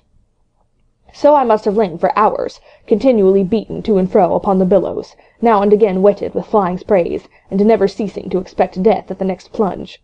Gradually weariness grew upon me, a numbness, an occasional stupor, fell upon my mind even in the midst of my terrors, until sleep at last supervened, and in my sea-tossed coracle I lay, and dreamed of home and the old Admiral Benbow. End of Chapter 23. Chapter 24. The Cruise of the Coracle. It was broad day when I awoke, and found myself tossing at the southwest end of Treasure Island. The sun was up, but was still hid from me, behind the great bulk of the spyglass, which on this side descended almost to the sea in formidable cliffs. Hull Bowline Head and Mizzenmast Hill were at my elbow, the hill bare and dark, the head bound with cliffs 40 or 50 feet high, and fringed with great masses of fallen rock. I was scarce a quarter of a mile to seaward, and it was my first thought to paddle in and land. That notion was soon given over. Among the fallen rocks the breakers spouted and bellowed, loud reverberations, heavy sprays, flying and falling, succeeded one another from second to second, and I saw myself, if I ventured nearer, dashed to death upon the rough shore, or spending my strength in vain to scale the beetling crags. Nor was that all, for crawling together on the flat tables of rock, or letting themselves drop into the sea with loud reports, I beheld huge, slimy monsters, soft snails, as it were, of incredible bigness, 2 or 3 score of them together, making the rocks to echo with their barkings. I have understood since that they were sea lions, and entirely harmless. But the look of them, added to the difficulty of the shore, and the high running of the surf, was more than enough to disgust me of that landing place. I felt willing rather to starve at sea than to confront such perils. In the meantime I had a better chance, as I supposed, before me. North of Hull Bowline Head, the land runs in a long way, leaving at low tide a long stretch of yellow sand. To the north of that, again, there comes another cape, Cape of the Woods, as it was marked upon the chart, buried in tall green pines, which descended to the margin of the sea. I remembered what Silver had said about the current that sets northward along the whole west coast of Treasure Island, and seeing from my position that I was already under its influence, I preferred to leave Hull Bowline Head behind me, and reserve my strength for an attempt to land upon the kindlier-looking Cape of the Woods. There was a great smooth swell upon the sea. The wind blowing steady and gentle from the south, there was no contrariety between that and the current, and the billows rose and fell unbroken. Had it been otherwise, I must long ago have perished, but as it was, it is surprising how easily and securely my little and light boat could ride. Often, as I still lay at the bottom, and kept no more than an eye above the gunwale, I would see the big blue summit heaving close above me, yet the coracle would but bounce a little, dance as if on springs, and subside on the other side into the trough as lightly as a bird. I began after a little to grow very bold, and sat up to try my skill at paddling, but even a small change in the disposition of the weight will produce violent changes in the behaviour of a coracle, and I had hardly moved before the boat, giving up at once her gentle dancing movement, ran straight down a slope of water so steep that it made me giddy, and stuck her nose, with a spout of spray, deep into the side of the next wave. I was drenched and terrified, and fell instantly back into my old position, whereupon the coracle seemed to find her head again, and led me as softly as before among the billows. It was plain she was not to be interfered with, and at that rate, since I could in no way influence her course, what hope had I left of reaching land? I began to be horribly frightened, but I kept my head for all that. First, moving with all care, I gradually bailed out the coracle with my sea-cap. Then, getting my eye once more above the gunwale, I set myself to study how it was she managed to slip so quietly through the rollers. I found each wave, instead of the big, smooth, glossy mountain it looks from shore or from a vessel's deck, was for all the world like any range of hills on dry land, full of peaks and smooth places and valleys. The coracle, left to herself, turning from side to side, threaded, so to speak, her way through these lower parts, and avoided the steep slopes and higher toppling summits of the waves. Well now, thought I to myself, it is plain I must lie where I am and not disturb the balance, but it is plain also that I can put the paddle over the side, and from time to time in smooth places give her a shove or two towards land. No sooner thought upon than done. There I lay on my elbows in the most trying attitude, and every now and then gave a weak stroke or two to turn her head to shore. It was very tiring and slow work, yet I did visibly gain ground, and as we drew near the Cape of the Woods, though I saw I must infallibly miss that point, I still had made some 100 yards of easting. I was indeed close in. I could see the cool green tree-tops swaying together in a breeze, and I felt sure I should make the next promontory without fail. It was high time, for I now began to be tortured with thirst. The glow of the sun from above, its thousand-fold reflection from the waves, the sea-water that fell and dried upon me, caking my very lips with salt, combined to make my throat burn and my brain ache. The sight of the trees so near at hand had almost made me sick with longing, but the current had soon carried me past the point, and as the next reach of sea opened out, I beheld a sight that changed the nature of my thoughts. Right in front of me, not half a mile away, I beheld the Hispaniola under sail. I made sure, of course, that I should be taken, but I was so distressed for want of water that I scarce knew whether to be glad or sorry at the thought, and long before I had come to a conclusion, surprise had taken entire possession of my mind, and I could do nothing but stare and wonder. The Hispaniola was under her mainsail and 2 jibs, and the beautiful white canvas shone in the sun like snow or silver. When I first sighted her, all her sails were drawing. She was lying a course about northwest, and I presumed the men on board were going round the island on their way back to the anchorage. Presently she began to fetch more and more to the westward, so that I thought that they had sighted me and were going about in chase. At last, however, she fell right into the wind's eye, was taken dead aback, and stood there a while helpless, with her sails shivering. "Clumsy fellows," said I, "they must still be drunk as owls." And I thought how Captain Smollett would have sent them skipping. Meanwhile the schooner gradually fell off, and filled again upon another tack, sailed swiftly for a minute or so, and brought up once more dead in the wind's eye. Again and again was this repeated. To and fro, up and down, north, south, east, and west, the Hispaniola sailed by swoops and dashes, and at each repetition ended as she had begun, with idly flapping canvas. It became plain to me that nobody was steering. And if so, where were the men?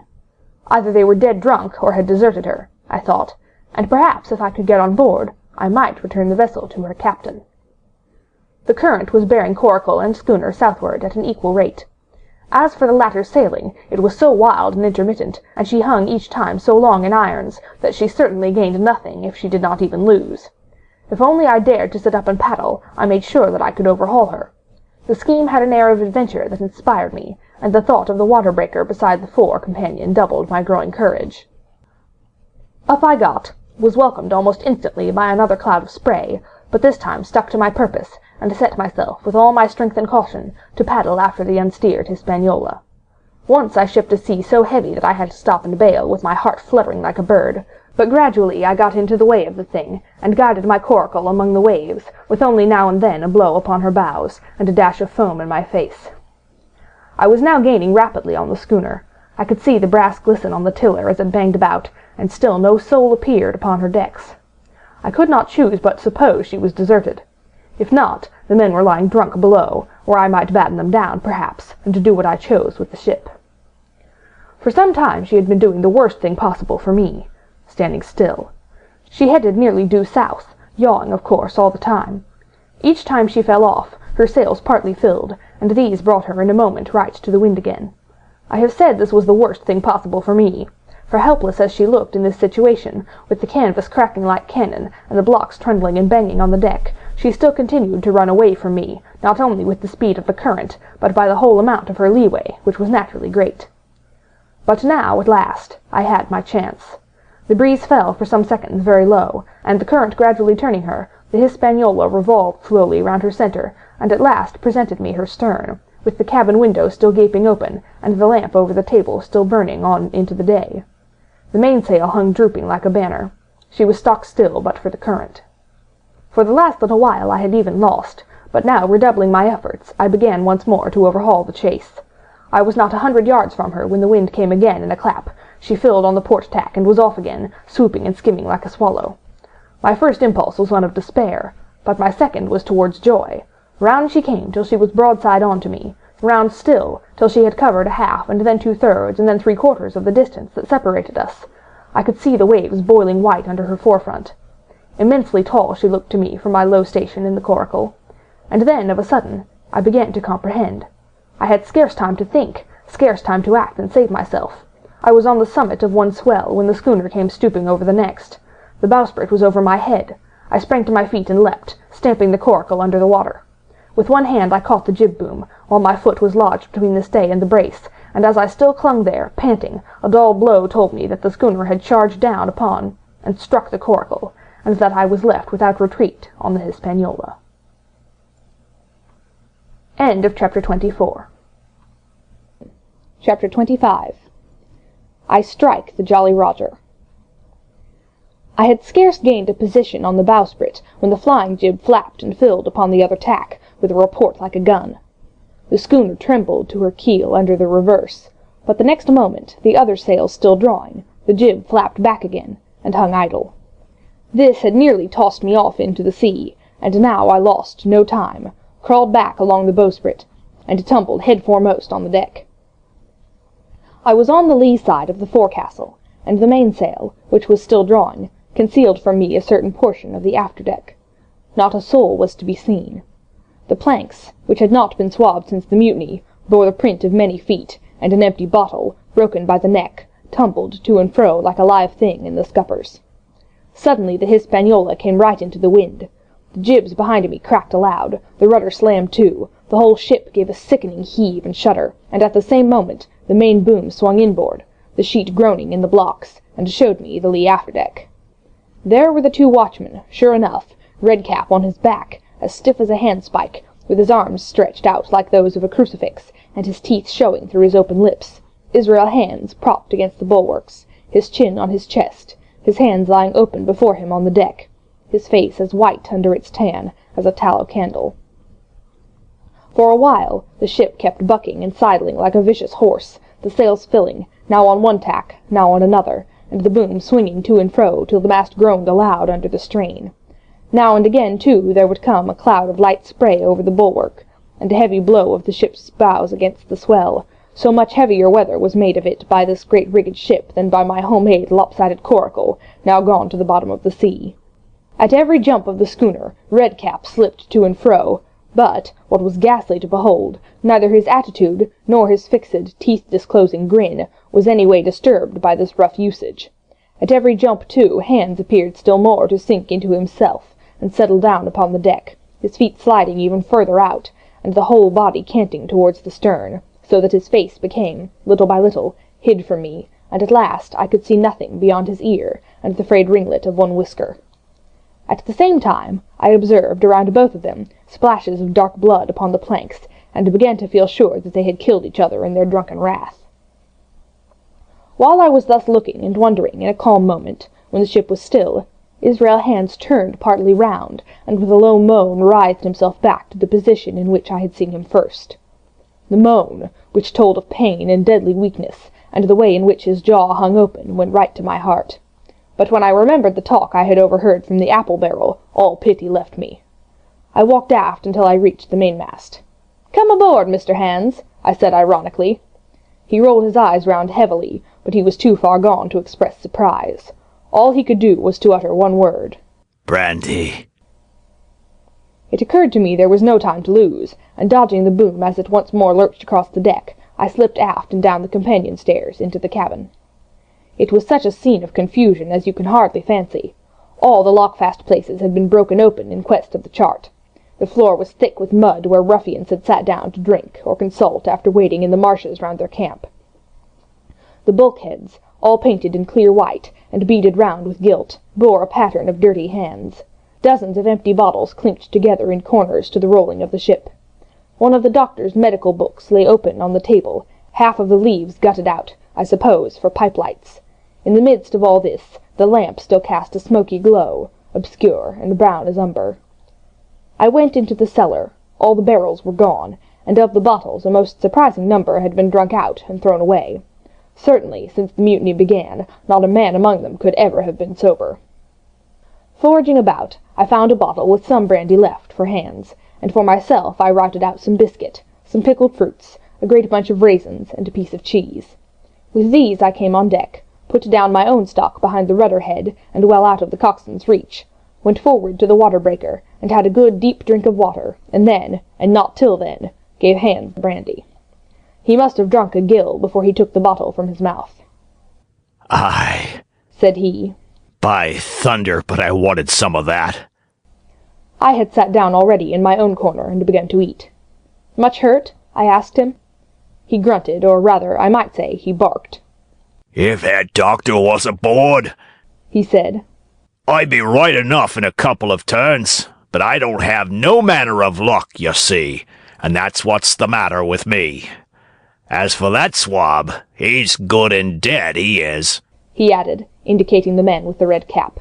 "He weren't no seaman anyhow. And where might you have come from?" "Well," said I, "I've come aboard to take possession of this ship, Mr. Hands, and you'll please regard me as your captain until further notice." He looked at me sourly enough, but said nothing. Some of the colour had come back into his cheeks, though he still looked very sick, and still continued to slip out and settle down as the ship banged about. "By the by," I continued, "I can't have these colours, Mr. Hands, and by your leave I'll strike 'em. Better none than these." And, dodging the boom, I ran to the colour lines, handed down their cursed black flag, and chucked it overboard. "God save the King," said I, waving my cap, "and there's an end to Captain Silver." He watched me keenly and slyly, his chin all the while on his breast. "I reckon," he said at last, "I reckon, Captain Hawkins, you'll kind of want to get ashore now. Suppose we talks." "Why, yes," says I, "with all my heart, Mr. Hands. Say on." And I went back to my meal with a good appetite. "This man," he began, nodding feebly at the corpse. "O'Brien were his name, a rank Irelander. This man and me got the canvas on her, meaning for to sail her back. Well, he's dead now, he is, as dead as bilge, and who's to sail this ship I don't see. Without I gives you a hint, you ain't that man, as far as I can tell. Now, look here. You gives me food and drink, and an old scarf or ankercher to tie my wound up, you do, and I'll tell you how to sail her, and that's about square all round, I take it." "I'll tell you one thing," says I, "I'm not going back to Captain Kidd's anchorage. I mean to get into North Inlet and beach her quietly there." "To be sure you did," he cried. "Why, I ain't such an infernal lubber after all. I can see, can't I? I've tried my fling, I have, and I've lost, and it's you has the wind of me. North Inlet? Why, I haven't no choice, not I. I'd help you sail her up to Execution Dock, by thunder. So I would." Well, as it seemed to me, there was some sense in this. We struck our bargain on the spot. In 3 minutes I had the Hispaniola sailing easily before the wind along the coast of Treasure Island, with good hopes of turning the northern point ere noon, and beating down again as far as North Inlet before high water, when we might beach her safely, and wait till the subsiding tide permitted us to land. Then I lashed the tiller and went below to my own chest, where I got a soft silk handkerchief of my mother's. With this, and with my aid, Hands bound up the great bleeding stab he had received in the thigh, and after he had eaten a little, and had a swallow or two more of the brandy, he began to pick up visibly, sat straighter up, spoke louder and clearer, and looked in every way another man. The breeze served us admirably. We skimmed before it like a bird, the coast of the island flashing by, and the view changing every minute. Soon we were past the high lands, and bowling beside low, sandy country, sparsely dotted with dwarf pines, and soon we were beyond that again, and had turned the corner of the rocky hill that ends the island on the north. I was greatly elated with my new command, and pleased with the bright, sunshiny weather, and these different prospects of the coast. I had now plenty of water and good things to eat, and my conscience, which had smitten me hard for my desertion, was quieted by the great conquest I had made. I should, I think, have had nothing left me to desire, but for the eyes of the coxswain as they followed me derisively about the deck, and the odd smile that appeared continually on his face. It was a smile that had in it something both of pain and weakness, a haggard old man's smile, but there was, beside that, a grain of derision, a shadow of treachery, in his expression, as he craftily watched and watched and watched me at my work. End of chapter 25. Chapter 26. Israel Hands. The wind, serving us to a desire, now hauled into the west. We could run so much easier from the northeast corner of the island to the mouth of the North Inlet. Only, as we had no power to anchor, and dared not beach her till the tide had flowed a good deal further, time hung on our hands. The coxswain told me how to lay the ship to. After a good many trials I succeeded, and we both sat in silence over another meal.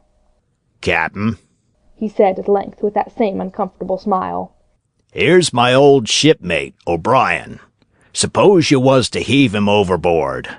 I ain't particular as a rule, and I don't take no blame for settling his hash, but I don't reckon him ornamental now, do you?" "I'm not strong enough, and I don't like the job, and there he lies for me," said I. "This here's an unlucky ship, this Hispaniola, Jim," he went on, blinking. "There's a power of men been killed in this Hispaniola, a sight of poor seamen dead and gone since you and me took ship to Bristol.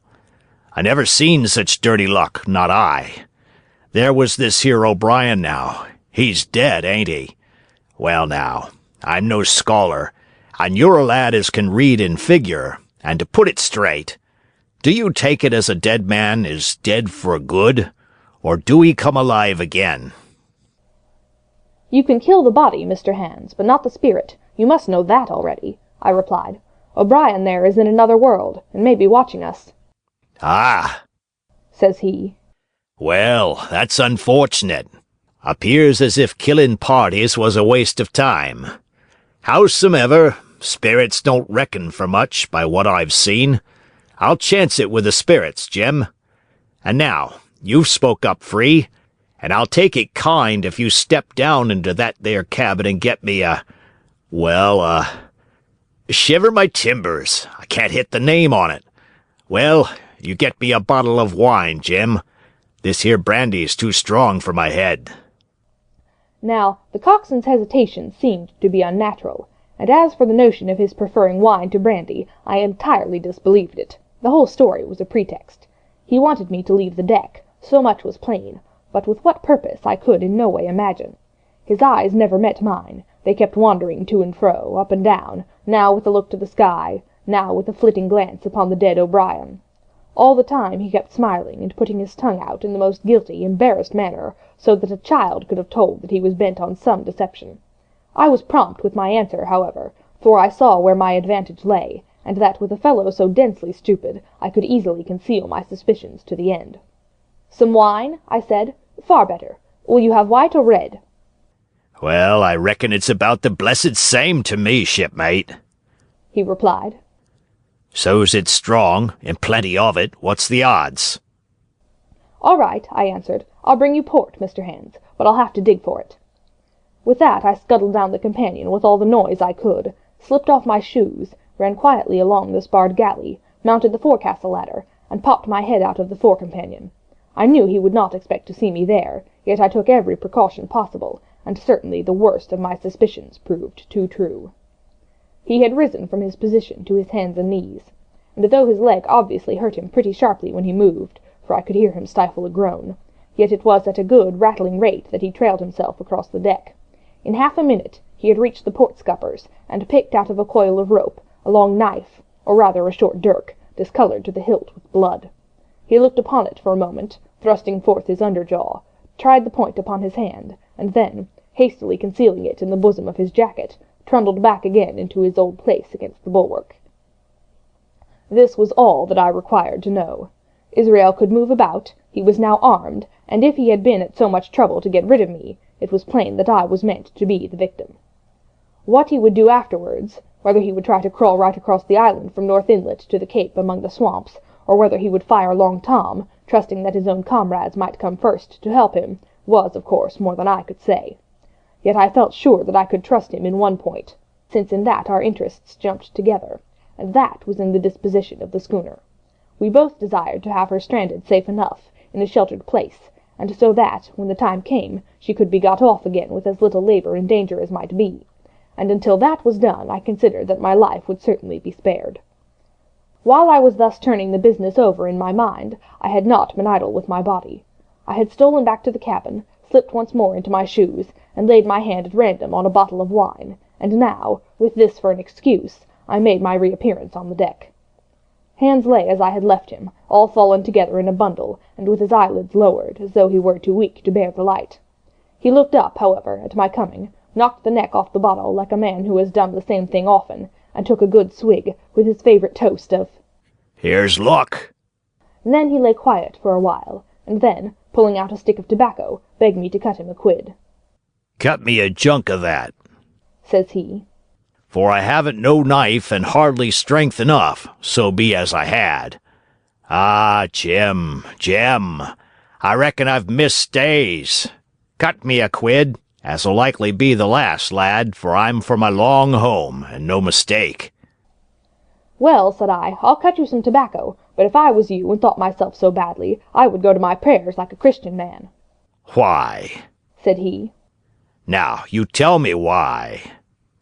"Why?" I cried. "You were asking me just now about the dead. You've broken your trust. You've lived in sin and lies and blood, and there's a man you killed lying at your feet this moment, and you ask me why? For God's mercy, Mr. Hands, that's why." I spoke with a little heat, thinking of the bloody dirk he had hidden in his pocket, and designed in his ill thoughts to end me with. He, for his part, took a great draught of the wine, and spoke with the most unusual solemnity. "For 30 years," he said, "I've sailed the seas and seen good and bad, better and worse, fair weather and foul, provisions running out, knives going, and what not. Well, now I tell you, I never seen good come of goodness yet. Him as strikes first is my fancy. Dead men don't bite. Them's my views. Amen, so be it. And now, you look here," he added, suddenly changing his tone. "We've had about enough of this foolery. The tide's made good enough by now. You just take my orders, Captain Hawkins, and we'll sail slap in and be done with it." All told, we had scarce 2 miles to run, but the navigation was delicate. The entrance to this northern anchorage was not only narrow and shoal, but lay east and west, so that the schooner must be nicely handled to be got in. I think I was a good, prompt subaltern, and I am very sure that Hans was an excellent pilot, for we went about and dodged in, shaving the banks, with a certainty and a neatness that were a pleasure to behold. Scarcely had we passed the heads before the land closed around us. The shores of North Inlet were as thickly wooded as those of the southern anchorage, but the space was longer and narrower, and more like what in truth it was, the estuary of a river. Right before us, at the southern end, we saw the wreck of a ship in the last stages of dilapidation. It had been a great vessel of 3 masts, but had lain so long exposed to the injuries of the weather that it was hung about with great webs of dripping seaweed, and on the deck of it shore bushes had taken root, and now flourished thick with flowers. It was a sad sight, but it showed us that the anchorage was calm. "Now," said Hans, "look there. There's a pet bit for to beach a ship in.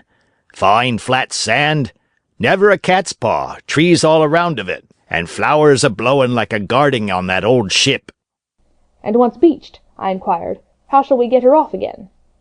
"Why, so," he replied, "you take a line ashore there on the other side at low water, take a turn around one of them big pines, bring it back, take a turn around the capstan, and lie to for the tide.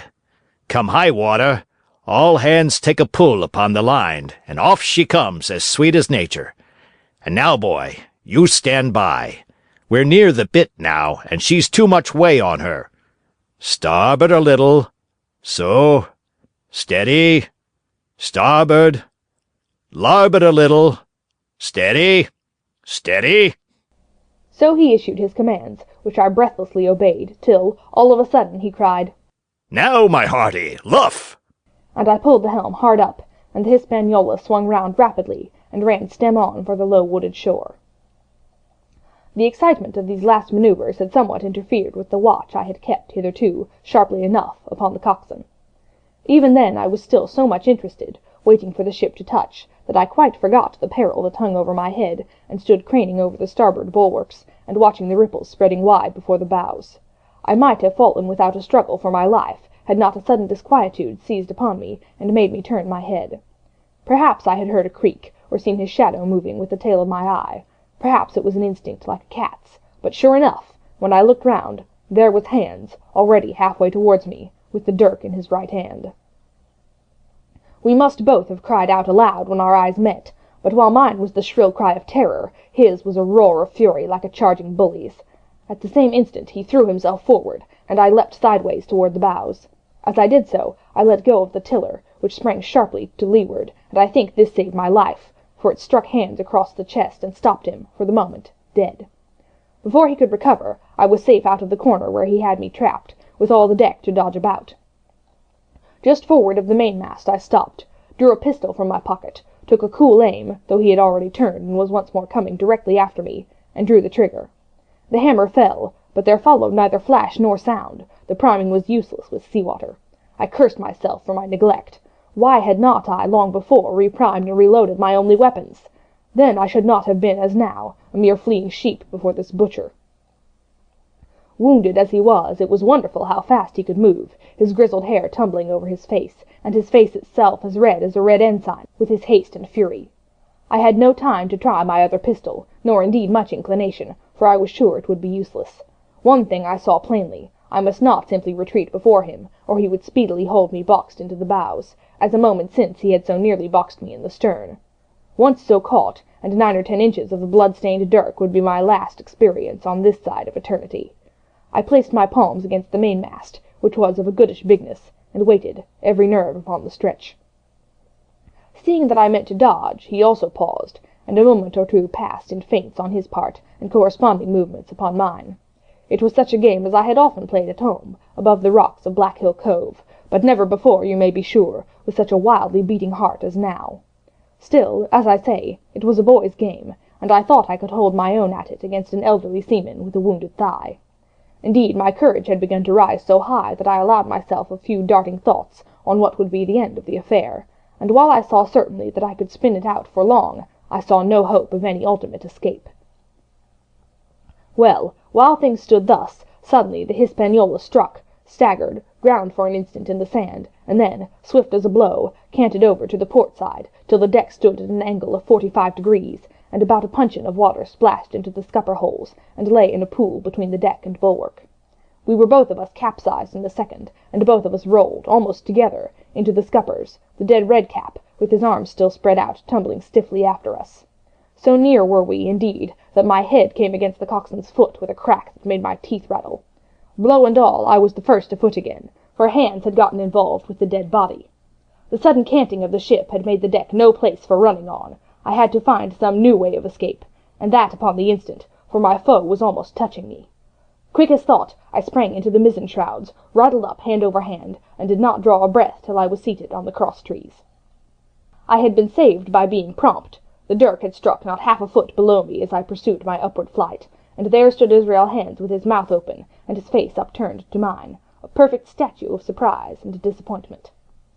Now that I had a moment to myself, I lost no time in changing the priming of my pistol, and then, having one ready for service, and to make assurance doubly sure, I proceeded to draw the load of the other, and recharge it afresh from the beginning. My new employment struck Hands all of a heap. He began to see the dice going against him, and after an obvious hesitation, he also hauled himself into the shrouds, and, with the dirk in his teeth, began slowly and painfully to mount.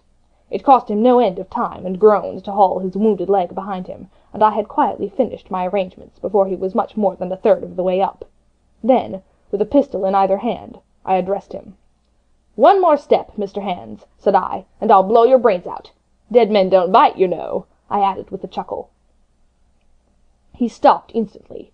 I could see by the work of his face that he was trying to think, and the process was so slow and laborious that, in my new-found security, I laughed aloud.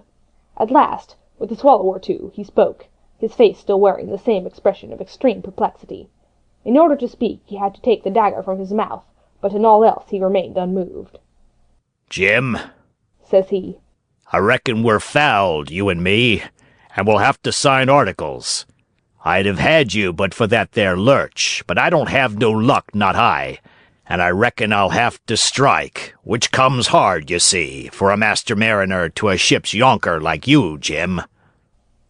I was drinking in his words and smiling away, as conceited as a cock upon a wall, when, all in a breath, back went his right hand over his shoulder.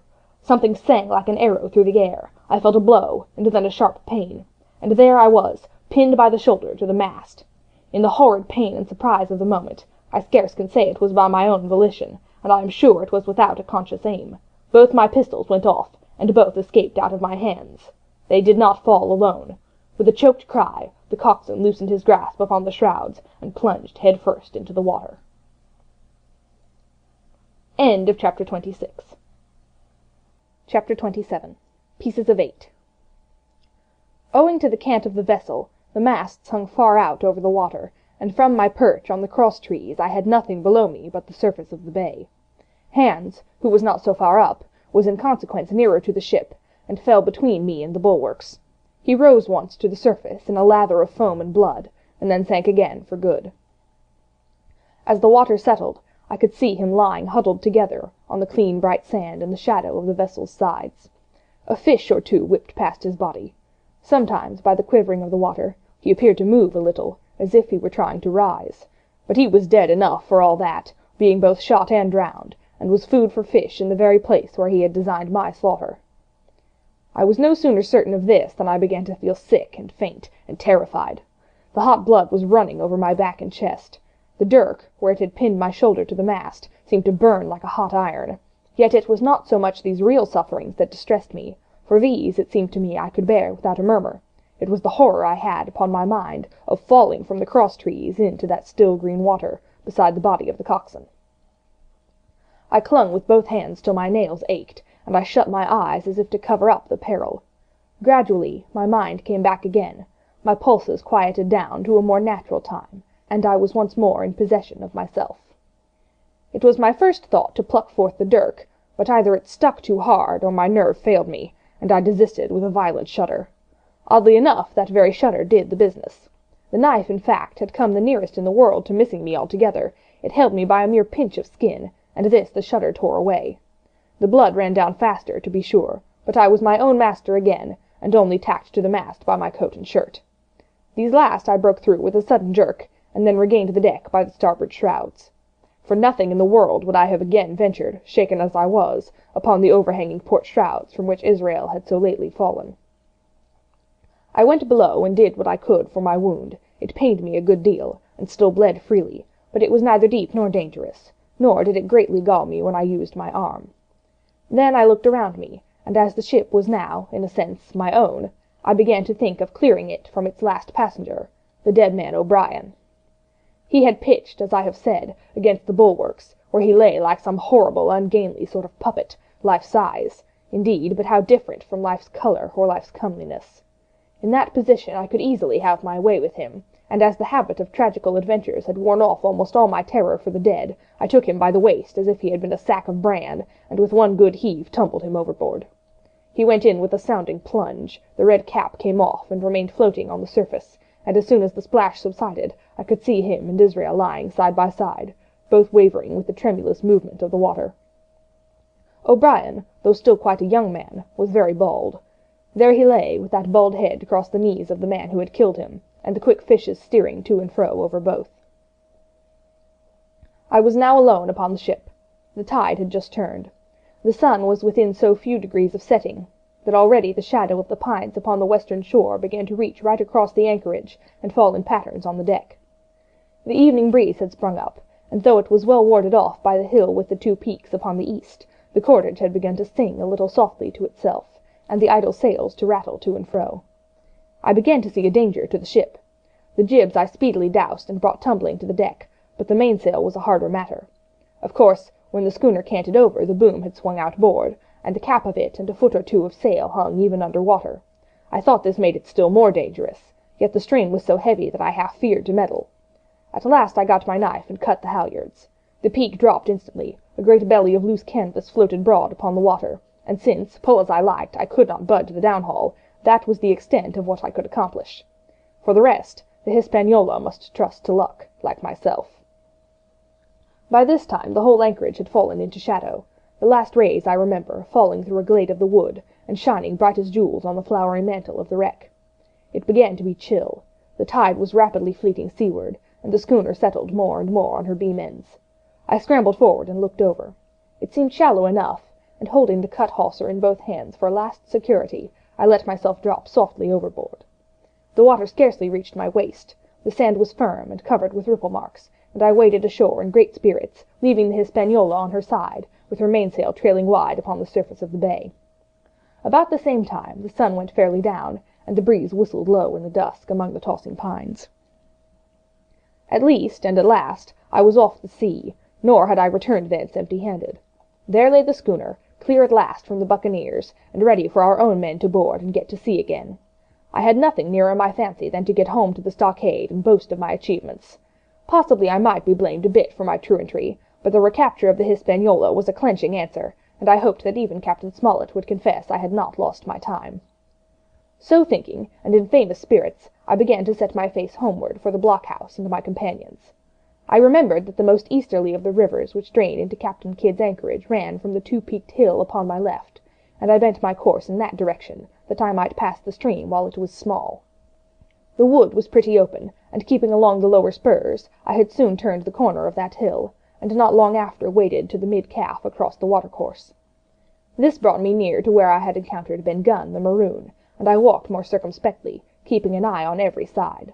The dusk had come nigh hand completely, and as I opened out the cleft between the two peaks, I became aware of a wavering glow against the sky, where, as I judged, the man of the island was cooking his supper before a roaring fire.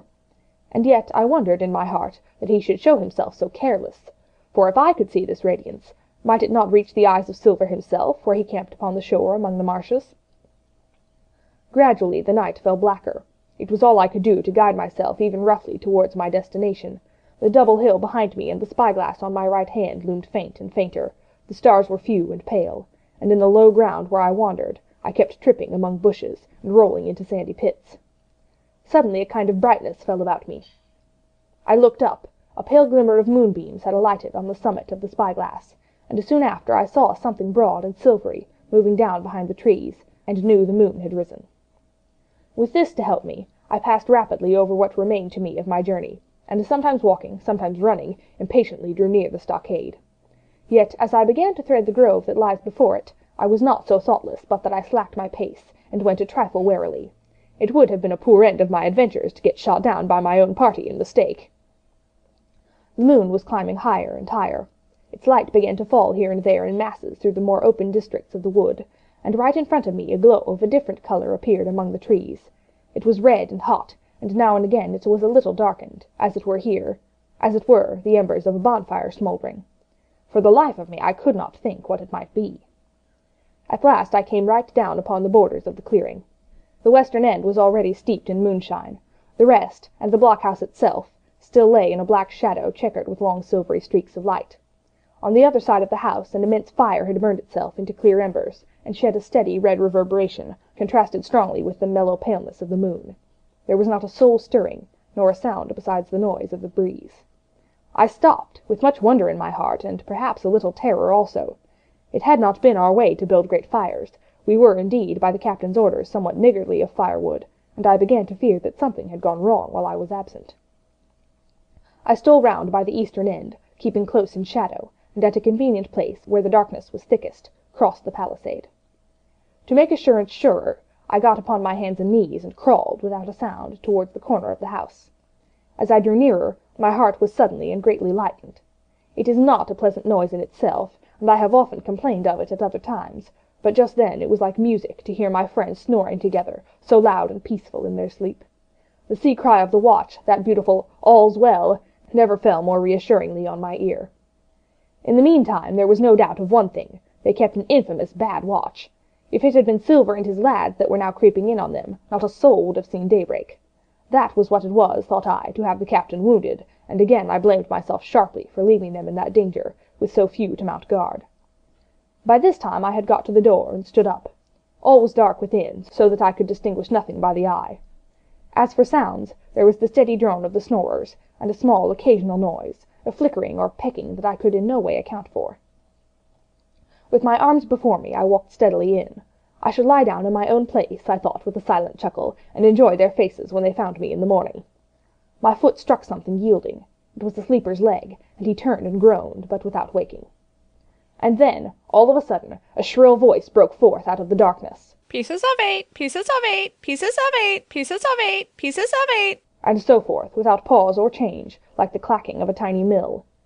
Silver's green parrot, Captain Flint. It was she whom I had heard pecking at a piece of bark. It was she, keeping better watch than any human being, who thus announced my arrival with her wearisome refrain.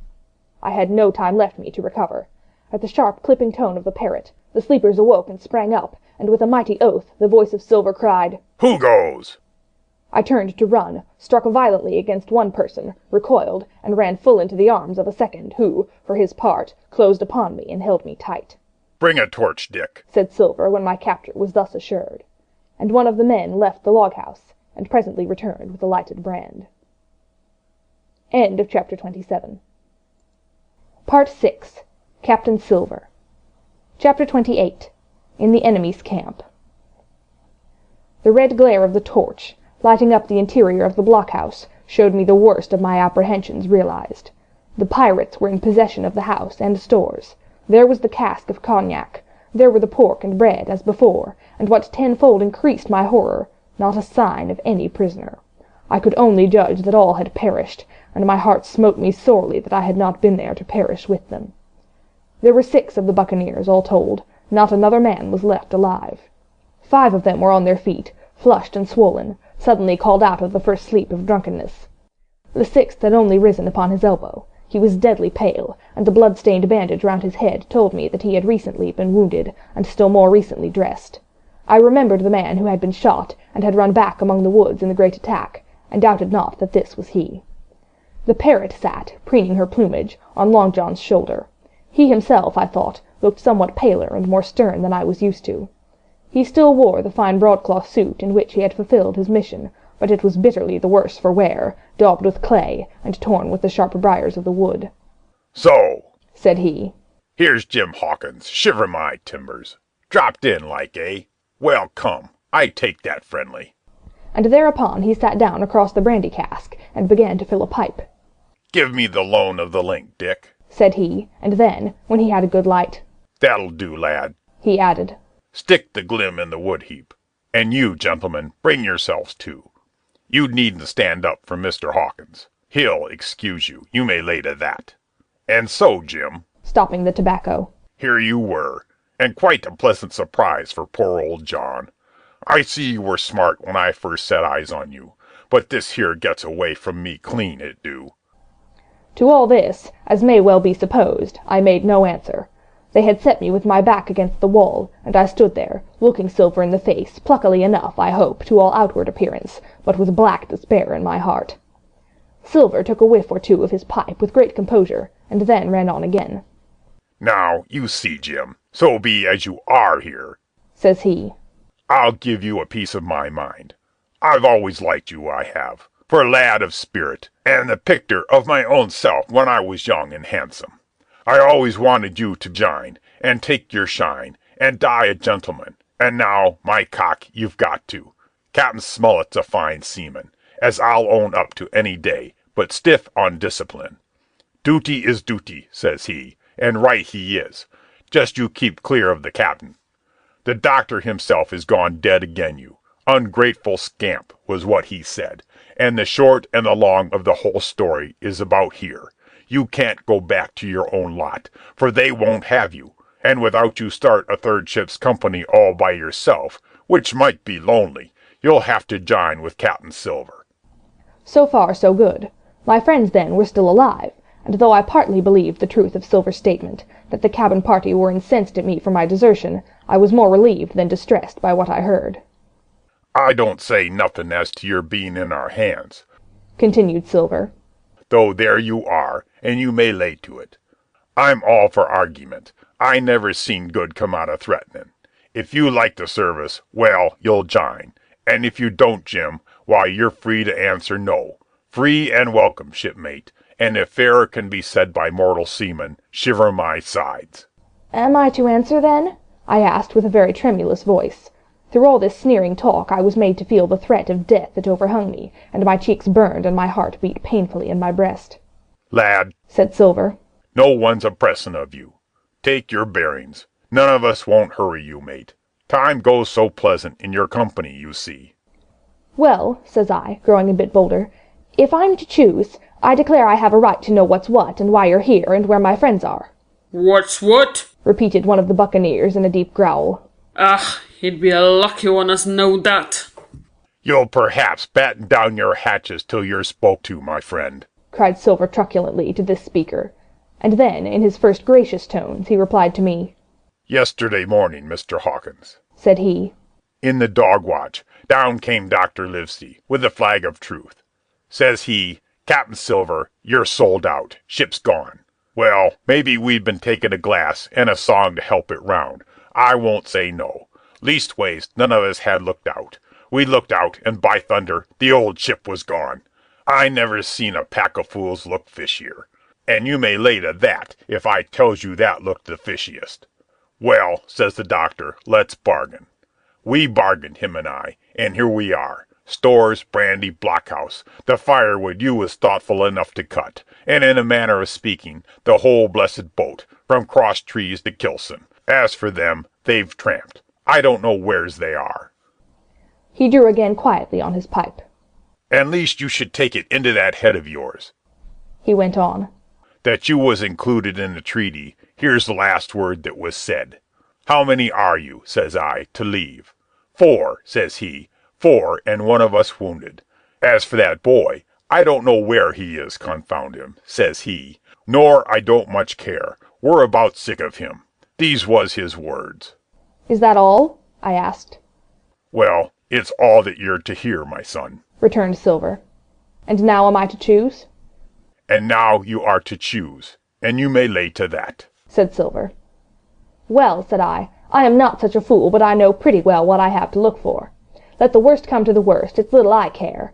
I've seen too many die since I fell in with you. But there's a thing or two I have to tell you, I said, and by this time I was quite excited, and the first is this. Here you are, in a bad way, ship lost, treasure lost, men lost, your whole business gone to wreck, and if you want to know who did it, it was I. I was in the Apple Barrel the night we sighted land, and I heard you, John, and you, Dick Johnson, and Hans, who is now at the bottom of the sea, and told every word you said before the hour was out. And as for the schooner, it was I who cut her cable, and it was I that killed the men you had aboard of her, and it was I who brought her where you'll never see her more, not one of you. The laugh's on my side. I've had the top of this business from the first. I no more fear you than I fear a fly. Kill me, if you please, or spare me. But one thing I'll say, and no more. If you spare me, bygones are bygones, and when you fellows are in court for piracy, I'll save you all I can. It is for you to choose. Kill another and do yourselves no good, or spare me and keep a witness to save you from the gallows. I stopped, for I tell you I was out of breath, and to my wonder not a man of them moved, but all sat staring at me like as many sheep. And while they were still staring, I broke out again. And now, Mr. Silver, I said, I believe you're the best man here, and if things go to the worst, I'll take it kind of you to let the doctor know the way I took it. I'll bear it in mind, said Silver, with an accent so curious that I could not for the life of me decide whether he was laughing at my request, or had been favourably affected by my courage. I'll put one to that, cried the old mahogany-faced seaman, Morgan by name, whom I had seen in Long John's public-house upon the quays of Bristol. It was him that knowed Black Dog. Well, and see here, added the sea cook. I'll put another again to that, by thunder, for it was this same boy that faked the chart from Billy Bones. First and last, we split upon Jim Hawkins. Then here goes, said Morgan with an oath, and he sprang up, drawing his knife as if he had been 20. Avast there, cried Silver. Who are you, Tom Morgan? Maybe you thought you was captain here, perhaps. By the powers, I'll teach you better. Cross me, and you'll go where many a good man's gone before you, first and last, these 30 year back, some to the yardarm shiver my timbers, and some by the board, and all to feed the fishes. There's never a man looked me between the eyes, and seen a good day arterwards, Tom Morgan, you may lay to that. Morgan paused, but a hoarse murmur rose from the others. Tom's right, said one. I stood hazing long enough from one, added another. I'll be hanged if I'll be hazed by you, John Silver. Did any of you gentlemen want to have it out with me? Roared Silver, bending far forward from his position on the keg, with his pipe still glowing in his right hand. Put a name on what you're at. You ain't dumb, I reckon. Him that wants shall get it. Have I lived this many years, and a son of a rum-puncheon cock his hat athwart my hawse at the latter end of it? You know the way. You're all gentlemen of fortune by your account. Well, I'm ready. Take a cutlass, him that dares, and I'll see the color of his inside, crutch and all, before that pipe's empty. Not a man stirred. Not a man answered. That's your sort, is it? He added, returning his pipe to his mouth. Well, you're a gay lot to look at anyway. Not much worth the fight, you ain't. Perhaps you can't understand King George's English. I'm captain here by 'lection. I'm captain here because I'm the best man by a long sea mile. You won't fight as gentlemen of fortune should. Then by thunder you'll obey, and you may lay to it. I like that boy now. I never seen a better boy than that. He's more a man than any pair of rats of you in this here house. And what I say is this. Let me see him that'll lay a hand on him. That's what I say, and you may lay to it. There was a long pause after this. I stood straight up against the wall, my heart still going like a sledge-hammer, but with a ray of hope now shining in my bosom. Silver leant back against the wall, his arms crossed, his pipe in the corner of his mouth, as calm as though he had been in church, yet his eye kept wandering furtively, and he kept the tail of it on his unruly followers. They, on their part, drew gradually together towards the far end of the blockhouse, and the low hiss of their whisperings sounded in my ear continuously, like a stream. One after another they would look up, and the red light of the torch would fall for a second on their nervous faces, but it was not towards me, it was towards Silver that they turned their eyes. "You seem to have a lot to say," remarked Silver, spitting far into the air. "Pipe up and let me hear it, or lay to." Ask your pardon, sir, returned one of the men. You're pretty free with some of the rules. Maybe you'll kindly keep an eye upon the rest. This crew's dissatisfied. This crew don't vally bullying a marlin spike. This crew has its rights, like other crews. I'll make so free as that. And by your own rules, I take it we can talk together. I ask your pardon, sir, acknowledging you for to be captain at this present, but I claim my right, and steps outside for a council. And with an elaborate sea salute, this fellow, a long, ill-looking, yellow-eyed man of 35, stepped coolly towards the door, and disappeared out of the house. One after another the rest followed his example, each making a salute as he passed, each adding some apology. "According to rules," said one. Folks'll council," said Morgan. And so, with one remark or another, all marched out, and left Silver and me alone with the torch. The sea cook instantly removed his pipe.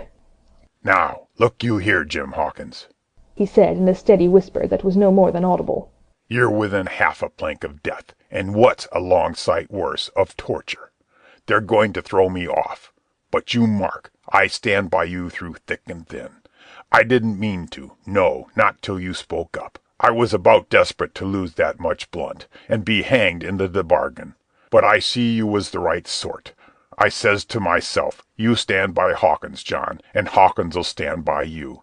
You're his last card, and by the living thunder, John, he's yours. Back to back, says I. You save your witness, and he'll save your neck." I began dimly to understand.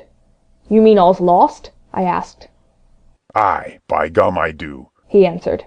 "Ship's gone, neck gone. That's the size of it.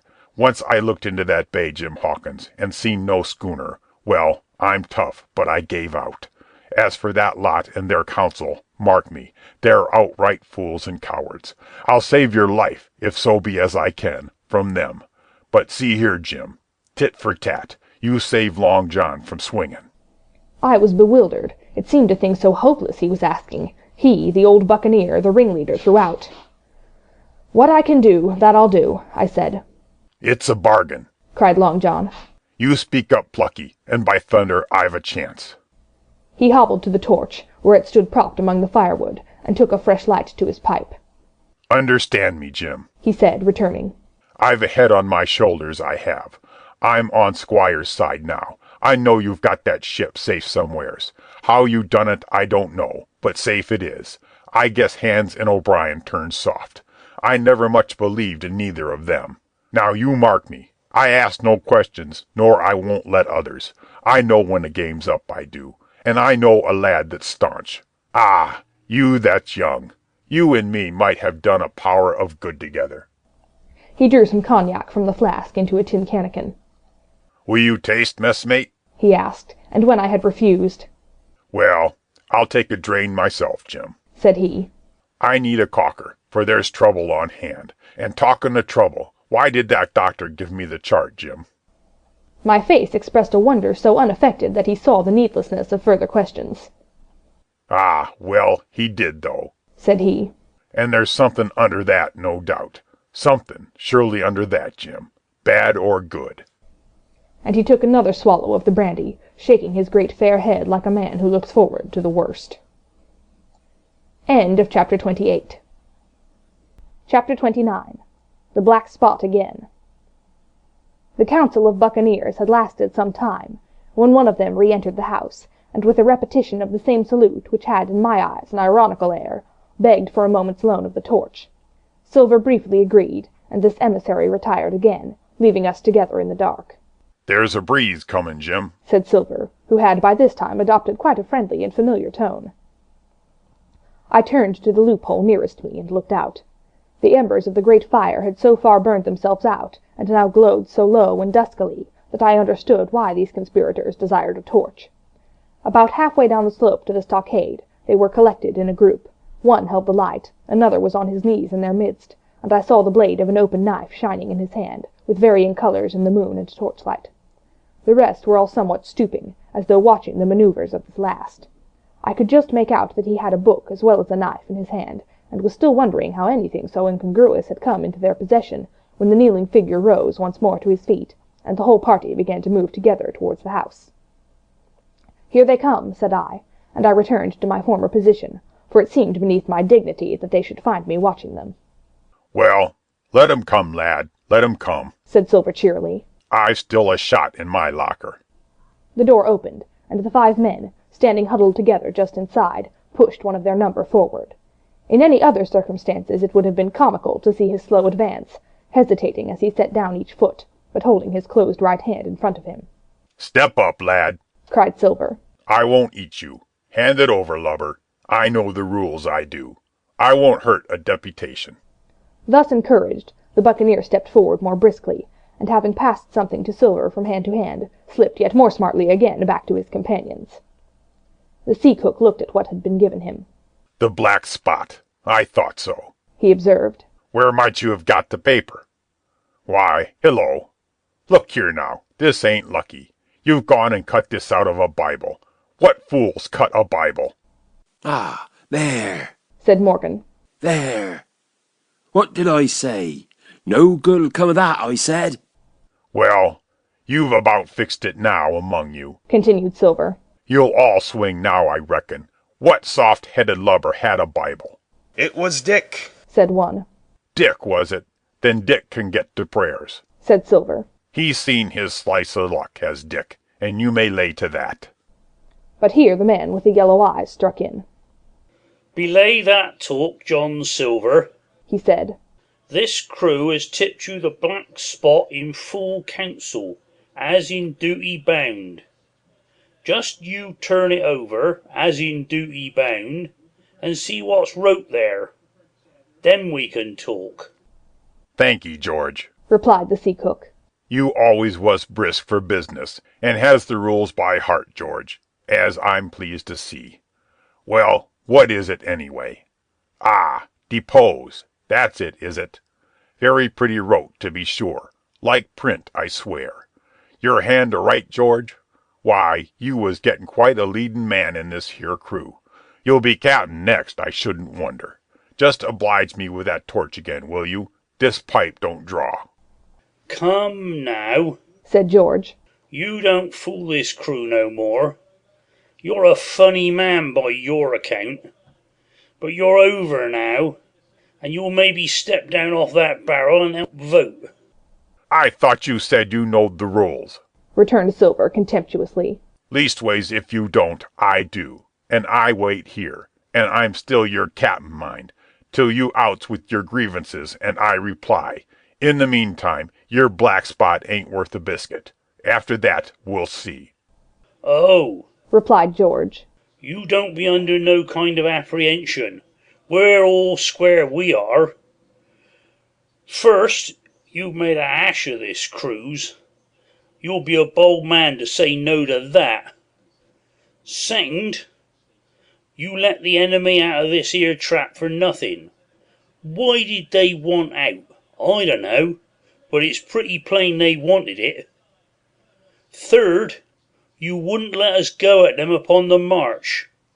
Oh, we see through you, John Silver. You want to play booty, that's what's wrong with you. And then fourth, there's this here boy." "Is that all?" asked Silver quietly. "Enough too," retorted George. "With all swing and sun-dry for your bundling." "Well, now, look here. I'll answer these 4 pints. One after another I'll answer 'em. I made a hash of this cruise, did I? Well, now, you all know what I wanted. And you all know, if that had been done, that we'd have been aboard the Hispaniola this night as ever was, every man of us alive and fit and full of good plum duff, and the treasure in the hold of her, by thunder. Well, who crossed me? Who forced my hand, as was the lawful captain?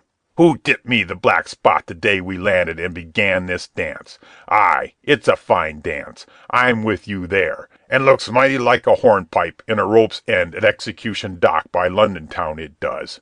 But who done it? Why, it was Anderson, and Hans, and you, George Merry, and you're the last above board of that same meddling crew, and you have the Davy Jones's insolence to up and stand for captain over me. You that sank the lot of us. By the powers, but this tops the stiffest yarn to nothing. Silver paused, and I could see by the faces of George and his late comrades that these words had not been said in vain. That's for number one, cried the accused, wiping the sweat from his brow, for he had been talking with a vehemence that shook the house. Why, I give you my word, I'm sick to speak to you. You've neither sense nor memory, and I leave it to fancy where your mother's was that let you come to sea. See, gentlemen of fortune, I reckon tailors is your trade. Go on, John, said Morgan. Speak up to the others. Ah, the others, returned John. They're a nice lot, ain't they? You say this cruise is bungled. Aye, by gum, if you could understand how bad it's bungled, you would see. We're that near the gibbet that my neck's stiff with thinking on it. You've seen 'em, maybe, hanged in chains, birds about 'em, seamen pinting 'em out as they go down with the tide. Who's that? Says one. That? Why, that's John Silver. I knowed him well, says another. And you can hear the chains a-jangle as you go about and reach for the other boy. Now that's about where we are, every mother's son of us, thanks to him, and Hans, and Anderson, and other ruination fools of you. And if you want to know about number 4 and that boy, why, shiver my timbers, isn't he a hostage? Are we a-going to waste a hostage? No, not us. He might be our last chance, and I shouldn't wonder. Kill that boy? Not me, mates. And number 3? Ah, well, there's a deal to say to number 3. Maybe you don't count it nothing to have a real college doctor to see you every day. You, John, with your head broke. Or you, George Merry, that had the ague shakes upon you not 6 hours agone, and has your eyes the color of lemon peel to this same moment on the clock. And maybe, perhaps, you didn't know there was a consort comin' either, but there is, and not so long till then, and we'll see who'll be glad to have a hostage when it comes to that. And as for number 2, and why I made a bargain, well, you came crawling on your knees to me to make it. On your knees you came. You was that downhearted. And you'd have starved too if I hadn't. But that's a trifle. You look there. That's why.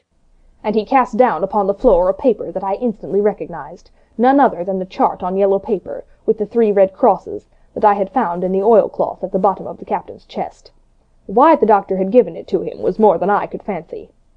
But if it was inexplicable to me, the appearance of this chart was incredible to the surviving mutineers. They leapt upon it like cats upon a mouse.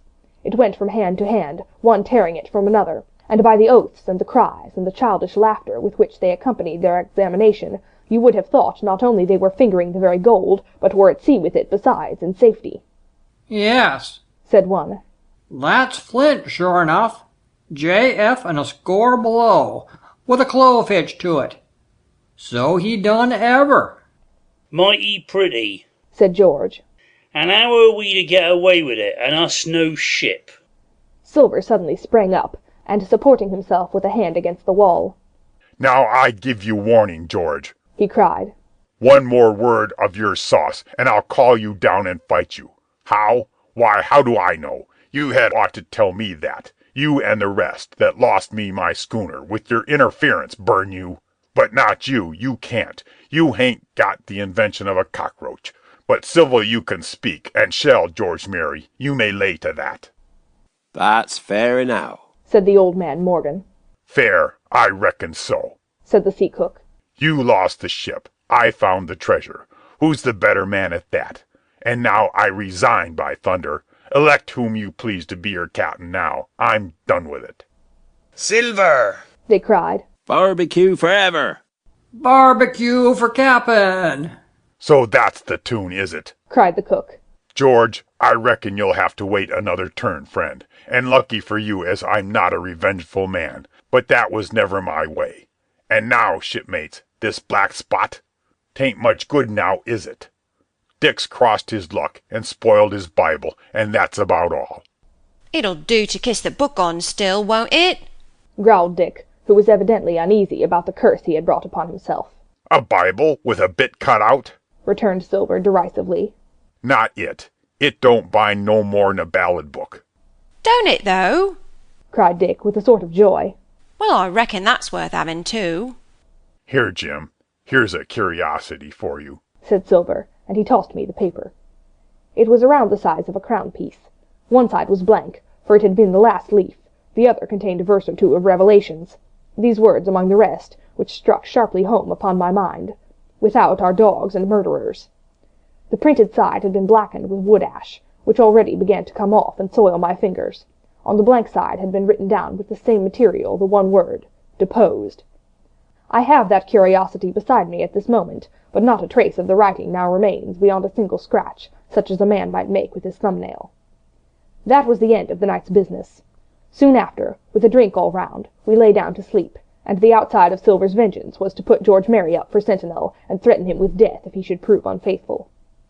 It was long ere I could close an eye, and heaven knows I had matter enough for thought in the man whom I had slain that afternoon, in my own most perilous position, and above all in the remarkable game that I saw Silver now engaged upon, keeping the mutineers together with one hand, and grasping with the other after every means, possible and impossible, to make his peace and save his miserable life.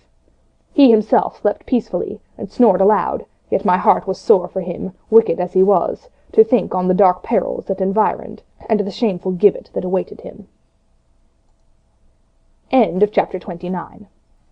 Chapter 30. On Parole. I was wakened. Indeed, we were all wakened, for I could see even the sentinel shake himself together, from where he had fallen against the door-post, by a clear, hearty voice hailing us from the margin of the wood. "Blockhouse, ahoy!" it cried. "Here's the doctor." And the doctor it was. Although I was glad to hear the sound, yet my gladness was not without admixture. I remembered with confusion my insubordinate and stealthy conduct, and when I saw where it had brought me, among what companions, and surrounded by what dangers, I felt ashamed to look him in the face. He must have risen in the dark, for the day had hardly come, and when I ran to a loophole and looked out, I saw him standing, like Silver once before, up to the mid-leg in a creeping vapour. "You, doctor! Top of the morning to you, sir!"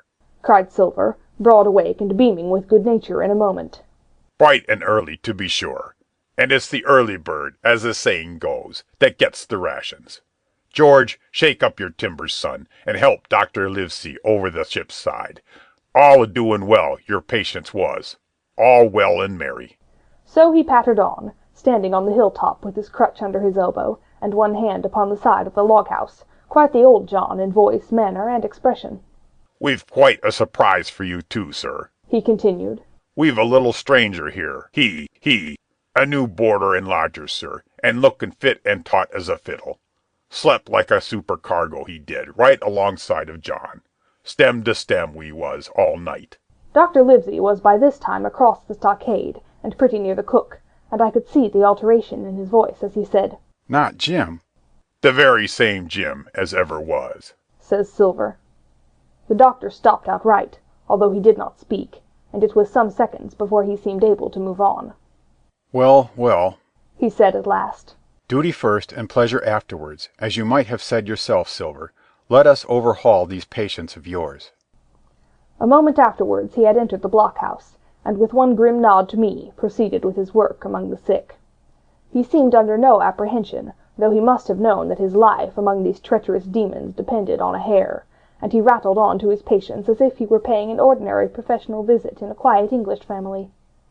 His manner, I suppose, reacted on the men, for they behaved to him as if nothing had occurred, as if he were still ship's doctor, and they still faithful hands before the mast. "You're doing well, my friend," he said to the fellow with the bandaged head. "and if ever any person had a close shave, it was you. Your head must be as hard as iron. Well, George, how goes it? You're a pretty color, certainly. Why, your liver, man, is upside down. Did you take that medicine?" Did he take that medicine, men? Aye, sir, he took it, sure enough, returned Morgan. Because you see, since I am mutineer's doctor, or prison doctor as I prefer to call it, says Dr. Livesey in his pleasantest way, I make it a point of honor not to lose a man for King George, God bless him, and the gallows. The rogues looked at each other, but swallowed the home thrust in silence. Dick don't feel well, sir, said one. Don't he? Replied the doctor. Well, step up here, Dick, and let me see your tongue. No, I should be surprised if he did. The man's tongue is fit to frighten the French. Another fever. Ah, there, said Morgan. That comed of spilling Bible. That comes, as you call it, of being arrant asses, retorted the doctor. And not having sense enough to know honest air from poison, and the dry land from a vile, pestiferous slough. I think it most probable, though of course it's only an opinion, that you'll all have a deuce to pay before you get that malaria out of your systems. Camp in a bog, would you? Silver, I'm surprised at you. You're less of a fool than many, take you all round, but you don't appear to me to have the rudiments of a notion of the rules of health. Well, he added, after he had dosed them round, and they had taken his prescriptions, with really laughable humility, more like charity school-children than blood-guilty mutineers and pirates. Well, that's done for today. And now I should wish to have a talk with that boy, please. And he nodded his head in my direction carelessly. George Merry was at the door, spitting and spluttering over some bad-tasting medicine, but at the first word of the doctor's proposal he swung round with a deep flush and cried, "No!" and swore. Silver struck the barrel with his open hand. "Silence!" he roared, and looked about him positively like a lion. "Doctor," he went on in his usual tones, "I was a-thinking of that, knowing as how you had a fancy for the boy. We're all humbly grateful for your kindness, and as you see, puts faith in you, and takes the drugs down like that much grog. And I take it I've found a way as'll suit all. Hawkins, will you give me your word of honor as a young gentleman, for a young gentleman you are, although poor born, your word of honor not to slip your cable?" I readily gave the pledge required.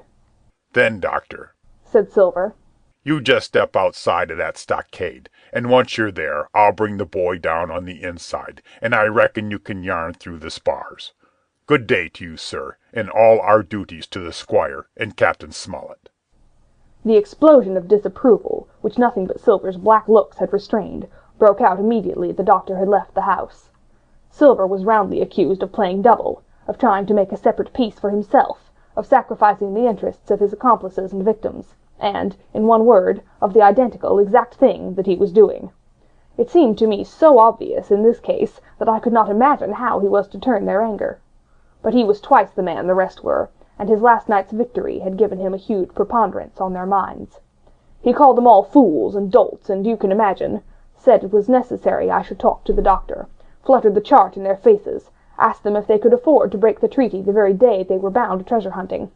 "No, by thunder!" he cried. "It's us must break the treaty when the time comes, and till then I'll gammon that doctor, if I have to ile his boots with brandy." And then he bade them get the fire lit, and stalked out upon his crutch, with his hand on my shoulder, leaving them in a disarray, and silenced by his volubility rather than convinced. "Slow, lad, slow," he said. "They might round upon us in a twinkle of an eye if we was seen to hurry." Very deliberately, then, did we advance across the sand to where the doctor awaited us on the other side of the stockade, and as soon as we were within easy speaking distance, Silver stopped. "You'll make a note of this here also, Doctor," says he, "and the boy'll tell you how I saved his life, and were deposed for it too, and you may lay to that. Doctor, would a man steering as near the wind as me, playing chuck farthing with the last breath in his body like, you wouldn't think it too much, mayhap, to give him one good word. You'll please bear in mind, it's not my life only now, it's that boy's into the bargain, and you'll speak me fair, Doctor, and give me a bit of hope to go on, for the sake of mercy." Silver was a changed man once he was out there, and had his back to his friends and the blockhouse. His cheeks seemed to have fallen in, his voice trembled. Never was a soul more dead in earnest. "Why, John, you're not afraid?" asked Dr. Livesey. "Doctor, I'm no coward. No, not I. Not so much. And he snapped his fingers. If I was, I wouldn't say it. But I'll own up fairly. I've the shakes upon me for the gallows.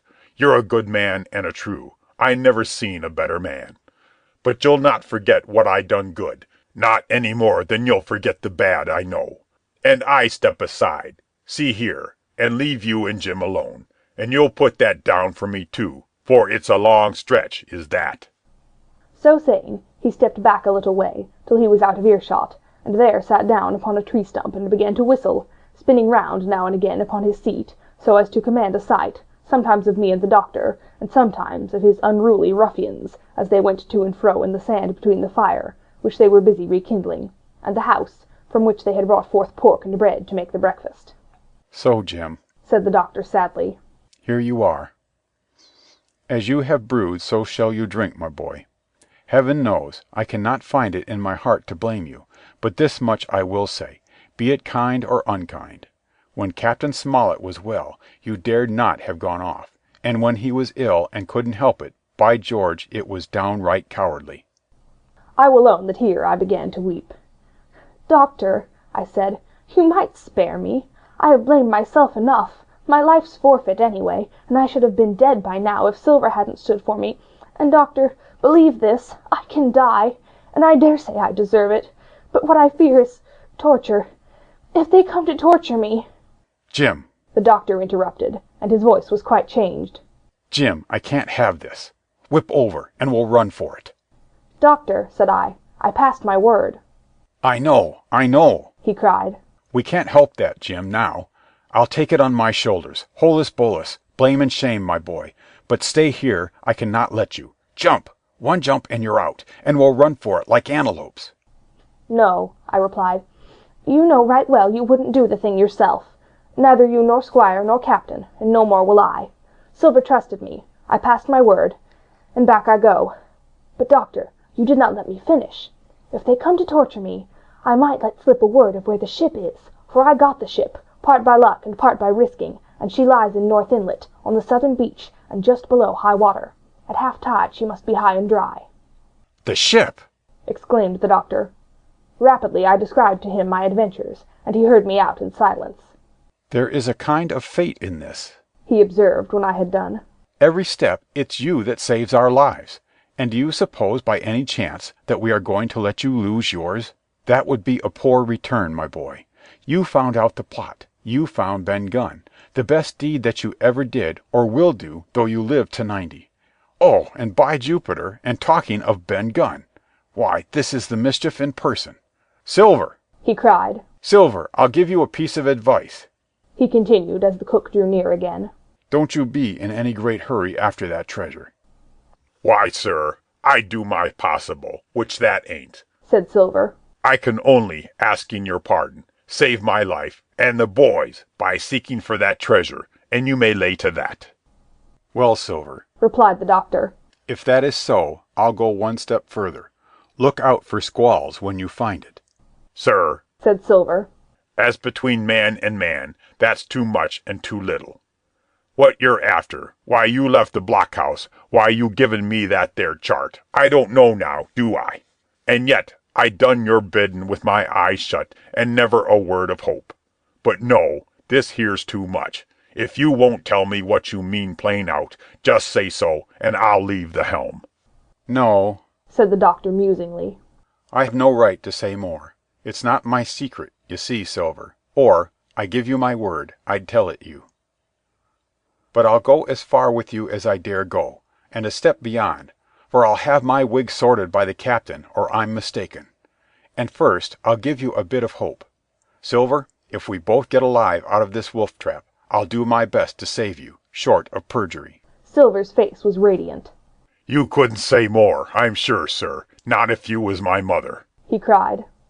Well, that's my first concession, added the doctor. My second is a piece of advice. Keep the boy close beside you, and when you need help, hallo. I'm off to seek it for you, and that itself will show you if I speak at random. Goodbye, Jim. And Dr. Livesey shook hands with me through the stockade, nodded to Silver, and set off at a brisk pace into the wood. End of chapter 30. Chapter 31. The Treasure Hunt. Flint's Pointer. Jim, said Silver when we were alone, if I saved your life, you saved mine, and I'll not forget it. I seen the doctor waving you to run for it. With the tail of my eye I did. And I seen you say no, as plain as hearin'. Jim, that's one to you. This is the first glint of hope I had since the attack failed, and I owe it you. And now, Jim, we're to go in for this here treasure hunting, with sealed orders, too, and I don't like it. And you and me must stick close, back to back like, and we'll save our necks in spite of fate and fortune. Just then, a man hailed us from the fire that breakfast was ready, and we were soon seated here and there about the sand, over biscuit and fried junk. They had lit a fire fit to roast an ox, and it was now grown so hot that they could only approach it from the windward, and even there not without precaution.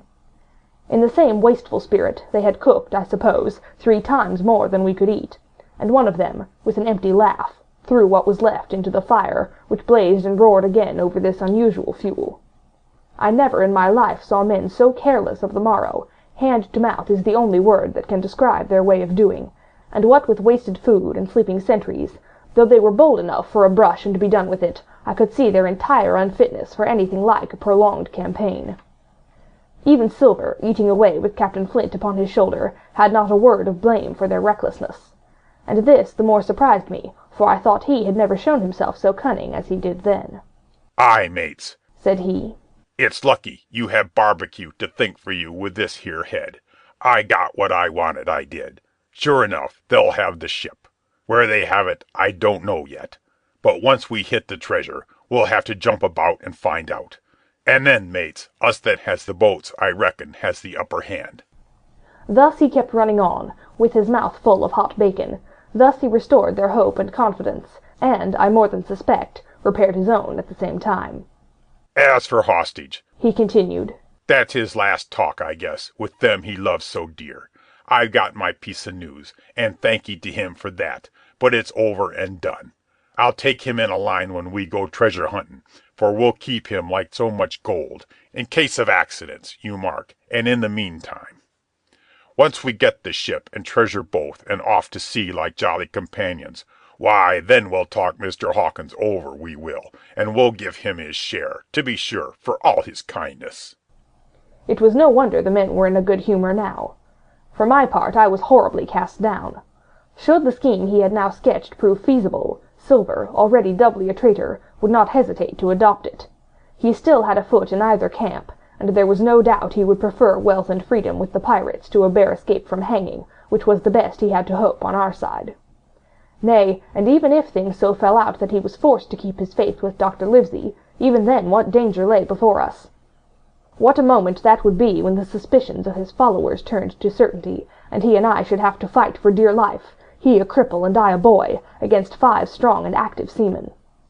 Add to this double apprehension the mystery that still hung over the behaviour of my friends, their unexplained desertion of the stockade, their inexplicable cession of the chart, or, harder still to understand, the doctor's last warning to Silver, "Look out for squalls when you find it," and you will readily believe how little taste I found in my breakfast, and with how uneasy a heart I set forth behind my captors on the quest for treasure. We made a curious figure, had anyone been there to see us, all in soiled sailor clothes, and all but me armed to the teeth. Silver had 2 guns slung about him, one before and one behind, besides the great cutlass at his waist, and a pistol in each pocket of his square-tailed coat. To complete his strange appearance, Captain Flint sat perched upon his shoulder, and gabbled odds and ends of purposeless sea-talk. I had a line about my waist, and followed obediently after the sea-cook, who held the loose end of the rope, now in his free hand, now between his powerful teeth. For all the world I was led like a dancing bear. The other men were variously burdened, some carrying picks and shovels, for that had been the very first necessary they brought ashore from the Hispaniola, others laden with pork, bread, and brandy for the midday meal.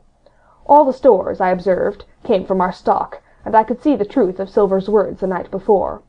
Had he not struck a bargain with the doctor, he and his mutineers, deserted by the ship, must have been driven to subsist on clear water and the proceeds of their hunting. Water would have been little to their taste. A sailor is not usually a good shot, and besides all that, when they were so short of eatables, it was not likely they would be very flush of powder. Well, thus equipped we all set out, even the fellow with the broken head, who should certainly have been kept in shadow, and straggled one after another to the beach, where 2 gigs awaited us. Even these bore traces of the drunken folly of the pirates, one in a broken thwart, and both in their muddy and unbaled condition. Both were to be carried along with us for the sake of safety, and so, with our numbers divided between them, we set forth upon the bosom of the anchorage. As we pulled over, there was some discussion on the chart. The red cross was, of course, far too large to be a guide, and the terms of the note on the back, as you will hear, admitted of some ambiguity. They ran, the reader may remember, thus: Tall tree, spyglass shoulder, bearing a point to the north of north-northeast. Skeleton Island, east-southeast, and by east, 10 feet. A tall tree was thus the principal mark. Now, right before us, the anchorage was bounded by a plateau from 200 to 300 feet high, adjoining on the north the sloping southern shoulder of the spyglass, and rising again towards the south in the rough, cliffy eminence called the mizzenmast hill. The top of the plateau was dotted thickly with pine trees, of varying height. Every here and there, one of a different species rose 40 or 50 feet clear above its neighbors, and which of these was the particular tall tree of Captain Flint could only be decided on the spot, and by the readings of the compass. Yet, although that was the case, every man on board the boats had picked a favourite of his own ere we were halfway over, Long John alone shrugging his shoulders, and bidding them wait till they were there. We pulled easily, by Silver's directions, not to weary the hands prematurely, and after quite a long passage, landed at the mouth of the second river, that which runs down a woody cleft of the spyglass. Thence, bending to our left, we began to ascend the slope towards the plateau. At the first outset, heavy, miry ground and a matted, marish vegetation greatly delayed our progress, but little by little the hill began to steepen and become stony underfoot, and the wood to change its character, and to grow in a more open order. It was, indeed, a most pleasant portion of the island that we were now approaching. A heavy-scented broom and many flowering shrubs had almost taken the place of grass. Thickets of green nutmeg trees were dotted here and there, with the red columns and broad shadow of the pines, and the first mingled their spice with the aroma of the others. The air, besides, was fresh and stirring, and this, under the sheer sunbeams, was a wonderful refreshment to our senses. The party spread itself abroad in a fan shape, shouting and leaping to and fro. About the centre, and a good way behind the rest, Silver and I followed, I tethered by my rope, he ploughing, with deep pants, among the sliding gravel. From time to time, indeed, I had to lend him a hand, or he must have missed his footing and fallen backward down the hill. We had thus proceeded for about half a mile, and were approaching the brow of the plateau, when the man upon the farthest left began to cry aloud as if in terror. Shout after shout came from him, and the others began to run in his direction. "He can't have found the treasure," said old Morgan, hurrying past us from the right. "for that's clean atop." Indeed, as we found when we also reached the spot, it was something very different. At the foot of a pretty big pine, and involved in a green creeper, which had even partly lifted some of the smaller bones, a human skeleton lay, with a few shreds of clothing on the ground. I believe a chill struck for a moment to every heart. "He was a seaman," said George Merry, who, bolder than the rest, had gone up close and was examining the rags of clothing. "Leastways, this is good sea cloth." Aye, aye, said Silver. like enough. You wouldn't look to find a bishop here, I reckon.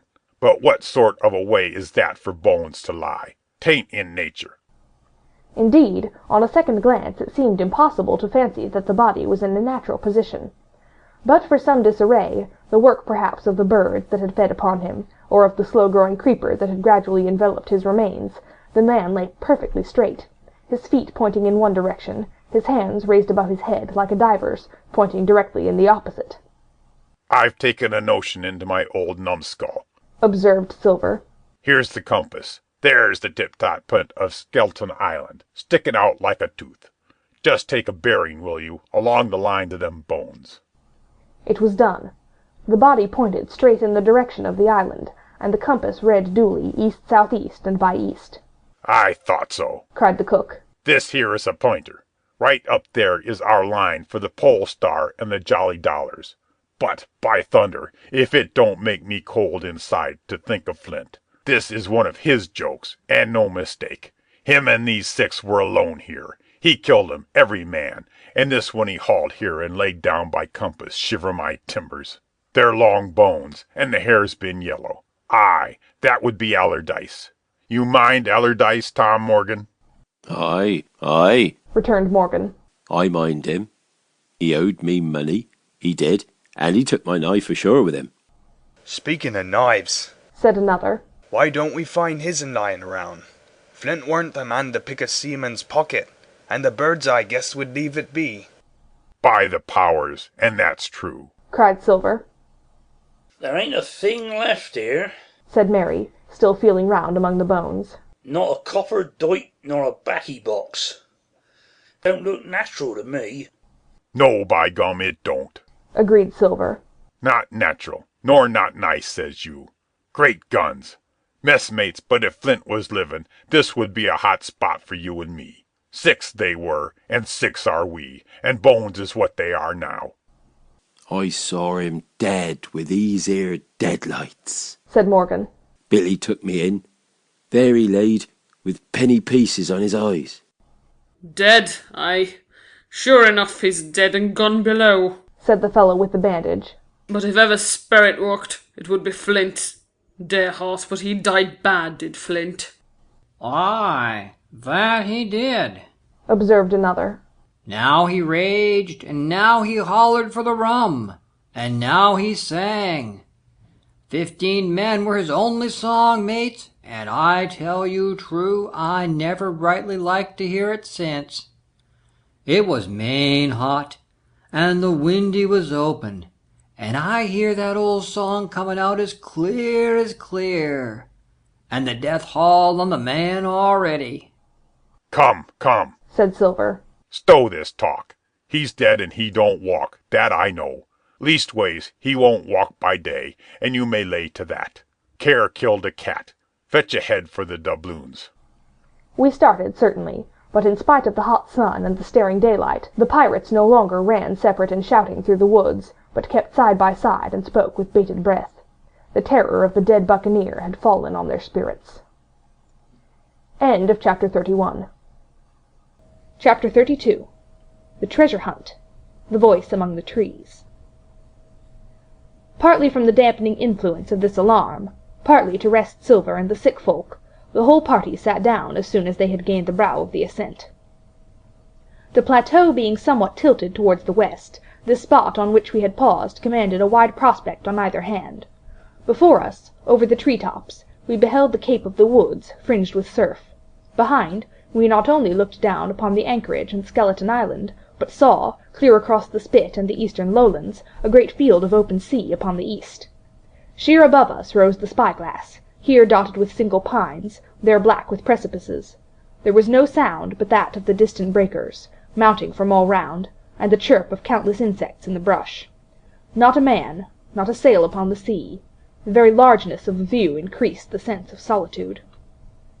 Silver, as he sat, took certain bearings with his compass.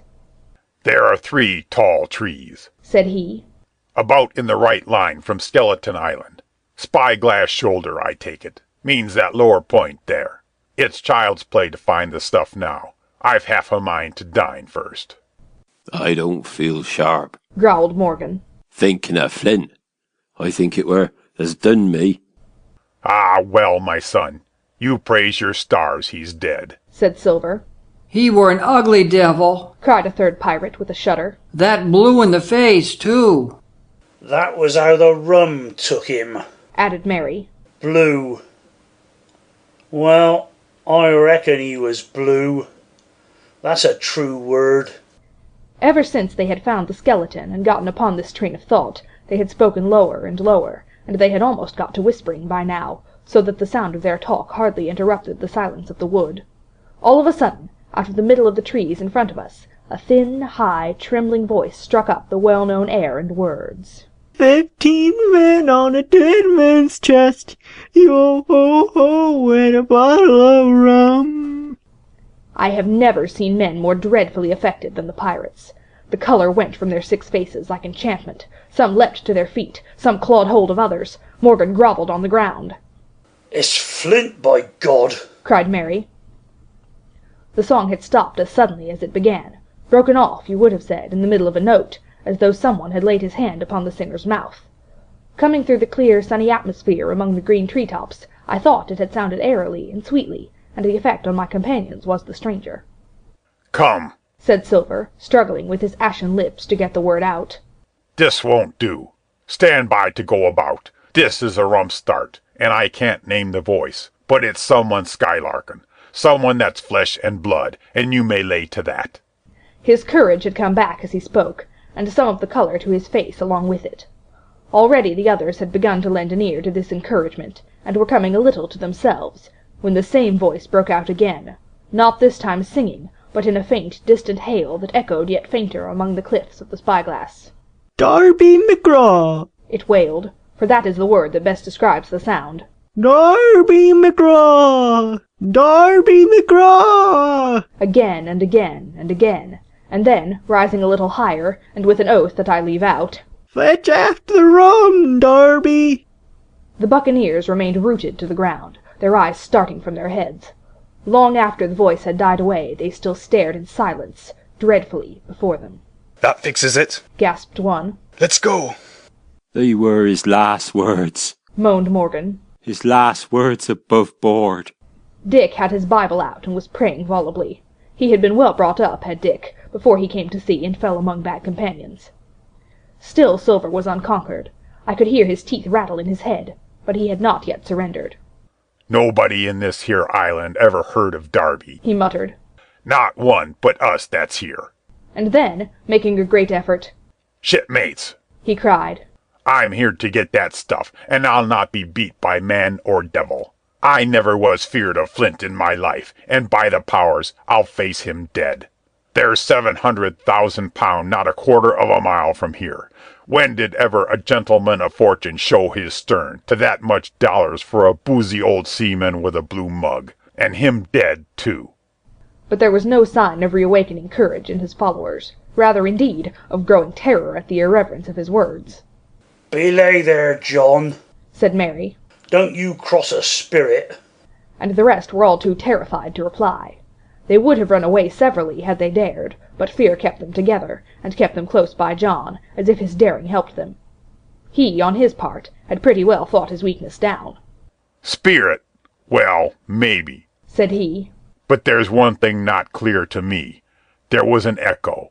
Now, no man ever seen a spirit with a shadow. Well then, what's he doing with an echo to him, I should like to know? That ain't in nature, surely." This argument seemed weak enough to me, but you can never tell what will affect the superstitious, and to my wonder George Merry was greatly relieved. "Well, that's so," said he. "You've a head upon your shoulders, John, and no mistake. 'Bout shipmates. This crew's on a wrong tack, I do believe. And come to think of it, it was like Flint's voice, I grant you, but not just clear away like it, after all. It was liker somebody else's voice now. It was like—" "By the powers, Ben Gunn!" roared Silver. "Aye, and so it were," cried Morgan, springing on his knees. "Ben Gunn it were." "It don't make much odds, do it now?" asked Dick. "Ben Gunn's not here in the body any more'n Flint." But the older hands greeted this remark with scorn. "Why, nobody minds Ben Gunn," cried Mary. "Dead or alive, nobody minds him." It was extraordinary how their spirits had returned, and how the natural colour had revived in their faces. Soon they were chatting together, with intervals of listening, and not long after that, hearing no further sound, they shouldered the tools and set forth again, Mary walking first with Silver's compass, to keep them on the right line with Skeleton Island. He had said the truth. Dead or alive, nobody minded Ben Gunn. Dick alone still held his Bible, and looked round him as he went, with fearful glances, but he found no sympathy, and Silver even joked him on his precautions. "I told you," said he. "I told you you had spoiled your Bible. If it ain't no good to swear by, what do you suppose a spirit would give for it? Not that. Not that." And he snapped his big fingers, halting a moment on his crutch. But Dick was not to be comforted. Indeed, it was soon plain to me that the lad was falling sick, hastened by heat, exhaustion, and the shock of his alarm. The fever, predicted by Dr. Livesey, was evidently growing swiftly higher. It was fine open walking here upon the summit. Our way lay a little downhill, for, as I have said, the plateau tilted towards the west. The pines, great and small, grew wide apart, and even between the clumps of nutmeg and azalea, wide open spaces baked in the hot sunshine. Striking as we did pretty near northwest across the island, we drew, on the one hand, ever nearer under the shoulders of the spyglass, and on the other, looked ever wider out over that western bay where I had once tossed and trembled in the coracle. The first of the tall trees was reached, and by the bearings proved the wrong one. So with the second. The third rose nearly 200 feet into the air above a clump of underwood, a giant of a vegetable, with a red column as big as a cottage, and a wide shadow around it, in which a company could have manoeuvred.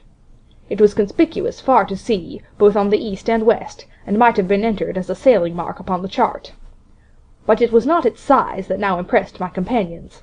It was the knowledge that 700,000 pounds in gold lay somewhere buried below its spreading shadow. The thought of the money, as they drew nearer, swallowed up their previous terrors.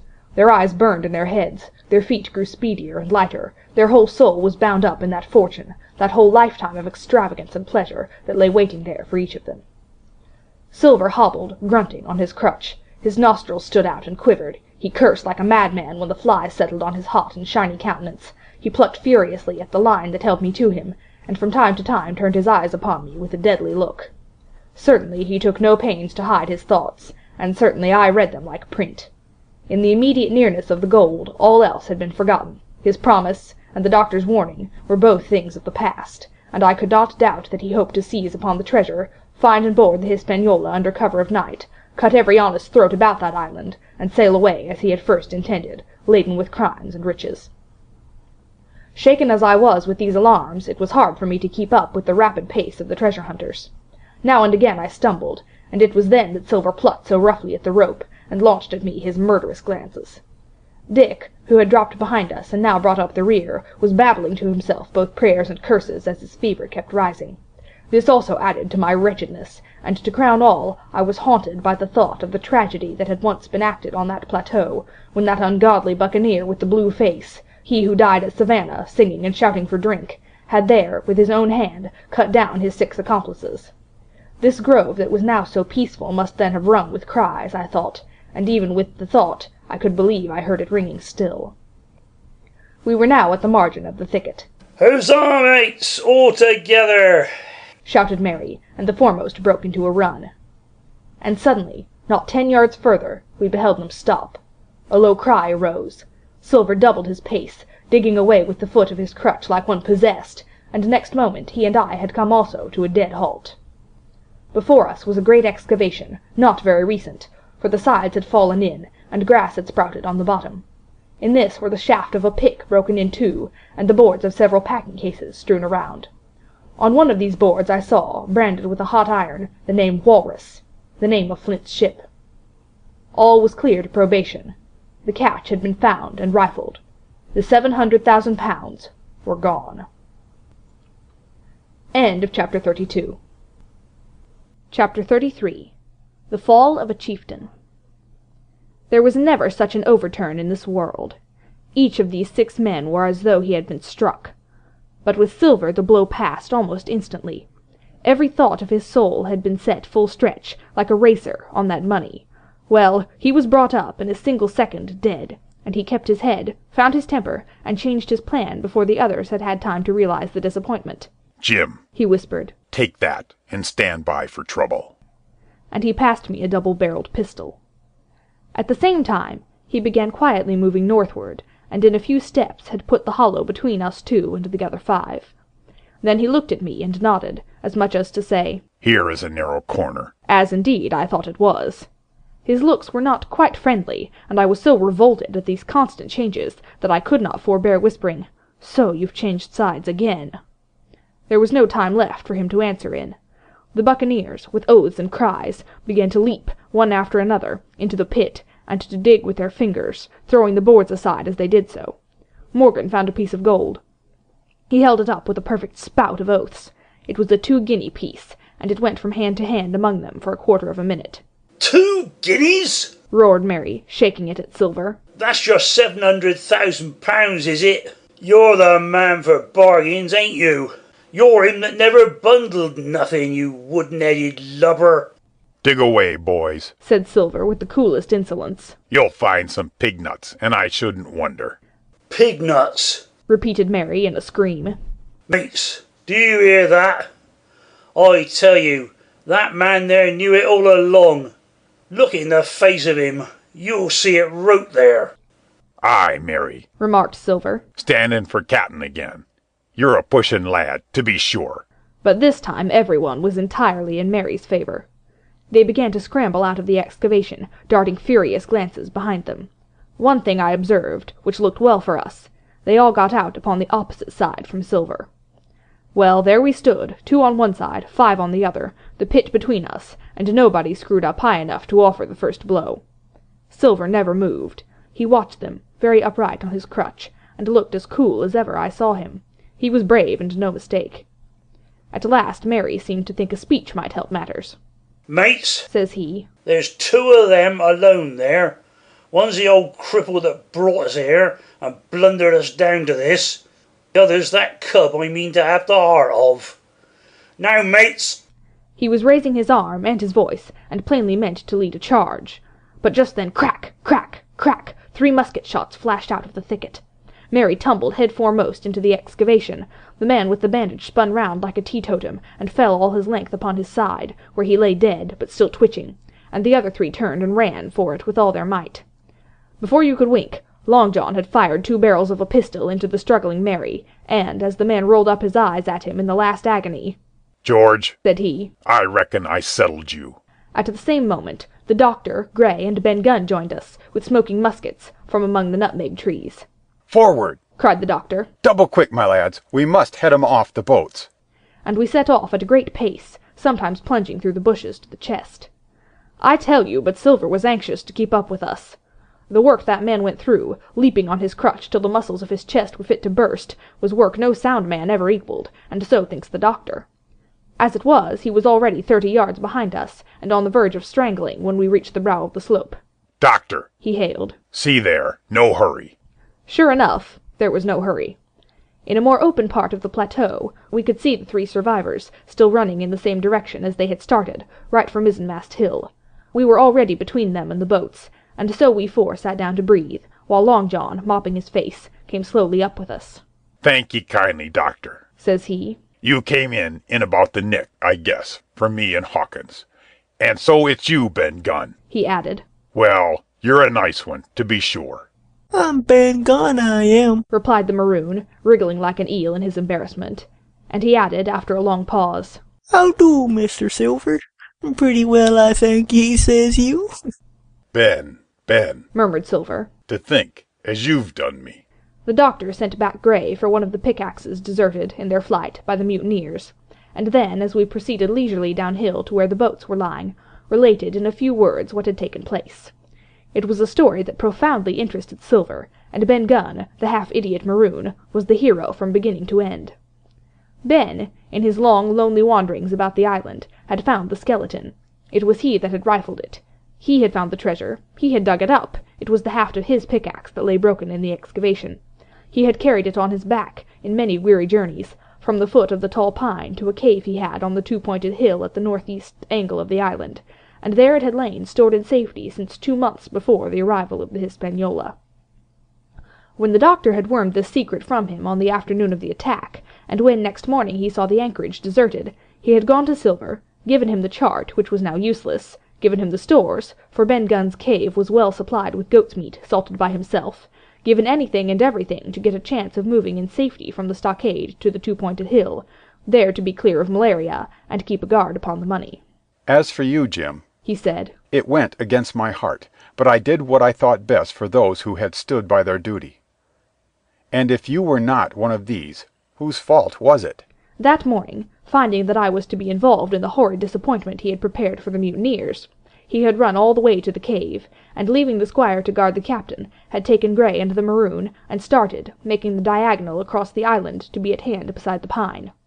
Soon, however, he saw that our party had the start of him, and Ben Gunn, being fleet of foot, had been dispatched in front to do his best alone. Then it had occurred to him to work upon the superstitions of his former shipmates, and he was so far successful that Gray and the doctor had come up and were already ambushed before the arrival of the treasure hunters. "Ah," said Silver, "it were fortunate for me that I had Hawkins here. You would have let old John be cut to bits, and never given it a thought, Doctor." "Not a thought," replied Dr. Livesey cheerily. And by this time we had reached the gigs. The doctor, with the pickaxe, demolished one of them, and then we all got aboard the other and set out to go round by sea for North Inlet. This was a run of 8 or 9 miles. Silver, though he was almost killed already with fatigue, was set to an oar like the rest of us, and we were soon skimming swiftly over a smooth sea. Soon we passed out of the straits, and doubled the southeast corner of the island, round which, 4 days ago, we had towed the Hispaniola. As we passed the two-pointed hill, we could see the black mouth of Ben Gunn's cave, and a figure standing by it, leaning on a musket. It was the squire, and we waved a handkerchief and gave him 3 cheers, in which the voice of Silver joined as heartily as any. 3 miles further, just inside the mouth of North Inlet, what should we meet but the Hispaniola cruising by herself? The last flood had lifted her, and had there been much more wind or a strong tide current, as in the southern anchorage, we should never have found her more, or found her stranded beyond help. As it was, there was little amiss beyond the wreck of the mainsail. Another anchor was got ready, and dropped in 1.5 fathoms of water. We all pulled round again to Rum Cove, the nearest point for Ben Gunn's treasure house, and then Gray, single-handedly, returned with the gig to the Hispaniola, where he was to pass the night on guard. A gentle slope ran up from the beach to the entrance of the cave. At the top the squire met us. To me he was cordial and kind, saying nothing of my escapade either in way of blame or praise. At Silver's polite salute he somewhat flushed. "John Silver," said he, "you're a prodigious villain and impostor. A monstrous impostor, sir. I'm told I'm not to prosecute you. Well, then I will not. But the dead men, sir, hang about your neck like millstones." "Thank you kindly, sir," replied Long John, again saluting. "I dare you to thank me," cried the squire. "It is a gross dereliction of my duty. Oh, stand back." And thereupon we all entered the cave. It was a large, airy place, with a little spring and a pool of clear water overhung with ferns. The floor was sand. Before a big fire lay Captain Smollett, and in a far corner, only duskily flickered over by the blaze, I beheld great heaps of coin, and quadrilaterals built of bars of gold. That was Flint's treasure that we had come so far to seek, and that had cost already the lives of 17 men from the Hispaniola. How many it had cost in the amassing, what blood and sorrow, what good ships scuttled on the deep, what brave men walking the plank blindfold, what shot of cannon, what shame and lies and cruelty, perhaps no man alive could tell. Yet there were still 3 upon that island, Silver, and old Morden, and Ben Gunn, who had each taken his share in these crimes, as each had hoped in vain to share in the reward. "Come in, Jim," said the captain. "You're a good boy in your line, Jim, but I don't think you and me'll go to sea again. You're too much of the born favourite for me. Is that you, John Silver? What brings you here, man?" "Come back to my duty, sir," returned Silver. "Ah," said the captain, and that was all he said. What a supper I had of it that night, with all my friends around me, and what a meal it was, with Ben Gunn's salted goat, and some delicacies, and a bottle of old wine from the Hispaniola. Never, I am sure, were people gayer or happier. And there was Silver, sitting back almost out of the firelight, but eating heartily, prompt to spring forward when anything was wanted, even joining quietly in our laughter. The same bland, polite, obsequious seaman of the voyage out. End of chapter 33. Chapter 34. And last. The next morning we fell early to work, for the transportation of this great mass of gold near a mile by land to the beach, and thence 3 miles by boat to the Hispaniola, was a considerable task for so small a number of workmen.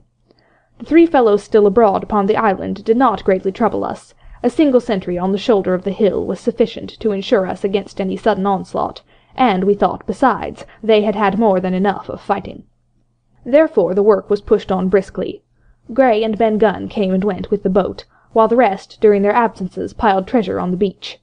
2 of the bars, slung in a rope's end, made a good load for a grown man, one that he was glad to walk slowly with. For my part, as I was not much use at carrying, I was kept busy all day in the cave, packing the minted money into bread bags. It was a strange collection, like Billy Bones's hoard for the diversity of coinage, but so much larger and so much more varied that I think I never had more pleasure than in sorting them. English, French, Spanish, Portuguese, Georges and Louis, doubloons and double guineas, and moidores and sequins, the pictures of all the kings of Europe for the last 100 years, strange oriental pieces stamped with what looked like wisps of string or bits of spider's web, round pieces and square pieces, and pieces bored through the middle, as if to wear them round your neck. Nearly every variety of money in the world must, I think, have found a place in that collection, and for number I am sure they were like autumn leaves, so that my back ached with stooping and my fingers with sorting them out. Day after day this work went on. By every evening a fortune had been stowed aboard, but there was another fortune waiting for the morrow, and all this time we heard nothing of the 3 surviving mutineers. At last, I think it was on the 3rd night, the doctor and I were strolling on the shoulder of the hill, where it overlooks the lowlands of the isle, when, from out of the thick darkness below, the wind brought us a noise between shrieking and singing. It was only a snatch that reached our ears, followed by the former silence. Heaven forgive them, said the doctor. 'Tis the mutineers. All drunk, sir, struck in the voice of Silver from behind us. Silver, I should say, was allowed his entire liberty, and in spite of daily rebuffs, seemed to regard himself once more as quite a privileged and friendly dependent. Indeed, it was remarkable how well he bore these slights, and with what unweary politeness he kept on trying to ingratiate himself with all. Yet, I think, none treated him better than a dog, unless it was Ben Gunn, who was still terribly afraid of his old quartermaster, or myself, who had really something to thank him for, although for that matter, I suppose, I had reason to think even worse of him than anybody else, for I had seen him meditating a fresh treachery upon the plateau. Accordingly, it was pretty gruffly that the doctor answered him. Drunk or raving, said he. Right you were, sir, replied Silver. And precious little odds which, to you and me. I suppose you would hardly ask me to call you a humane man, returned the doctor with a sneer. And so my feelings may surprise you, Master Silver. But if I were sure they were raving, as I am morally certain one, at least, of them is down with fever, I should leave this camp, and at whatever risk to my own carcass, take them the assistance of my skill. Ask your pardon, sir, you would be very wrong, quoth Silver. You would lose your precious life, and you may lay to that. I'm on your side now, hand in glove, and I shouldn't wish for to see the party weakened, let alone yourself, seeing as I know what I owes you. But these men down there, they couldn't keep their word. No, not supposin' they wished to, and what's more, they couldn't believe as you could. No, said the doctor. You're the man to keep your word, we know that. Well, that was about the last news we had of the 3 pirates. Only once we heard a gunshot a great way off, and supposed them to be hunting. A council was held, and it was decided that we must desert them on the island, to the huge glee, I must say, of Ben Gunn, and with the strong approval of Gray. We left a good stock of powder and shot, the bulk of the salt goat, a few medicines, and some other necessaries, tools, clothing, a spare sail, a fathom or 2 of rope, and, by the particular desire of the doctor, a handsome present of tobacco. That was about our last doing on the island.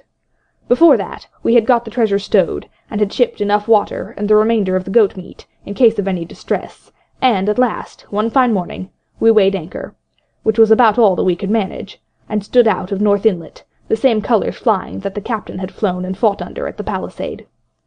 The 3 fellows must have been watching us closer than we thought for, as we soon had proved, for, coming through the Narrows, we had to lie very near the southern point, and there we saw all 3 of them kneeling together on a spit of sand, with their arms raised in supplication.